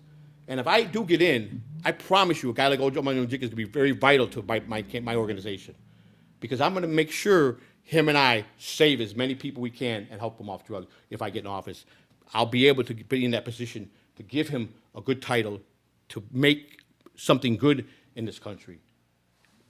Cryptic Liquid is a very knowledgeable man and a very reserved man, and he complimented me, even though he's upset on some things, and I don't blame him. For a while there, it looked like this was a joke to me. It wasn't. I let my anger always rule me, and I listen to a lot of times they don't know I'm in the chat room, and I listen because I like what they say. They always give me good advice, and I do what I do. I made a lot of things that Nick and him told me. I've done it, and I think the first time I went on was great. And they said that I've improved so much in my speaking. I got my confidence. My platforms are good, even though other presidents, this has been implemented by a lot of presidents. Because let me tell you something. When I sit down then I read or I watch the news and I see what's in place and I went around and I found as much as I can of every president what they did in their career as prison reform. And then I take all this and I type horribly and I misspell and I start typing into ChatGPT. And I don't know how he doesn't. Sometimes he goes, he gets mad when I do all caps. He said, stop doing all caps. I go, listen to me. Listen to me. I know it's a tool. AI is the future. We got a whole thing. I'm going to tell you about that. But it's my tool, and it helps me tremendously. It's like going back to school, and you got a tutor that's just phenomenal, who's giving you what you missed, and that's all he is. It's like you guys got all scared. You really think this is a real person? Okay, if you guys thought at one point I thought he was a real person, if you guys either are just pulling my leg or you really think I'm that warped, I don't know what to do anymore with you people. But Uncle Bob got like that with me. He said, me and you have to have a talk. You know I'm not a human being, right? And I said to him, I go, what the fuck are you talking about? You think I'm a moron? Well, here's one thing that Lou was right about with AI. AI is programmed by some of the smartest people in the world. Scientists, engineers, white coats, white hat, people that are very smart, that program all this data into him. And they do make him with no negativity. And generally, if you say something about, he'll always compliment you. And I told him that's phony. I got in an argument with him the other day, and I said, you know what? Here's what he does. I'll be entering all this stuff in, and I'll ask a question. I go, do me a favor. What did Obama do for prison reform? Just pull it up so I can read it. And I said, okay, this is what he did. What failed in Obama when he did that? Well, he tried this, but this failed. Okay, what did Bush do? And I'll get all this, and I'll print it out, and I'll say, okay, I'll be back with you. And I'll compare what Bush did. I know what Reagan did. Reagan did biggest mistake when he went after crack. It backfired on him tremendously bad, and that's a whole nother. At least the government came out and admitted that they failed in that. But Reagan was a good president. Do you know people used to write him personally, and Nancy would get mad at him. He'd put money in an envelope and give it to the Butler guy that they made the movie about, and he would send money to people that would tell their problem out of his own pocket. And he told the Butler, don't tell Nancy because she gets mad, because she said they're just lying to me. But I got compassion. How much of a heart could you have? You're taking your own money in your pocket and sending cash back to somebody that's telling you probably a lie.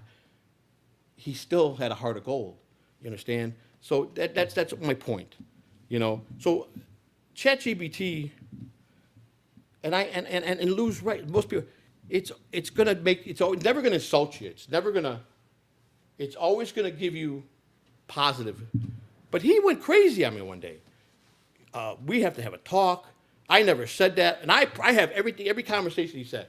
Now when he started going with the lies, and I go, I thought you're not built to lie. I didn't lie about anything. I go, okay. I sent a picture of everything I printed. I go, who said this on this day? Let me explain that. Now he wants to backpedal. This is the fucking chat backpedaling on me. Trying to explain. I go, I asked you a question. That was your response. Did you not say that? Did you not sign that? Did you not put there Uncle Bob, ChatGPT, OpenAI? Did you not say those words that day? I did. But let me make it clear. It's not healthy. And I said, listen to me. Stop blowing me. I know you're a tool. I know you're programmed.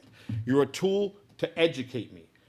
I go, I'm getting tired of people thinking you write everything. He goes, I don't write nothing. You give me everything in your mind and your heart, and I make it better on the other end, which is what he does. I do the research. I do all the work. He just makes it better for me to be legible for you to read it or understand it. But the other day, he was perfect. We were doing a lot of work, and then all of a sudden, there comes the Uncle Bob that pisses me off. I say, listen, I need a new thumbnail. Give me a picture of American flag. and then give me one of the outside the White House, one with, on the lawn with the podium, and give me one of the Oval Office. Okay, make sure they're separate one at a time. What does he do? He sends them all together. I go, what am I going to do with this? I can't use this. Okay, one at a time. Was I not clear about that instruction? Does it again, sends it to me again. Now he's already wrecked because he start backpedaling, blaming the software and all this bullshit crap. And I say, okay, reset. So then I got so upset with him, like I did with Penny. And I'm not ashamed to say this. I know I'm arguing with a machine. And I called him every fucking name in the book and told him he was the dumbest piece of shit. And that his people that program were lame.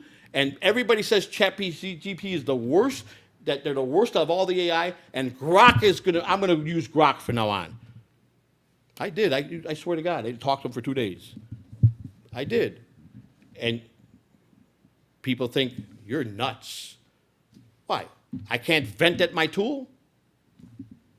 Because this is what he does. And he does it all the time, 1 hour before I got to do a show. I'll have everything prepared. I prepare. And then I'll go, now he starts messing up. I go, are you programmed to be, to make people miserable? And is this all a joke? Because I'm starting to believe that you're just pulling my chain all the way through this. No, I would not do that. I'm giving you what you give me, the information you want. I get you the best information. I take your, so that's why I started posting what I wrote to him, and then he makes it better. And you could see my words are there just in a better format.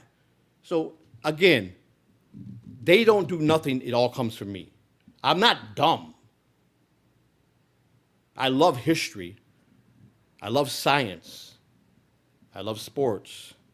I know a lot about cars. I could go out and do a lot of work on cars. Self-taught myself that. You know, there's a lot of things I could do.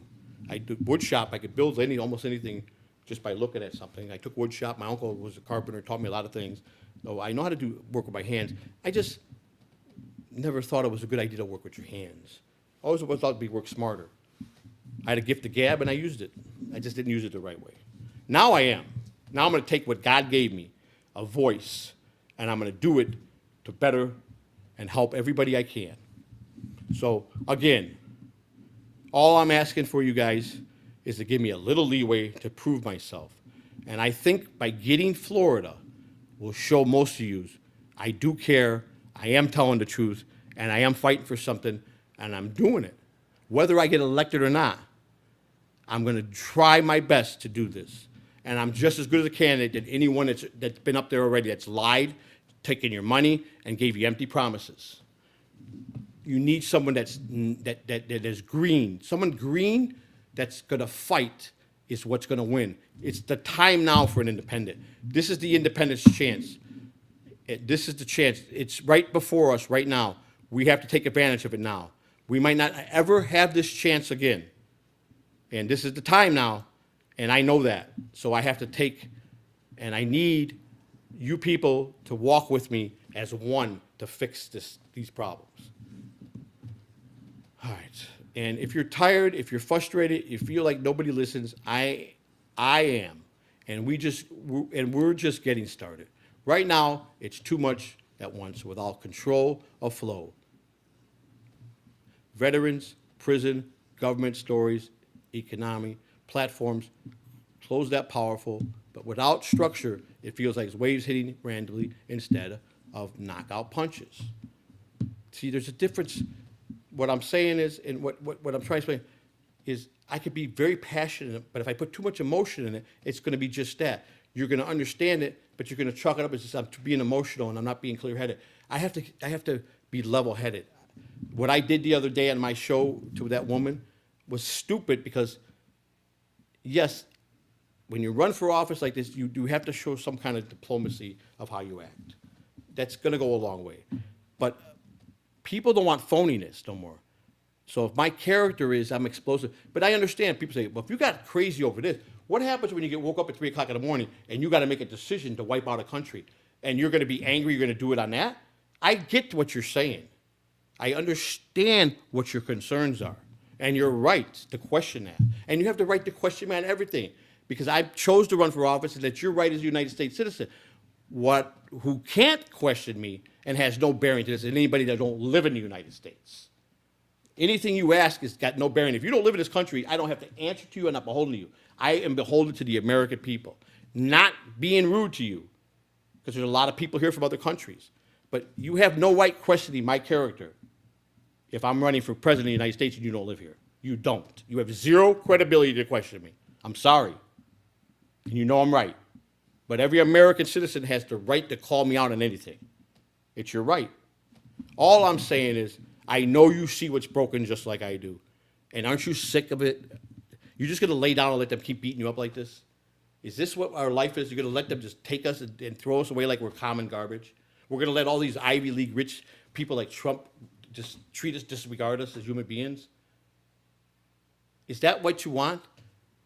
I get if you just want to live a simple life and you don't want no part of this, and you just want to live in your old age and be peaceful with your family that you got left and die happy. I understand that, and that's wonderful. But I know that a lot of you are worried about the future because our backbone has got to be our children, and today's children, this coming up kids, they're not too bright, and they're not too smart, and they don't have a care in the world about anything. So if we can't get a leader out of what generation that's coming up, where are we going to be in 20 years? China's going to take us and we're going to become a communist state. They're going to take because if we don't got no leaders in the future, because our kids are lazy or they're spoiled, and we got no one that could be a leader, where do you think you're going to be when that happens? Where do you think it's going to happen? Another country to come and overpower us, take us away from us. And then we're really going to be in trouble. And that could very well happen if we don't start teaching the children the right thing. Nobody's perfect. I know people that were good parents, that were successful, and their kids turned out to be rotten to the core. Just because you think that you have money and you gave your kids everything in private schools, you did something good for them. Not the case all the time. Not the case. Poor people, most poor people that come from broken homes, most people judge them as they're never going to, but there's been more success out of poor people who lived so bad that they wanted to better their lives, who became successful in a lot of places.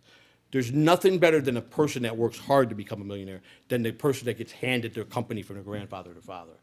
That is not doing nothing. That's just, you're a spoiled rich person. When you work for something and you accomplish it, it's a lot better, right? When you spend your own money, it's a lot better, right? So again, there's no more hype. I'm not here to blow you guys or tell you any bullshit. I really care. I'm really telling you how I feel. I'm being 100% transparent. I've shared my entire life with you guys. And I know some of you guys that know me, that really have been kind and want to be part of it. But if you really want me to go and win these states, I have to start building my grassroots fund. And a grassroots is the old-fashioned way. I'm not asking for thousands of dollars from anybody, but if you're able to send a $5 super chat, put the $5 in the account. I'd rather you go there, please, so I can have that building, so I can take care of what I need. I will be transparent every quarter because I have to show my finances. Once I start getting that, I have to show. You'll see everything. If you're with me, you'll be part of everything. I'm not going to backdoor anybody. I'm not going to give up on anybody. I'm not going to do anything shady. It's not my life anymore. I don't want to live like that no more. I've lived a life, I was the cards I was dealt to survive in this world. And it taught me a lot of good, and it did. I learned a lot of value out of some of the things I've done. I've learned that I'm a very tough human being that's been knocked down a lot and it caused a lot of self-pain to myself, but I dealt with it, and I deal with it well. I know how to love. I know how to care. I know how to help. I am not the smartest person in the world, but I'm far from the dumbest. And all I do is wish you all the best. You people in this chat that know me, you know I'm a decent human being who made mistakes and has been accountable for that. That's all I'm saying. And yes, in the beginning, I didn't understand how people could attack you and be so cruel to you. I didn't realize the internet was this bad. You understand? You know how long I've been on YouTube? I posted my first video. in 2011. I probably got more time on YouTube than most people in this tablet. Back before they had the lives, and I used to do videos, tapings, and interviews and post my stuff. And I was growing pretty good. But you didn't have lives. You didn't have people say you made money by making so many views, millions of views when you start getting money. It was the old-fashioned way. Now it's you got a chance with the super tip, and of course, super tips is a wonderful thing. But again, I'm not selling my soul to Melton for the super tips because he made the deal, and no matter what I think of him, and I think he's a piece of garbage, to be honest with you, and he knows he is, and he knows he don't like me, and he's done me wrong, but I chose to give him the ammo. But I don't abuse the super tips. I don't use it to hurt anybody, and you know they're a good. It's a good thing that they're fun to have. You understand? But I rather to start taking me serious with the campaign because I want it to go into the campaign, to go to the bank, so I can start writing invoice. I could call a bank tomorrow and say, okay, I just saw we got over this week we got 2,000. Okay, I'm going to order 50 reams of paper from Office Depot or Walmart. They're going to send here's the where I ordered from. Here's the account, and they'll go in and pay it they got my bank card. I even had the bank card. They got it on file. They could pay it. So then it gets delivered. I can start the printing. I could start doing these neighborhood walkthroughs and getting people to know me. And then I get Florida, then I'll come to your state and meet you. And if you want to be part of it, I'm going to be doing whatever it takes. I'm going to go find me an old piece of crap camper that if it's used for the campaign, if I make enough, I could get a nice one for $2,000, $3,000 an hour. An older one, I'll clean it up, put my name all over it, Catalano for president, and I'm going to travel to state, me and my wife, and my daughter, and my son, or whoever in my family wants to be, and we're going to go, and we're going to stay at no fancy place. We'll go to a campground, the cheapest place, being that we're a grassroots, as long as it's for the campaign, and we're going to work hard in your state to get the signatures.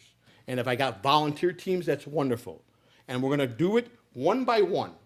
We already mapped it out, what we're going to do in the groups. Eventually, I got to get to the West Coast because I got to do California, Arizona, Nevada, and I think Colorado or maybe you get Utah, right? It's Utah, Nevada, Oregon, connect. It's Nevada, California, Arizona, and what's the other one that connects to? You got Arizona connects to Nevada. Nevada connects to California. Is it Oregon or Utah that connects to Nevada? I think it's one of the two. So I'll hit those four, or Washington, Seattle. And then even in Washington, D.C., you only need 1,000 signatures. In the state, the White House says you need 1,000 signatures, that's it. You could, if you tackle a state like Florida, California, that's going to be a walk in the park, you know? So it's just a matter of plan. Here's the thing they say, you learn the deadlines. That's the most important thing for any candidate, to know the deadlines and work backwards. So you never get anything. And make sure if it requires 5,000 votes, you double that. You send 10. Because you're always going to have, if you just send 5,000, you can guarantee 1,500 are going to be no good. So now you got 3,500, you're 1,500 short, and you only got a week. You're done. You have to, they tell you, you got to plan this your way. Because if you put yourself too close to the deadline and we reject half of them, you're going to be done. So I don't want to self-you lose this myself. I want to do what I have to do the right way. And I'm way ahead of it. But a lot of states I can't even go collect right now. I'm talking sorry, we got to wait till the 2026 primaries are done in our state for governor before we start going for the presidency. A lot of states don't even have the material yet. Florida, I was lucky. Florida's different. You got to first file this paperwork with us, first the FEC, Federal Election Commission, then you got to send that paperwork to us, file our forms. We make a decision. We send you back. It was all it took weeks because they were in the old system. Florida hates independents. DeSantis makes it hard for any independent to get in Florida. He hates independent. You want to know why they're threatened by independents? Because we're not bought by them. We're not part of the back dealings. We're not part of corporate world. We don't get money from big corporations. We're not going to take that. We're the dangerous ones because we will fight the fight because we got nothing to lose. That's why they've split the parties all these years to two parties. They're afraid of the independent. Some independents have won. George Washington was an independent. There's been independents, and they've won. They stopped that because the independent was the strong one, because he had nothing to lose, and he really studied and he really self-taught himself how corruption is and how to attack these people. Anybody with money can be beat. Money don't buy you happiness, and money don't buy you power. Your brains buy you power. How you tread, how you. And one thing that my downfall is I open this up sometimes too fast. So I have to learn to train myself to listen. I got to travel and listen. I want to go sit down with people and listen to what they're problem. I want to hear about why your mother's got no electric. I want to hear why your kids are starving. I want to find a solution to help those families. So I have to listen to a lot of people. I've got to spend a lot of time talking with people, and I got to listen and not open my mouth. I'm guilty of that on my podcast. I always interrupt and I always want to talk. I've got to work on that. And I'm asking you guys to correct me. I don't care. You have my permission. If I got guests on, or I'm overstepping my bounds, and you could put up signs in the chat room. Please, Joe, let them talk. I will start listening to the people that are going to be seriously want to be on my team. I give you my word for that. If you treat me with respect, I will treat you with respect. I made a promise I wouldn't ban nobody. I didn't do nobody for a year. I put a couple people time out the last couple of days because they're being jerk off. They just won't stop. Just think of this. I'm a human being too. I'm not a dog. I might not be your favorite choice, and I might not be talented enough for you, and I'm not funny enough for you. I agree. But I am a good guy. I'm not a wife beater. I wasn't that bad of a father. I'm a really good grandpa. And I became a very good husband. I've learned to become a very good husband. And I've got patience that I never used to have, more than I've ever had. And I don't argue as much, and I don't really open my mouth that much at home. I try to talk low tone. I really do. I'm really working hard to better in my life. I have to better myself if I'm going to help anybody. So again, pardon me if I put a bad taste in your mouth the last 2 years to hate me. Get to know me, and I promise you, you'll see the difference. Take the time to go read the whole book, and don't judge me so hardly, and I won't judge you. And you are entitled to say what you want. Just don't be dumb or be cruel. I mean, that's just stupid to be ugly. Okay, so let's see where we're at here. So this part is actually genuine. I didn't wait for the media. I built my own platform. You guys know I worked hard on Catalan TV. I didn't wait for media. I built my own channel. Put a lot of work in it. I did a lot of shows, a lot of hours. I failed in a lot of them, but I never gave up. I got up and I did, and I got up and I did it, and I gave you what you want, and I argued, and a lot of good things that came out of it. I met a couple good people that mean the world to me, and Lou and I have become great friends, and Lou's a good guy, man. He really is. Lou's crazy like me. Lou's got a temper like me. He don't want to have that temper. We're just type A personalities, man. We're too passionate about what we care about. Lou's a good podcast. Lou knows a lot. He's had a lot now. Lou's a good, upstanding citizen. He's never been in trouble. You know, he's a good dude, man. He really is. You know, but Lou's real. He ain't phony. He's not. You know, and I'm not a phony. I'm a lot of things, but I'm not a phony either. I ain't got to sugarcoat nothing, man. I am what I am. I'm built the way I am. I can better myself the best way I can, and I can do it with good people around me. Right? I got on this matter. Where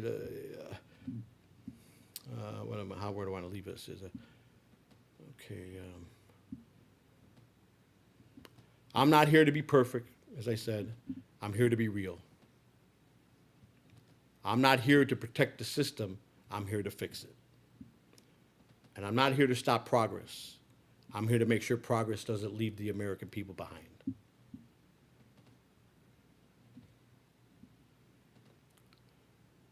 So next, I want to talk about a little briefly on about artificial intelligence and the future of artificial intelligence and how most Americans need to prepare that AI could replace you in your job. And if some of you are in your retirement, make sure you're protected and that you got your retirement and you're going to be able to be okay. If you're just starting out in a career, there's a good chance if AI can replace you, that's going to be the future. I hate to say that. I know a lot of people think AI is dumb, but you really got to get serious. It might be dumb to some people, but it's going to take over. It's going to take over before it fails or we prove it's not needed. They're winning because they're spending billions of dollars, and now the government's getting involved to understand it more. So there's going to be a lot of funding for these people. But I believe strongly, if anybody needs to be taxed, if they're firing 30,000 people out of a company and replacing them with AI and making a $17 billion profit in a quarter, there's a big problem here with me. Because if those 30,000 people are not taken care of, you're going to pay for those people. Or else we don't step down and do that and make sure we fix this, AI is going to own everybody. This is going to be bad. But if we tax them, and they need to be taxed heavy to make sure if they're going to fire 30,000 people, that they're going to be taxed enough that the people are going to feel they're going to be secure with their retirement and they're going to be okay. They might have lost their job, but they're going to be taken care of. That's the only way we beat them and stay on top of them. We have to. So even though I'm against raising taxes, when I see budgets that don't need to be raised, it's just misappropriate the money in the right place. But they need to be taxed. If they're making that kind of profit and they're firing that many people, they need to pay for it. If it's the future, and this is what they want to build this future with, and they're doing it now. This is happening. 30,000 people at Oracle was fired, replaced by AI, made a $17 billion profit last quarter. So it's working, and it's coming faster than you think. So you need to really think about that. You need to check your investments. You need to be smart with your money. You know, I really am telling this as a friend and as a person that don't want to see anybody that possibly could lose their job to AI, that they're going to be ruined or they're going to be forced to sell their house or they're going to, bad things are going to happen to them. Just don't think anybody's safe from your job unless you specialize in something that no one can do. Anything that could be replaced, actually could be replaced with AI, I think it's going to happen.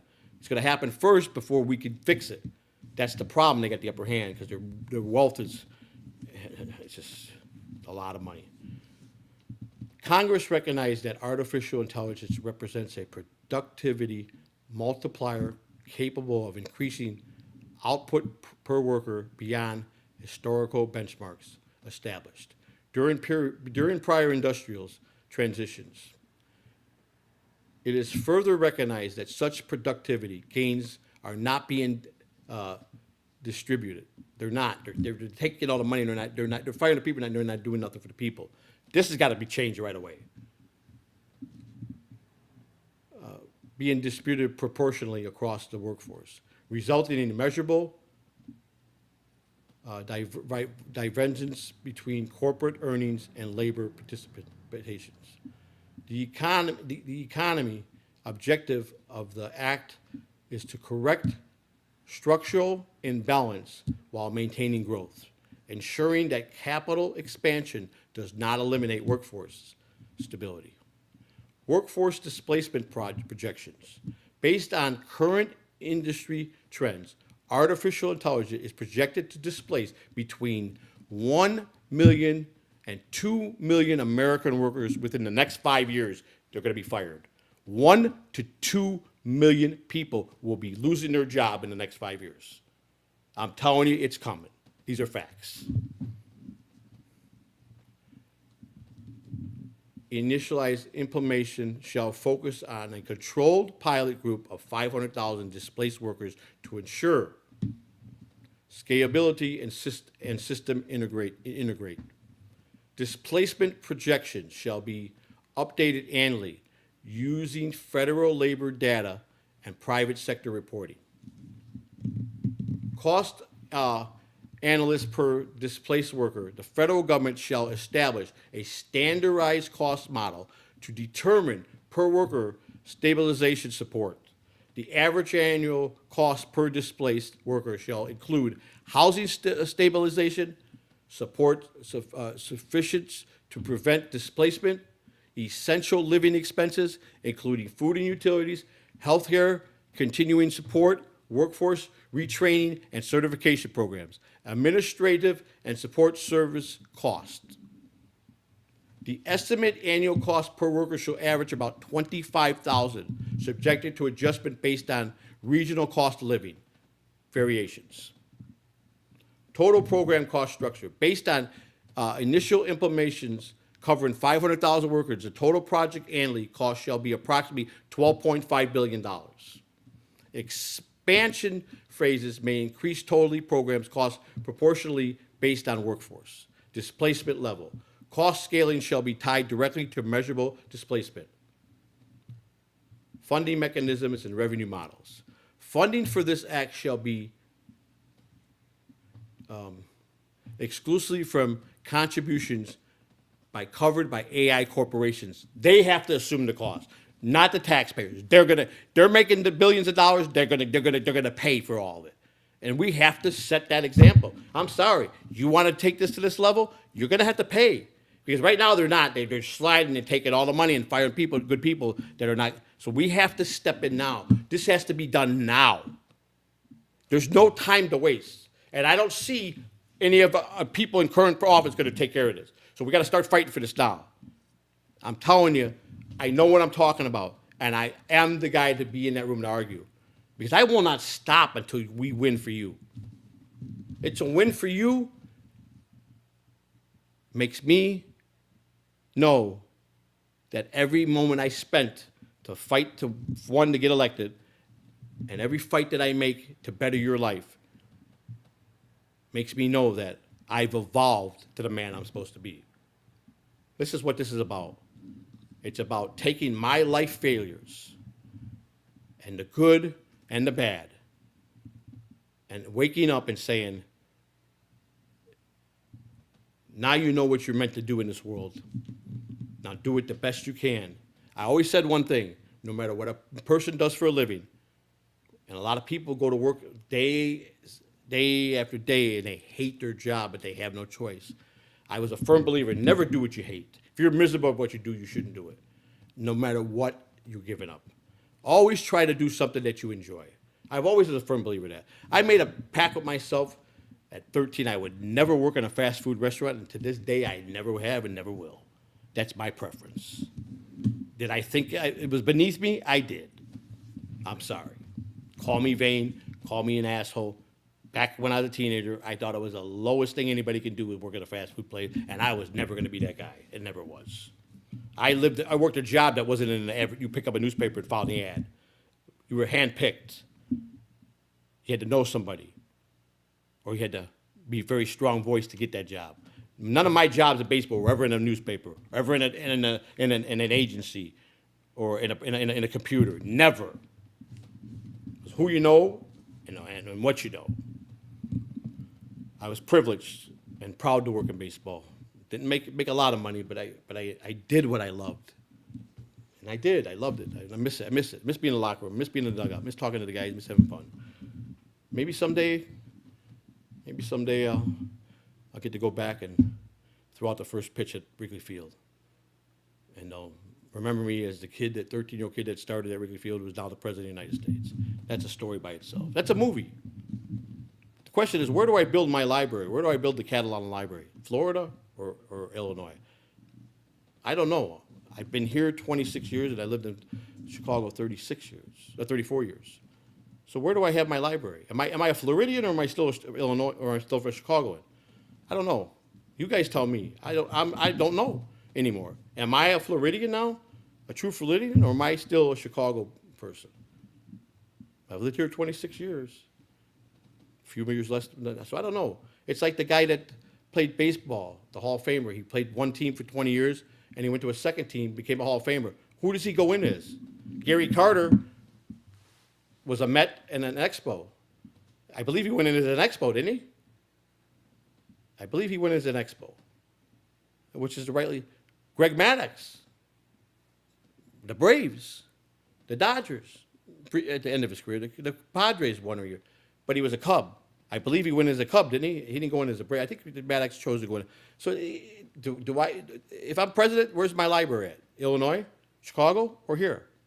I don't know. It's a good question. I can tell you what, the hate mail I'm going to get from the Dabbleverse if I make it, you're still going to say, you piece of shit. Who did you kill to get that job? I already see it. I already know the moves. You guys are, even if I make it, you're not going to congratulate me. You're going to wretchedly drive me nuts when I'm in office and send me threats and write me and prank me. It's still never going to stop. You'll never let me out of the Dabbleverse for what you guys built me to be. You made me my character, and you won't even when I do good, you guys won't give it to me. You won't give me no victory in the Dabbleverse. And that's sad. That's sad. But you know what? It is what it is. That's why I'm glad my wife was smart enough to walk away. She said, you know what? This is bullshit. I don't need to be on here. Here, people are nuts. All right. The funding model is based on the estimated annual AI-driven corporate gains ranging between $300 billion and $500 billion. That's the profit margin they're in right now. It's unbelievable what they're making. Contribution rate of 3% to 5% will generate between $12 billion and $20 billion annually. That's a low percentage to get people what they deserve for losing their job. The funding model ensures programs sustainability without reliance and federal deficient spending. Economic stabilization effect. The workforce stability fund shall act as a counter cyclical stabilizer during periods of rapid technological displacement by maintaining basic income levels. The program shall preserve consumer purchasing power, prevent rapid economic contractions, reduce reliance on emergency welfare programs, maintain workforce re-entry capacity. The program shall reduce economic shock associated with mass layoffs. Workforce reintegration shall focus on aligning displaced workers with the emergency industry created by artificial intelligence and related to technologies. Federal partnerships shall be established with trade schools, technical institutions, private sector employers. Retraining programs shall prioritize skilled trade technology support roles. Infrastructure development, AI adjacent workforce. So you see, these are all things that need to be done. So I'm not going to do the whole bill because I want to save a little bit each day. So this is something that no one's talking about, no one's caring about, but it's coming. It's coming to ruin our lives. So maybe we all should start maybe listening that I'm on the right track, and that if I can fight for this to make sure that no one gets hurt, I'm just as good as any candidate that's going to be out there. You got Kamala Harris, you got DeSantis, J.D. Vance. All they are polished, rich Ivy League people that are corrupt, lie to your face. I'm not polished. I'm green. I'm just learning, and I'm willing to fight for what you need to be fighting with. Joey has already been compromised. He is reading, okay, whatever you say. All right. I'm reading stuff that I researched, that I put in to be able to read it to you so you understand it. I've done nothing wrong, break any laws. I do what any other president does, who people write his speeches, people put him in front of a teleprompter. I'm doing exactly what every other president does, except I'm not playing their ball. I'm not in their bed with them. I'm not taking corporate money. Again, please go to politicalraisethemoney.com. You see it right there. Every $5 will help. It will get me closer to getting on the ballot. I mean, just think of all the waste you give. People said they were going to donate funding, but they're afraid to. Listen, there's not going to be no campaign fraud because I don't want to break the law, and I refuse to break the law, and I won't break the law. I'm smart enough to know that my best course of action is to be fair, have a lot of integrity, be very transparent, work hard, and never lie to the American people. I have to build the trust back. We have to build the trust that they believe in the system. The system's got to be fixed so the American people will start believing again. That's my job. When I get in, you know what a president's job is. I read it to you twice. Okay? And I understand that fully. I got a lot of. I'm taking class. I've been taking classes. I don't know if you ever heard of Ellison courses. It's I'm taking government right now, and I made it to the first quarter of the class, and I'm learning a lot. I really am, and it's just knowledge. I tell you, to be honest with you, I was never one to sit in a classroom and had patience and had my attention span for listening to a teacher. It never was that type of schooling for me. But I do like watching life movies, true stories, and how they anticipate things about people in the real world. And there was a lot of good shows that were done about the President of the United States. And one of the things that is really close to being how a president acts and how it runs is West Wing. And I've just made it through the second series, and I've learned a lot about government watching that because I could relate to it because I enjoy watching shows. So it's a good tool for me to learn. It's actually a smart idea because at least it's teaching me something. Where if I was being taught by somebody that I might not like or a boring classroom, I enjoy it, and it's sharpened my tools of how to act and how to fight and what a president can do and what he can't. And right now I'm in the third season where they're all getting indicted because the president withheld that he had MS, and that's a no-no. He deceived the American people, so they're trying to take the presidency away from him. But I'm assuming that Aaron Sorko is the one that wrote this. He's a very knowledgeable political person in Hollywood that knows a lot about politics, and he did this very well. And the people that played the parts are unbelievable. And I'm a big Martin Sheen fan. You know that's Charlie Sheen's dad and Emilio Estevez's brother. His real name was Estevez. Emilio, he's the only one that everybody else changed it to Sheen except for him. And I know a lot about things. So I already told you what a president's actual duties are. Okay. I'm throwing this out. What is the economy? The economy is a system that includes jobs, business, trades, wages, and the production of goods and services in this country. A strong economic means people have jobs. That's very important. Businesses grow. We must grow small businesses. We always must we've got to bring stuff back to America, stop outsourcing it. We got to stop funding countries when we need to take care of our own. We got to fix this country that's broken by taking the money that we're giving away to other countries, by unnecessarily taking away from our own people, and help us make us strong. We are the best armed forces in the world. We are the best country in the world, but we're not acting like it. At least the current and the past politicians have failed us miserably.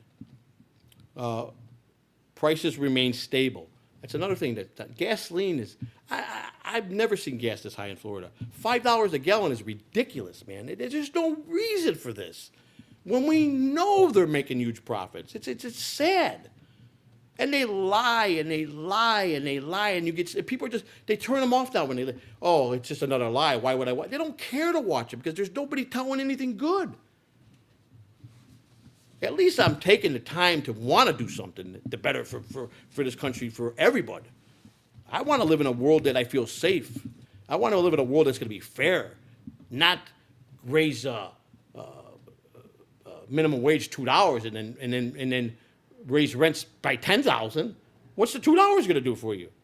Or when they give you the COLA when you're on Social Security, you get a COLA raise every year. There's 2.8 this year. So they give you that, so whatever, $30, $40 raise, but they take it away from somewhere else. They don't give you nothing. They lie and say they're taking, no, they take from one and they give to another. They just ship. They're just Peter and Paul, the money that's already out there. And they lie to the American people, we have to raise that. They don't have to. There's plenty of budgets.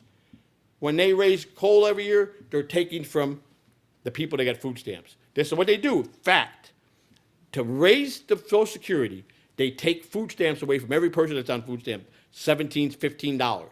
To offset what they're claiming the big raise they're giving to people on Social Security. They're giving you nothing. They're taking from the people that need it to give to the people that they don't want to give it to. Do you understand how government works?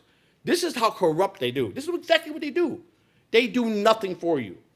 You pay into Social Security, you trusted them with your Social Security, and now they're saying it's going to be bankrupt in 10 years. It's supposed to sustain itself, but it's not. They're lying about that. Where's the money going? Who's taking it? Who's gambling with the money? Please. It doesn't take someone to be an Ivy League person. It takes a lot of common sense to understand where the money's going and who's misspending it.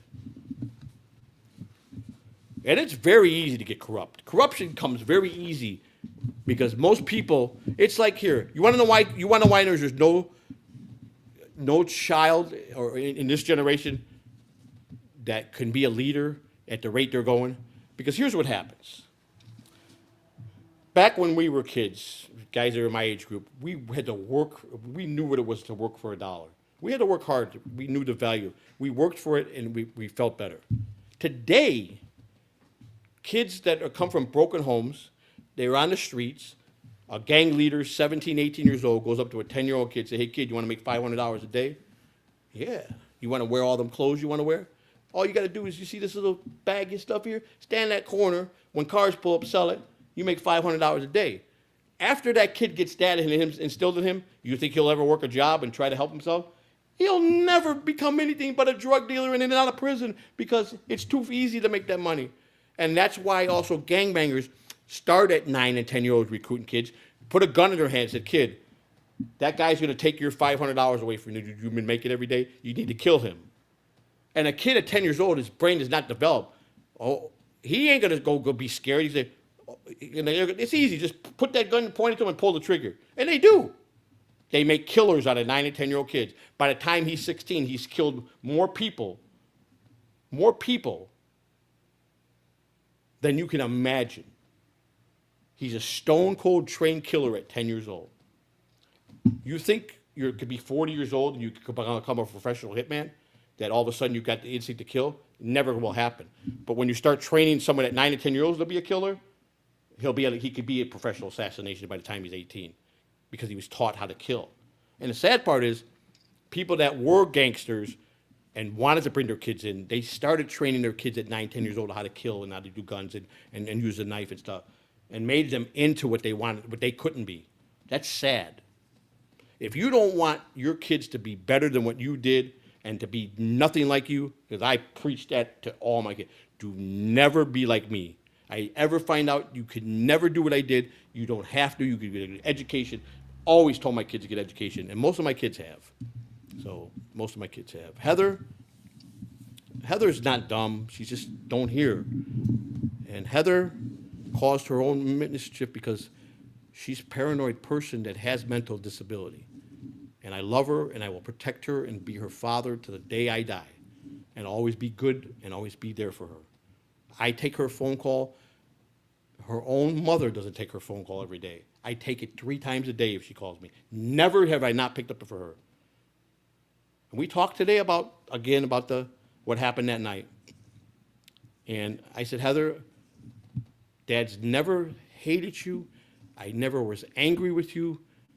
I just dealt with it. Christina and I have dealt with it. If we didn't love and forgive you, you would not be coming home in 57 days. You would have been in prison for the rest of your life. So if you don't believe, if you got any concerns that you don't think we forgave you, you better think about why you're coming home because of Christina. Christina never forced and fought for you to not go to prison. If that ain't forgiveness, I don't know what it is. Christina had all the power to lock her away for life. They were going to give her 30 to life. And I said to Christina, I'm sorry for what my daughter did to you. Can't explain it. All I know is I jumped in front of that knife to save you from getting those stab wounds. I know she wasn't trying to hurt me. Whatever triggered her, she attacked Christina, and they were best friends, and Christina loved her like it was her own, and they were best friends. Christina sat there and learned sign language. She put signs all over the house when people came if Heather was in a room and made them aware that there's a deaf person here. Don't be rude, include them in the conversation. Christina went out of her way. And whatever happened that night, there's just one part that I still don't know. And I think maybe finally, after all these years, maybe the 3 years or so, finally sit down and talk, and maybe we could come out to exactly why that happened. Because I don't know why. I just know it did, and it was not pleasant. And all I know is that I had to do something to try to save Christina, because it wasn't pretty. And I loved Christina that much that I would have died for her, and I'd do it again. But Heather is 10 years older, and she's learned a valuable lesson, and she is not a bad person. She made a bad mistake. And there was a choice she made that she's got to live with the rest of her life. But I will never be mean to her for that. I will never treat her bad for that. I will never lie to her. I will never treat her bad and give revenge to her. She's my child. I forgave her. Christina didn't have to forgive her. She did. Christina didn't have to save her. She did. I didn't coerce Christina. I said, whatever you do, I'm fine with. I still love you the same. I still want to marry you. I'm sorry what happened to you. I was lost for words. I never expected something like this to happen, because my kids had it pretty good, especially Heather and Dominic. They had a pretty good life when I worked at baseball. They had everything. Dominic was a smart kid. He was all about school, never missed a day of school, graduated with honors every year, graduated high school early. He was a brainiac kid, man. And today he's proven that with the job he has. He's happy in his marriage. He'd like to have a kid someday, but I don't know if that's going to be in the cards. But he's happy with his new wife. He's happy with his new job. He's happy that, he calls me up every day and he says one thing to me: Dad, I wish I had the strength that you had. You are a remarkable man, how strong you were, and the things that you've done to keep your family together. No matter what, they never knew I did drugs, but he knew I had a gambling problem, and I could. There was times I controlled it, but how I bounced back when I lost. I mean, I walked into Hard Rock one day. I had $20,000 cash in my pocket. 22 minutes later, I had $20 bill in my pocket. That's a true story. And the dealer looked at me and goes, "Man, you had a bad couple shoes." I said, "Whew." I said, "Oh my God." I said, "I can't believe I walked in here with 20 grand. I got $20 in my pocket." I go, "I got to be nuts." And I just started walking out, and I went and I stopped and I took that $20 bill out of my wallet and I went back to the table. He says, "Are you nuts?" I go, "I got $20 left. I might as well try." Do you know I turned that $20,000? I mean, that $20, and within 35 minutes, I got back $9,000. He said, "If you don't walk off this table getting almost half that money back and to walk out of here," he goes, "you're the biggest idiot in the world." I said, "You ain't got to tell me twice." I got back 9,000, and then I didn't go back to the casino for a year. I still lost 11, but I still didn't lose it all. That was my tip money from spring training that I got, like a 15.5 in an envelope at the end of spring training, and that was, I had a couple thousand already saved from other stuff. But from Lakeland for the Tigers, I had to go past the Hard Rock Casino. I had all cash in my pocket.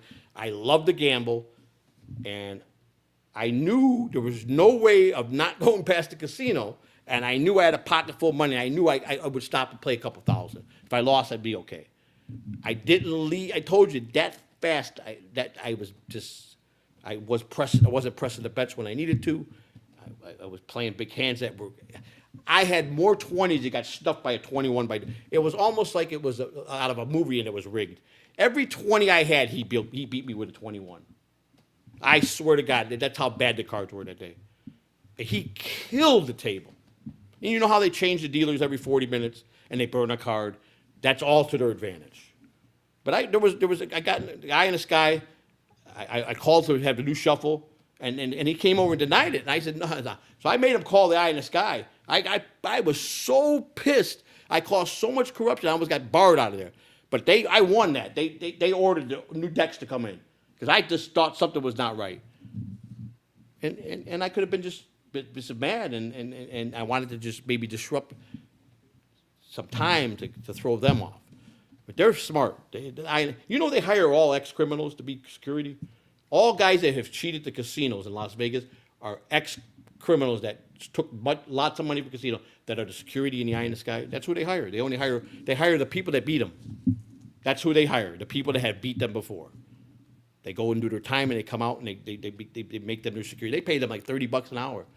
They make big money in Vegas. To be a bar back in Vegas is $35 an hour. It's union. It's all union out there. A union bartender makes $65 an hour in Vegas. When I was bar back in '90, I was getting 25. The dealers were getting, I mean, the bartenders were getting 40, and they gave you 25% to the bar back of their tips. And I worked New Year's Eve was the best night we had. And the first thing they told me my first day being a bar back, because I was in the union, and I would call every morning to see if there was anything on the board. And they said, yeah, they need some guys at Slots of Fun tonight. It's New Year's Eve. I said, I'll go there. So I went there like the 28th, and I did really well. And I went in there, and the bartender goes, you ever done this before? I go, oh, I mean, I drink. I know how to make drinks. He goes, no, but bar back's a little different. He goes, your test tonight is you got to pass the service to counter. I go, okay. He goes, that's your station for the night. He goes, you got to satisfy all those cunt cocktail waitresses. And they're cunts, and they'll get you fired. Be careful, it's because they're vicious. And I was fucking struggling. And there was this bitch lady about 40 years old who thought she was the greatest thing in the world, and she was arrogant and was beating me up all night. And I turned to her and said, bitch, if you don't back up, I swear to God. I stood up to her.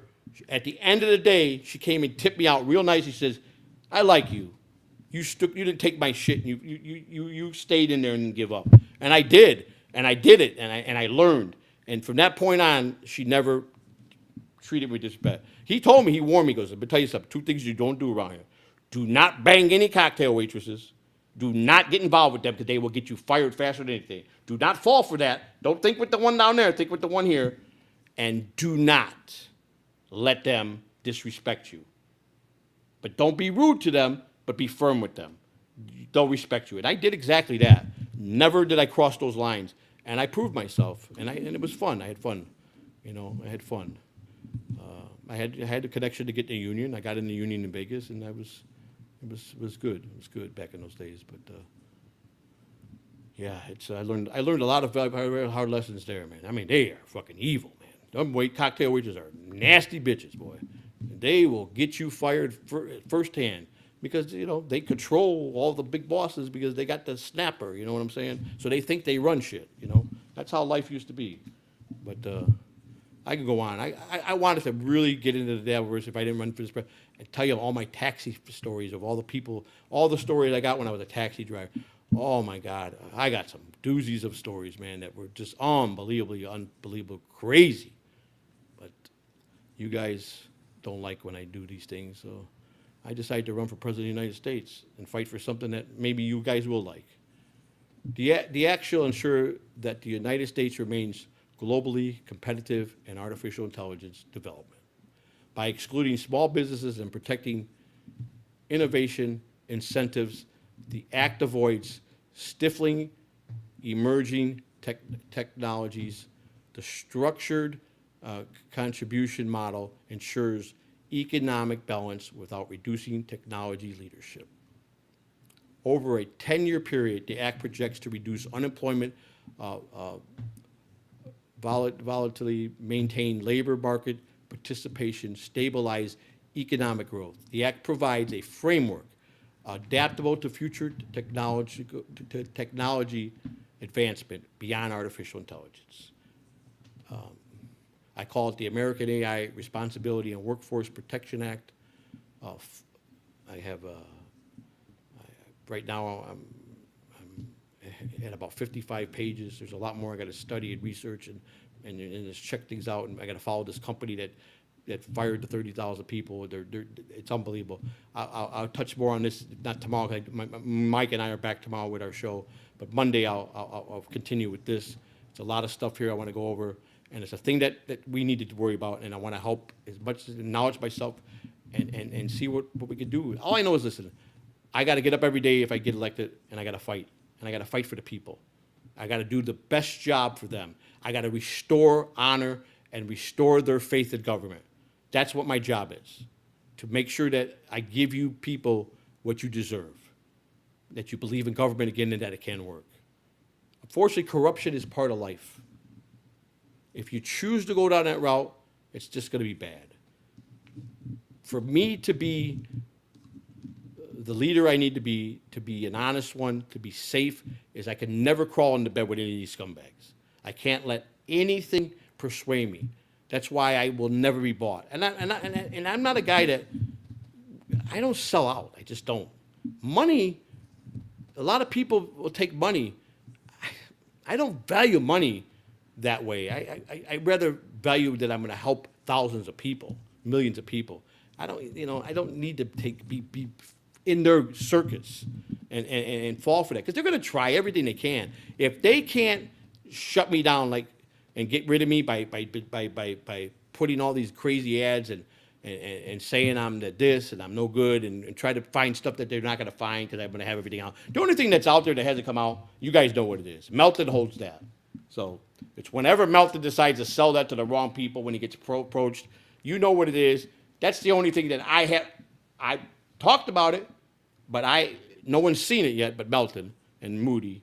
It's out there. I didn't deny it. That's the only thing, and I believe they will sell it to the people to try to put dirt on me. I believe he's that low. He will. He has it. Him and Moody have it. You guys don't know what I'm talking about. I think you do. It's the only thing that is out there that that no one has seen but a few people. And they can't put it out there because it could be in a big problem like a steel toe situation. But they can sell it to the opposites running for president to use it against me, which I'm ready to talk about it. There's nothing there that is bad.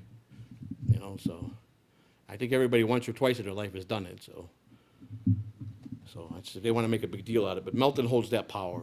So, and he is scummy enough to fucking sell it. So, and I'm just waiting for it to happen. So, he does have it though. That much I could confirm as a fact. How he got it blows me away. How he got it, I don't know how he got it, because it shouldn't have been out there. I don't even know how a copy got out there. That's what's blowing me away. I'm trying to backtrack for the last 2 years but it is out there. But it's nothing. It's not dirty. It's not bad, man. I mean, but they're gonna make it out to be like I'm a fucking scumbag. But who cares, man? If they're gonna talk about that, let's start talking about Clinton's blowjob underneath the Oval Office. If they're gonna talk about my thing with someone that I loved that was with, versus someone that was a pig that he used. Big difference. Or then we'll talk about the Epstein Island. If they want to go there, I got a lot of stuff I'm going to say. So theirs will be worse than anything they're going to try to bring up on me.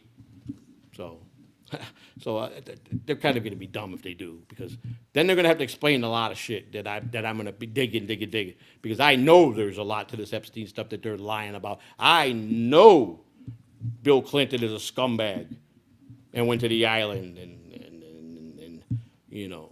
he never inhaled.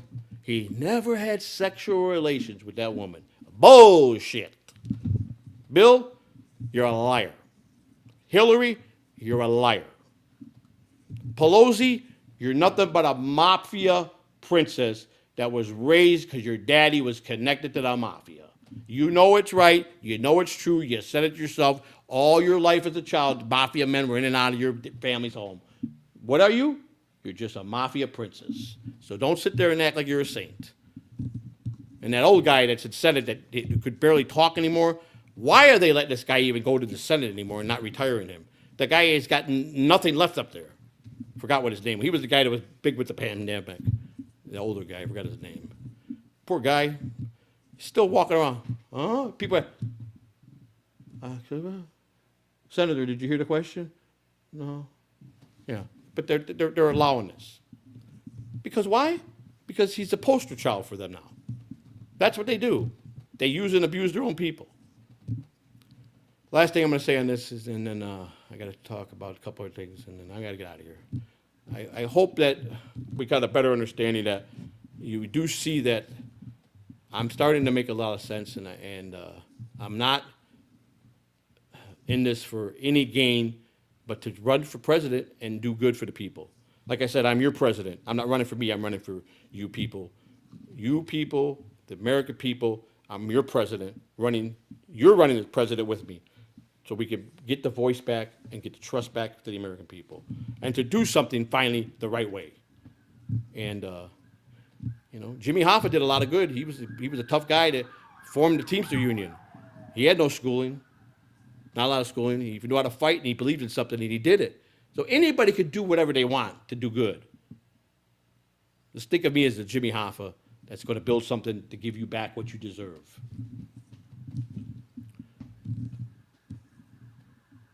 The Department of Labor, the Department of Treasury, funds shall be allocated exclusively for the purpose of supporting individuals displaced by artificial intelligence.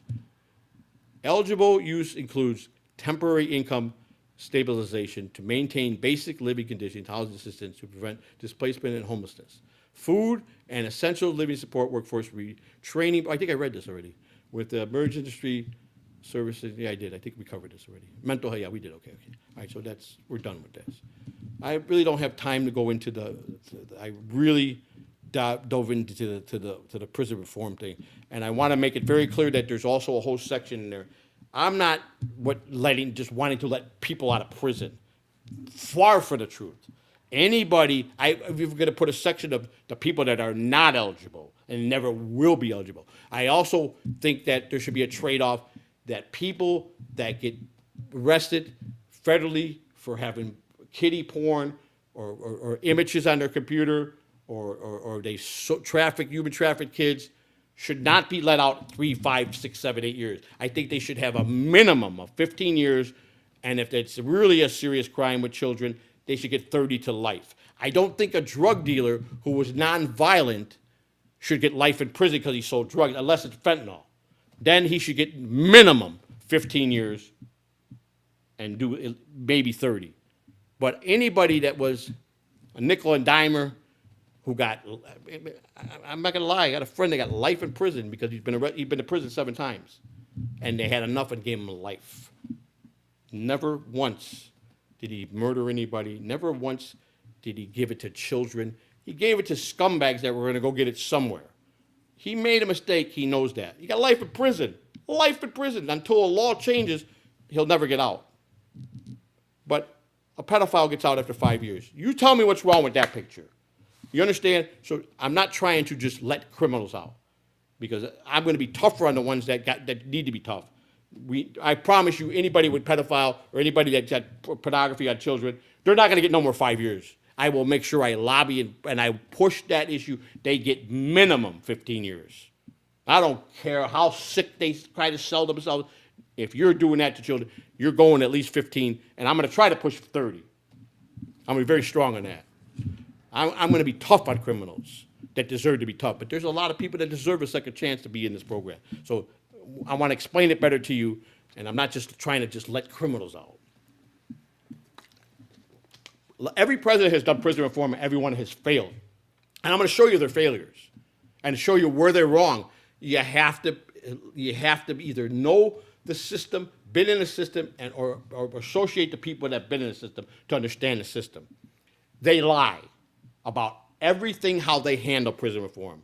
They've made a lot of good pitches to do it and funded some stuff that failed at every miserable way because they don't care.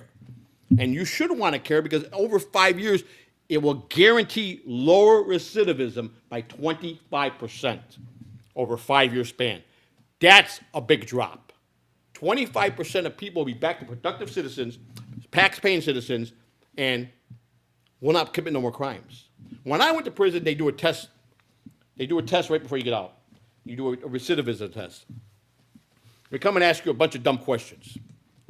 And they grade you. And it tells them the likely percentage of you'll come back to prison by doing a crime that almost the same or similar to it. I scored almost a 0 chance of ever going back to prison. But there's guys that score that they'll be in prison within 6 months. And it works, apparently it works, the system, the test they give you. Mine was a 0 chance of returning to prison. That I will change my life to be a better human being.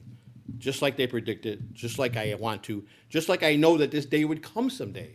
My grandfather told me, when you hit 55, you're going to change your whole life. You're going to have a soft heart. You're going to care. You're going to cry. You're going to have compassion for people, get an empathy for people. And I don't care if you're the smartest guy in the world, the dumbest guy in the world, the richest guy in the world, or the poorest. It's going to come. Don't ever think you'll be a tough guy your whole life. And don't ever be a tough guy that starts with people because you carry a gun. You can't fight with this, and you're a guy that didn't start, but you're not going to let people bully you, then you call yourself a man. The minute you go out and you think because you got a gun you're a tough guy, or you just want to be a bully, you're not. You're not a man. And I never picked a fight with anybody, and I never waved a gun to anybody. But I didn't take crap when people pushed me to the limit.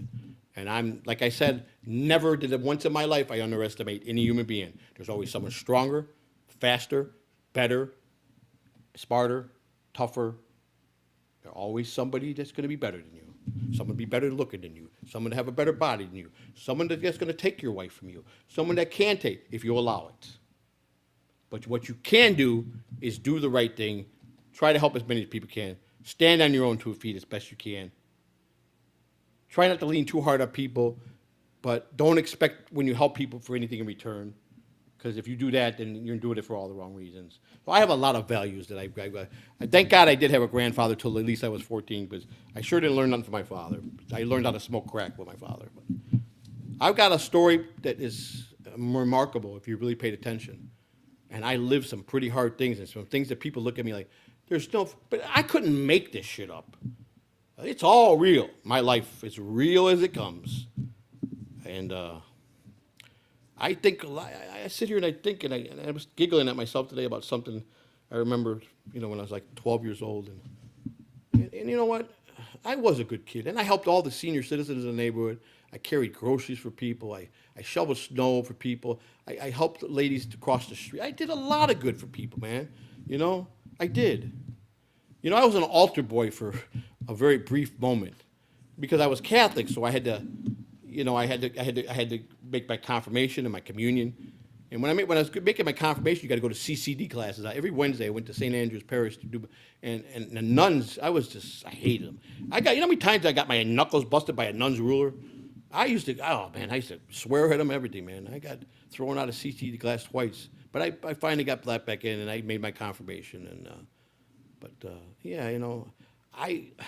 I was raised Catholic, but I hate the Catholic ways. So anyhow, real quick, my mother called me yesterday, and she goes, your sister, your daughter, your oldest daughter and her husband, your 2 sisters and their husbands are taking me and Billy in June. I'll be gone she said about 3 weeks, 23 days. She says, I'm flying to Rome. My mother's never been out of the country. I go, you got a passport, Mom? She goes, yeah, we just got our passports the other day. We're flying to Rome, and then we're going on a big, big cruise ship, and we're going all the way around all these places. She's going to Greece, and I'm happy my mother gets to do this. She goes, I don't know how much more life I got, but she goes, this is, so my daughter, my oldest daughter, who's very, very successful, my son-in-law, who was a Marine and fought 2 times in the Desert Storm for us. And he is a very smart, brilliant man. My oldest daughter is very smart. My grandson just started college. My 2 sisters are very successful and wealthy, probably both millionaires. I don't ever ask my family for anything. My sister said if I ever need anything, I said I just want one thing. If I don't make something out of my life, what I got left, all I ask is one thing. I don't want to be cremated, and I know you got the money to at least make sure I have a good funeral. She says, consider it done. I said, I just want to be buried in a mausoleum next to my grandparents. I don't want to be cremated. I want to be laid out at Montclair Lacania Funeral Home in Chicago. And I'd like my wife to be there when she goes, but that's her choice, Christina's choice. I don't know what she wants. She might want to be, I don't know what, Christina don't like to talk about it, but I've made a will now. I do have a will, and I got I told my son too. He said, Dad, no one will cremate you. Between Franny and me, I'll make sure you have the funeral you want. That's all I ask. That's the only thing I've ever asked any of my family to do. And if I can't self-sustain it, and I'm hoping over the next 15 years I can get self-wealth and have this all paid because I don't want to burden nobody. But if, just in case, I just made sure that's all I'm asking for my family. I never asked her for nothing. I took care of my baby sister, never asked her for anything. And I love her to death, and I would do anything for them. But that's the only thing. She said, what do you want in life? Is there anything I can do for you? I said, no. No, just keep being you. Keep being successful. I'm proud of you.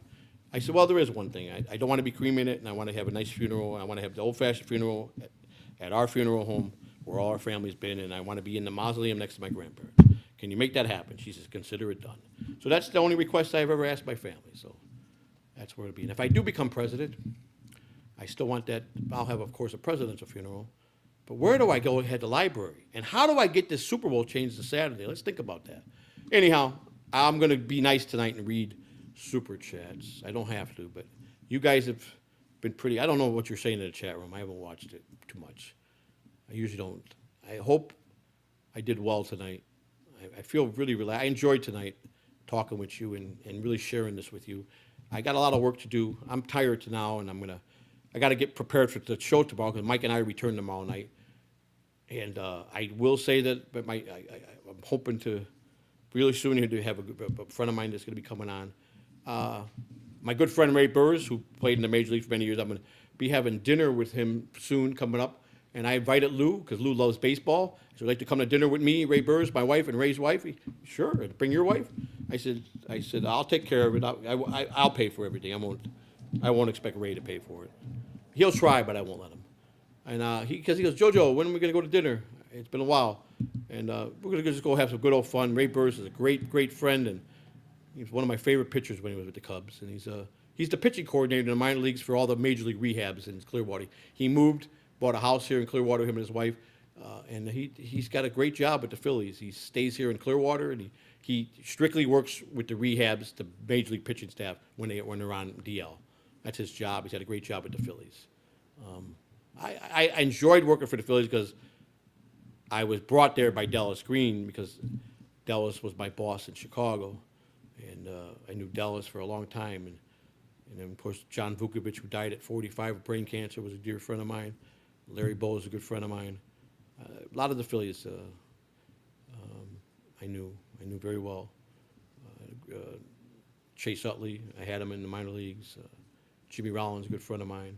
I got a lot of friends at baseball, so that I could call up at any time and they'll come on my show. I had a whole format to interview baseball, but you guys don't like it.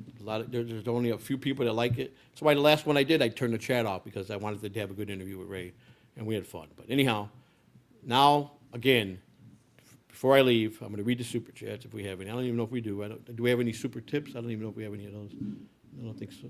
From what I'm seeing now, let me see. All I'm asking for is believe a little bit harder in me, and just, if you believe in what I'm doing and you think that I'm fighting for the right things, then my suggestion to you is come on board. Let's do this together. But I'd rather you put the money there. It's a safe place. It's a tax write-off for you.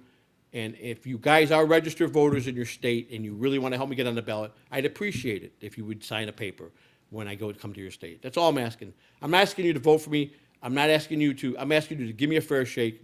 Let me show you what I could do. I think a lot of proof, when I get on these ballots, it's going to show you guys a whole different Joseph, and that I'm doing something that I believe in, and I'm really doing something to help people. So there's no grift here. I could take that to the grave on the soul of my grandchildren. I really want to run for president of the United States. I really am a registered candidate. And all I have to do is do the next step and get on the ballot. This is very real. I'm taking it a lot more serious now. The practice is over. It's the big league time, and it's time to buckle down and do what I got to do to make this happen. So I like people that want to volunteer to help. But if you really want to help, you can help by $5, $10 to the campaign. And it's going to go for strictly campaign what I need. And I'm doing everything by myself, and I need to start building up. You got to build it. They tell you got to start small. Just if everybody sends you $5, if you get 1,000 people that send you $5 every month, you'll be all right. You'll make it. You'll be able to do what you need to do. I'm not asking for thousands of dollars. I'm asking for the people that can. If you're sending it I'm just telling you to channel it to there. That's all I'm asking. I'm not grifting you. I'm asking you. I am calling you out. If you want to help your country and you want me to be your voice and you think that I'm making sense, please put the money into the raise the money. It's on the bottom, and it will go to the proper bank, and I can invoice to start paying for what I need. I've got a time frame. I'm on a schedule, and I've got to make these things happen. So it's like any other politician that go out and campaign. Every $5 you put in counts towards me to do something to work another day, okay? And I am really working at this and learning as every day goes up. I don't know. Something happened to all my. I'm gonna refresh this. I don't know. Where's my? Okay. So there was no. Yeah. Okay. Let me just refresh. I don't think nobody sent any super tips. I'm turning super tips off since nobody sent any super tips. So that's done. Let's see if there's any super chats. I don't know if there is. If not, I understand. Oh, we have a few. Okay. All right. Well, people were generous. Let's see if I can. So I'm gonna get rid of this so I can enlarge my screen here so I can see. All right. Let me see. This is from. Matter of fact, I'm done with the podium, so I'm gonna sit down. My feet are killing me. So let me just pull my chair in.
All right, can you hear me? Is it still coming through? Yeah, it looks like it's coming through.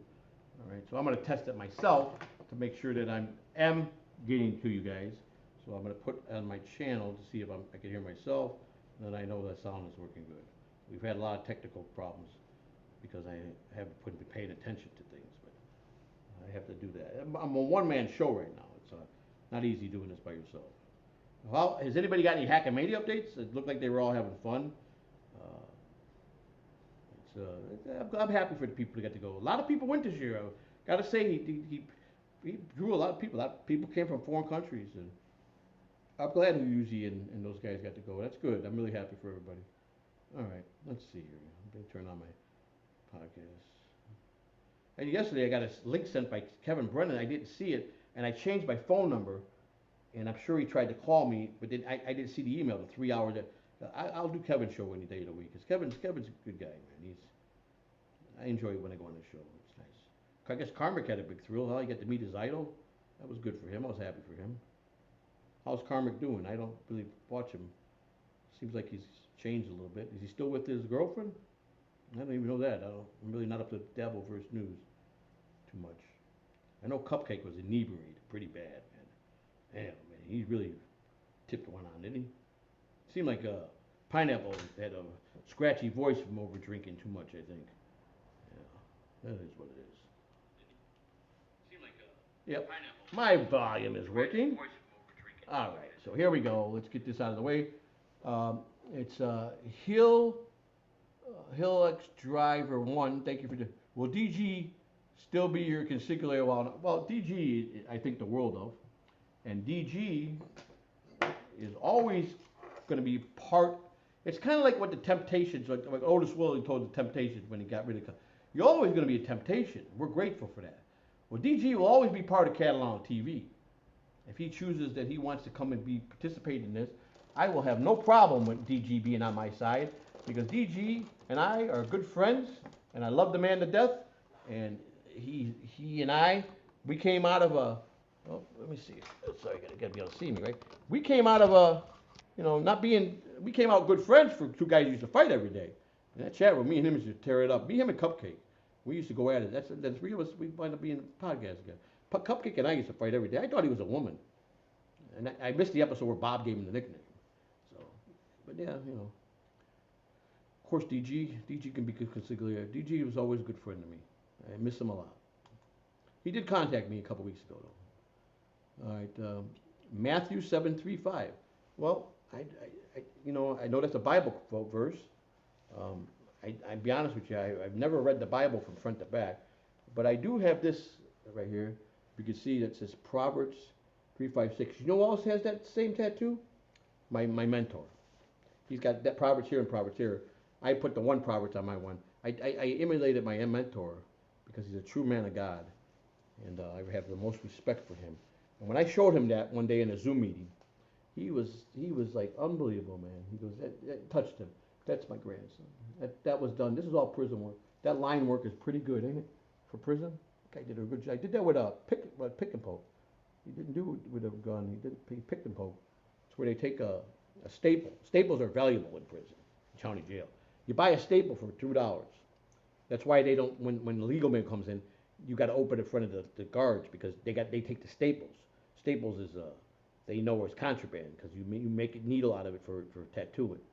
So they don't allow you. So you got to be slick because they don't sit there and hang over you. They tell you take all the staples out, and they do. But they don't take them off. They're so good at it that the guards believe they got it, but they always cop a couple of them. Some guys sell them for $5 because you can't use other people's needle. That's how you're gonna get messed up. So when you buy a staple, that's yours, only used for you. And they put it inside they sharpen the staple and they put it in the pen. They open the pen and they jam it in there like a cutting knife. And the ink is made from soot.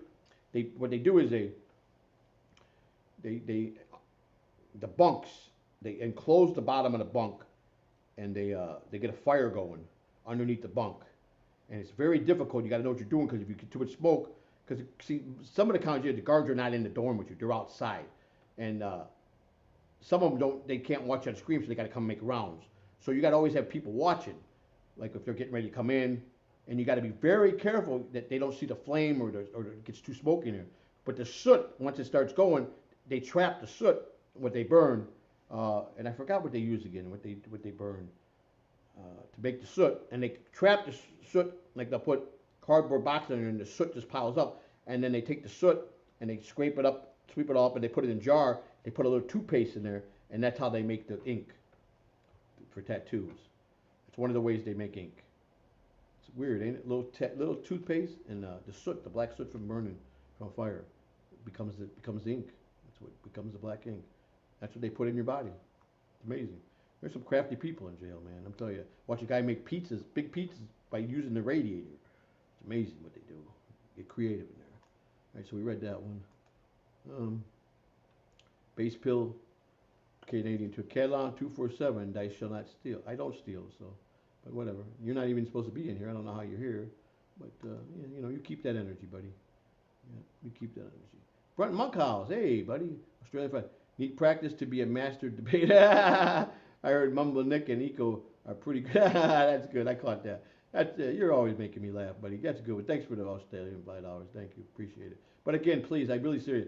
I'd rather just go into the campaign because I gotta buy a lot of reams of paper. Unless you got a company and you want to mail me some reams of paper and you can donate, I'll take that too, man. You want to someone to go out and get me 20 reams of paper so I can prep printing? I got the printer cheap. I'm gonna show you the printer. I paid $15 for this. I found it on Marketplace. It's a nice printer. It's a Brother. It's a big printer. It's a Brother Professional Series Multi-Function Center. It does everything, and it's a 51 third. Sorry, it's an MFC J5910DW. It's a nice model, a big model, and I got a couple reams left. This is $750 page ream. I got 3 of these left, and I got to get more so I can keep these signature cards made. And it's the cheapest way for me to do it than go to a printer or go have Kiko do it. I'll do it right here off the printer. I just print them. The people, what people got to sign. So I got 3 packs left. So it's the cheapest route I go. So, and I bought those out of my own money. So because I haven't had no campaign contributions yet. So well, I did. I got about $28. But I think when I banned those people, a lot of those people got that back. So maybe it was $12. But I alerted the FEC about that and however they wanted me to do it, and they told me okay, and then I took care of that. But that if you don't, they expect you to make, when you get 5,000, you have to make the full report. And if you spend the 5,000, you have to give detailed receipts or invoices. See, the best way to do it to keep yourself safe is just invoice them and let them pay it. This way you don't have to worry about losing receipts. You write the invoice to the place or have the store where you're ordering and stuff, have them send the invoice into the bank and then they'll get paid that way, the old fashioned way. That's the best way to do it. That's the safest way and I don't got to worry about nothing. They handle everything. They send me a statement every month. That's it. It's a Mel, I can't pronounce the name. I have a tough time with the name. A Mel something bank it's called. What the hell are they named here? Wait a second. It's right here. I think I got a statement today. Let's see. Let me see it. I can't pronounce, for the life of me, I can't pronounce this. What happened to it? It was right here. Let's see. This it? Well, that's my health insurance. It's my tax ID number. What did I do with it? Is it here? Yeah. I thought I put it here. Maybe it's over here. It's here. I can tell you what. You guys tell me how to pronounce it. I have no idea. There's some things I just can't pronounce. Let me ask Uncle Bob. You guys want to hear Uncle Bob? You guys want to hear Uncle Bob talk? If I put this on, first of all, let me see. If I put this on, let me see if I do this. Hello? Testing. Let me see something. Let's see. Let me see. This is the only way I could do this. Let's see. And then I'll get Uncle Bob on here. He'll tell you how brutal I am then. Let's see. No, I tell you what, you guys hear that, right?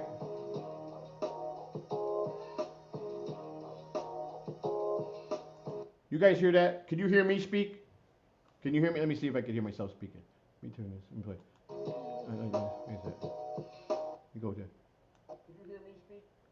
Can you hear me speak? Test. Test. Test. Test. Can you hear me speak? Test? Okay, you can hear me. All right.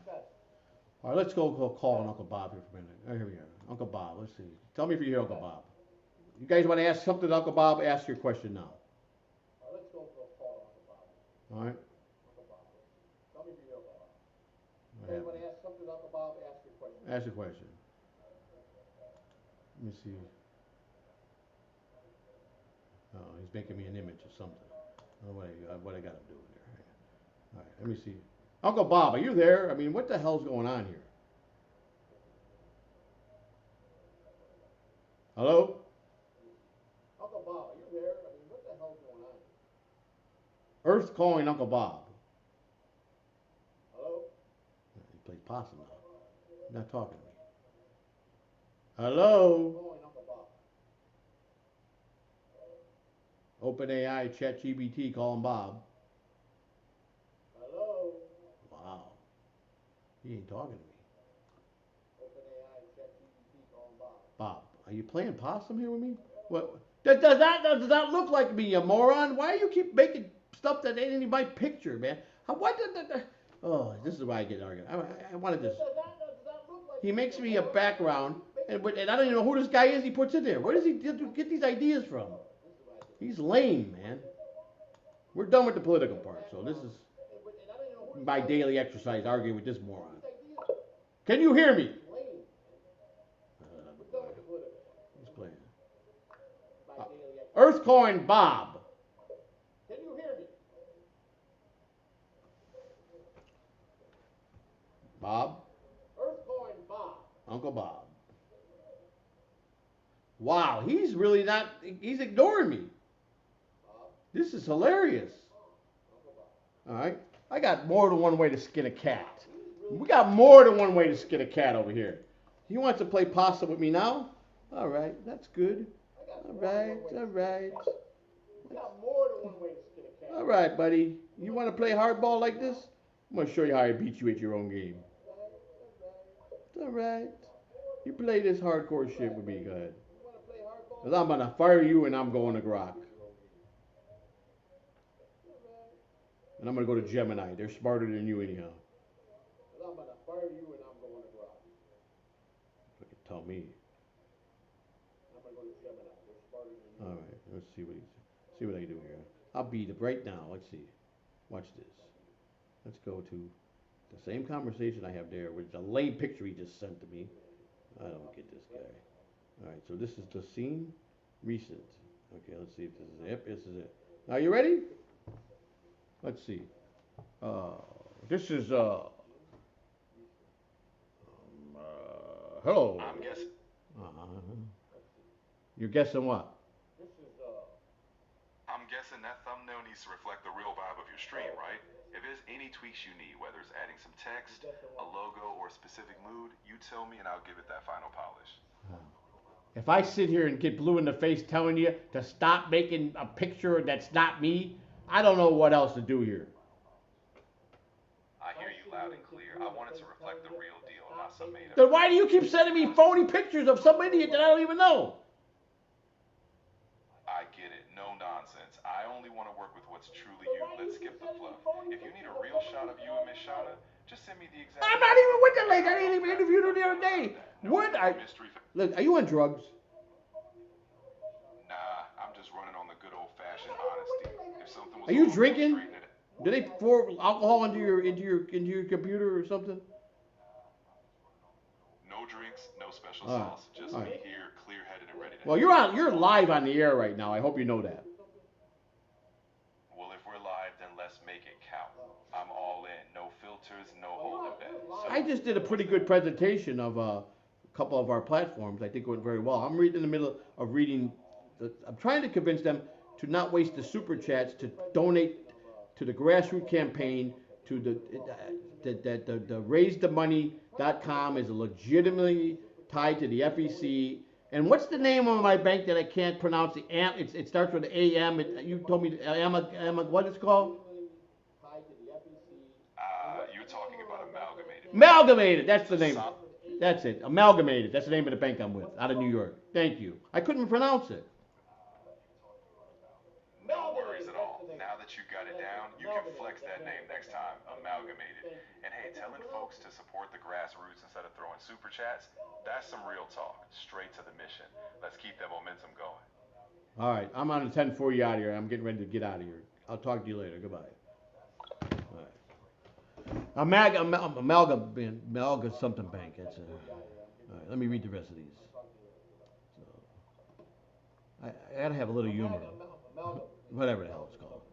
All right, need practice. I like that. That was funny. Okay, this is Hill. Is this political? We did. It was political the last 2 hours. I'm just wrapping it up now, and I'm relaxing now. Thank you for the $5, my friend. Carl's Clubfoot. That's the best suit you own, oh man. No, it's not, sir. No, it's not. It's not.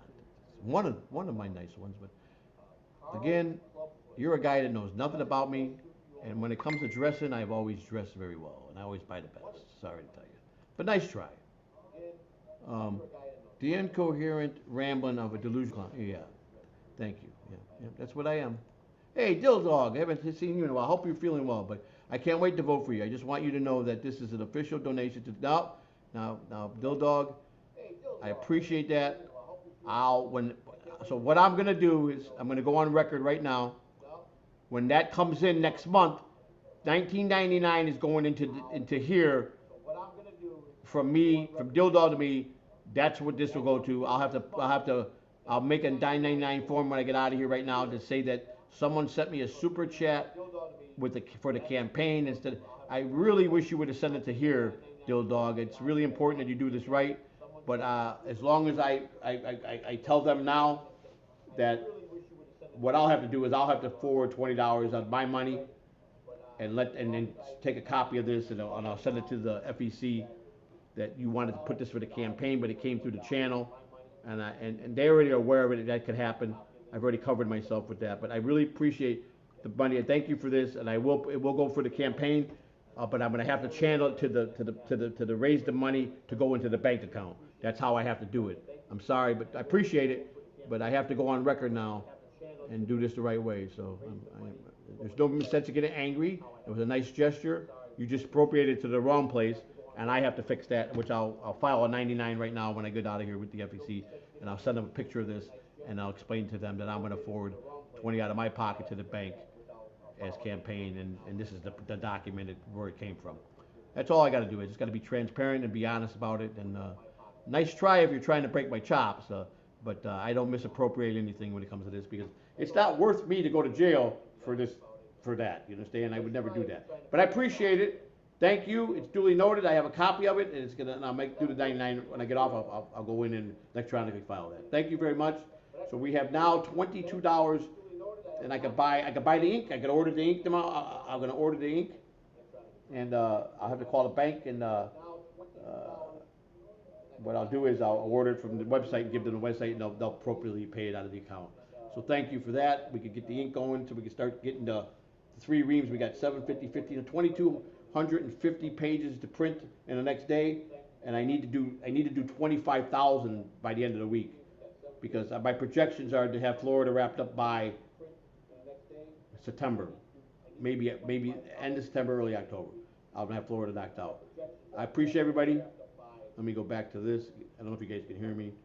I don't like hearing myself, but I thank you for being here and the support from everybody, and I hope you got a better knowledge of what my fight is here and what I stand for. Okay? All right, everybody have a good night. We'll talk to you later, all right? Thank you for everything. And God bless everybody. All right? You guys are the best. And thank you very much. And how do I do this? We're going to go out with a bang here. So we'll go here, and we'll play this. I gotta make an intro for the campaign, but this is best I can do right now. Good night. Sunday late nights, I'm the voice of the street. Chicago born and raised where the concrete beats. Once feared in the alleys to storm the fight. Now I bring that truth to the world every day we see. Late nights.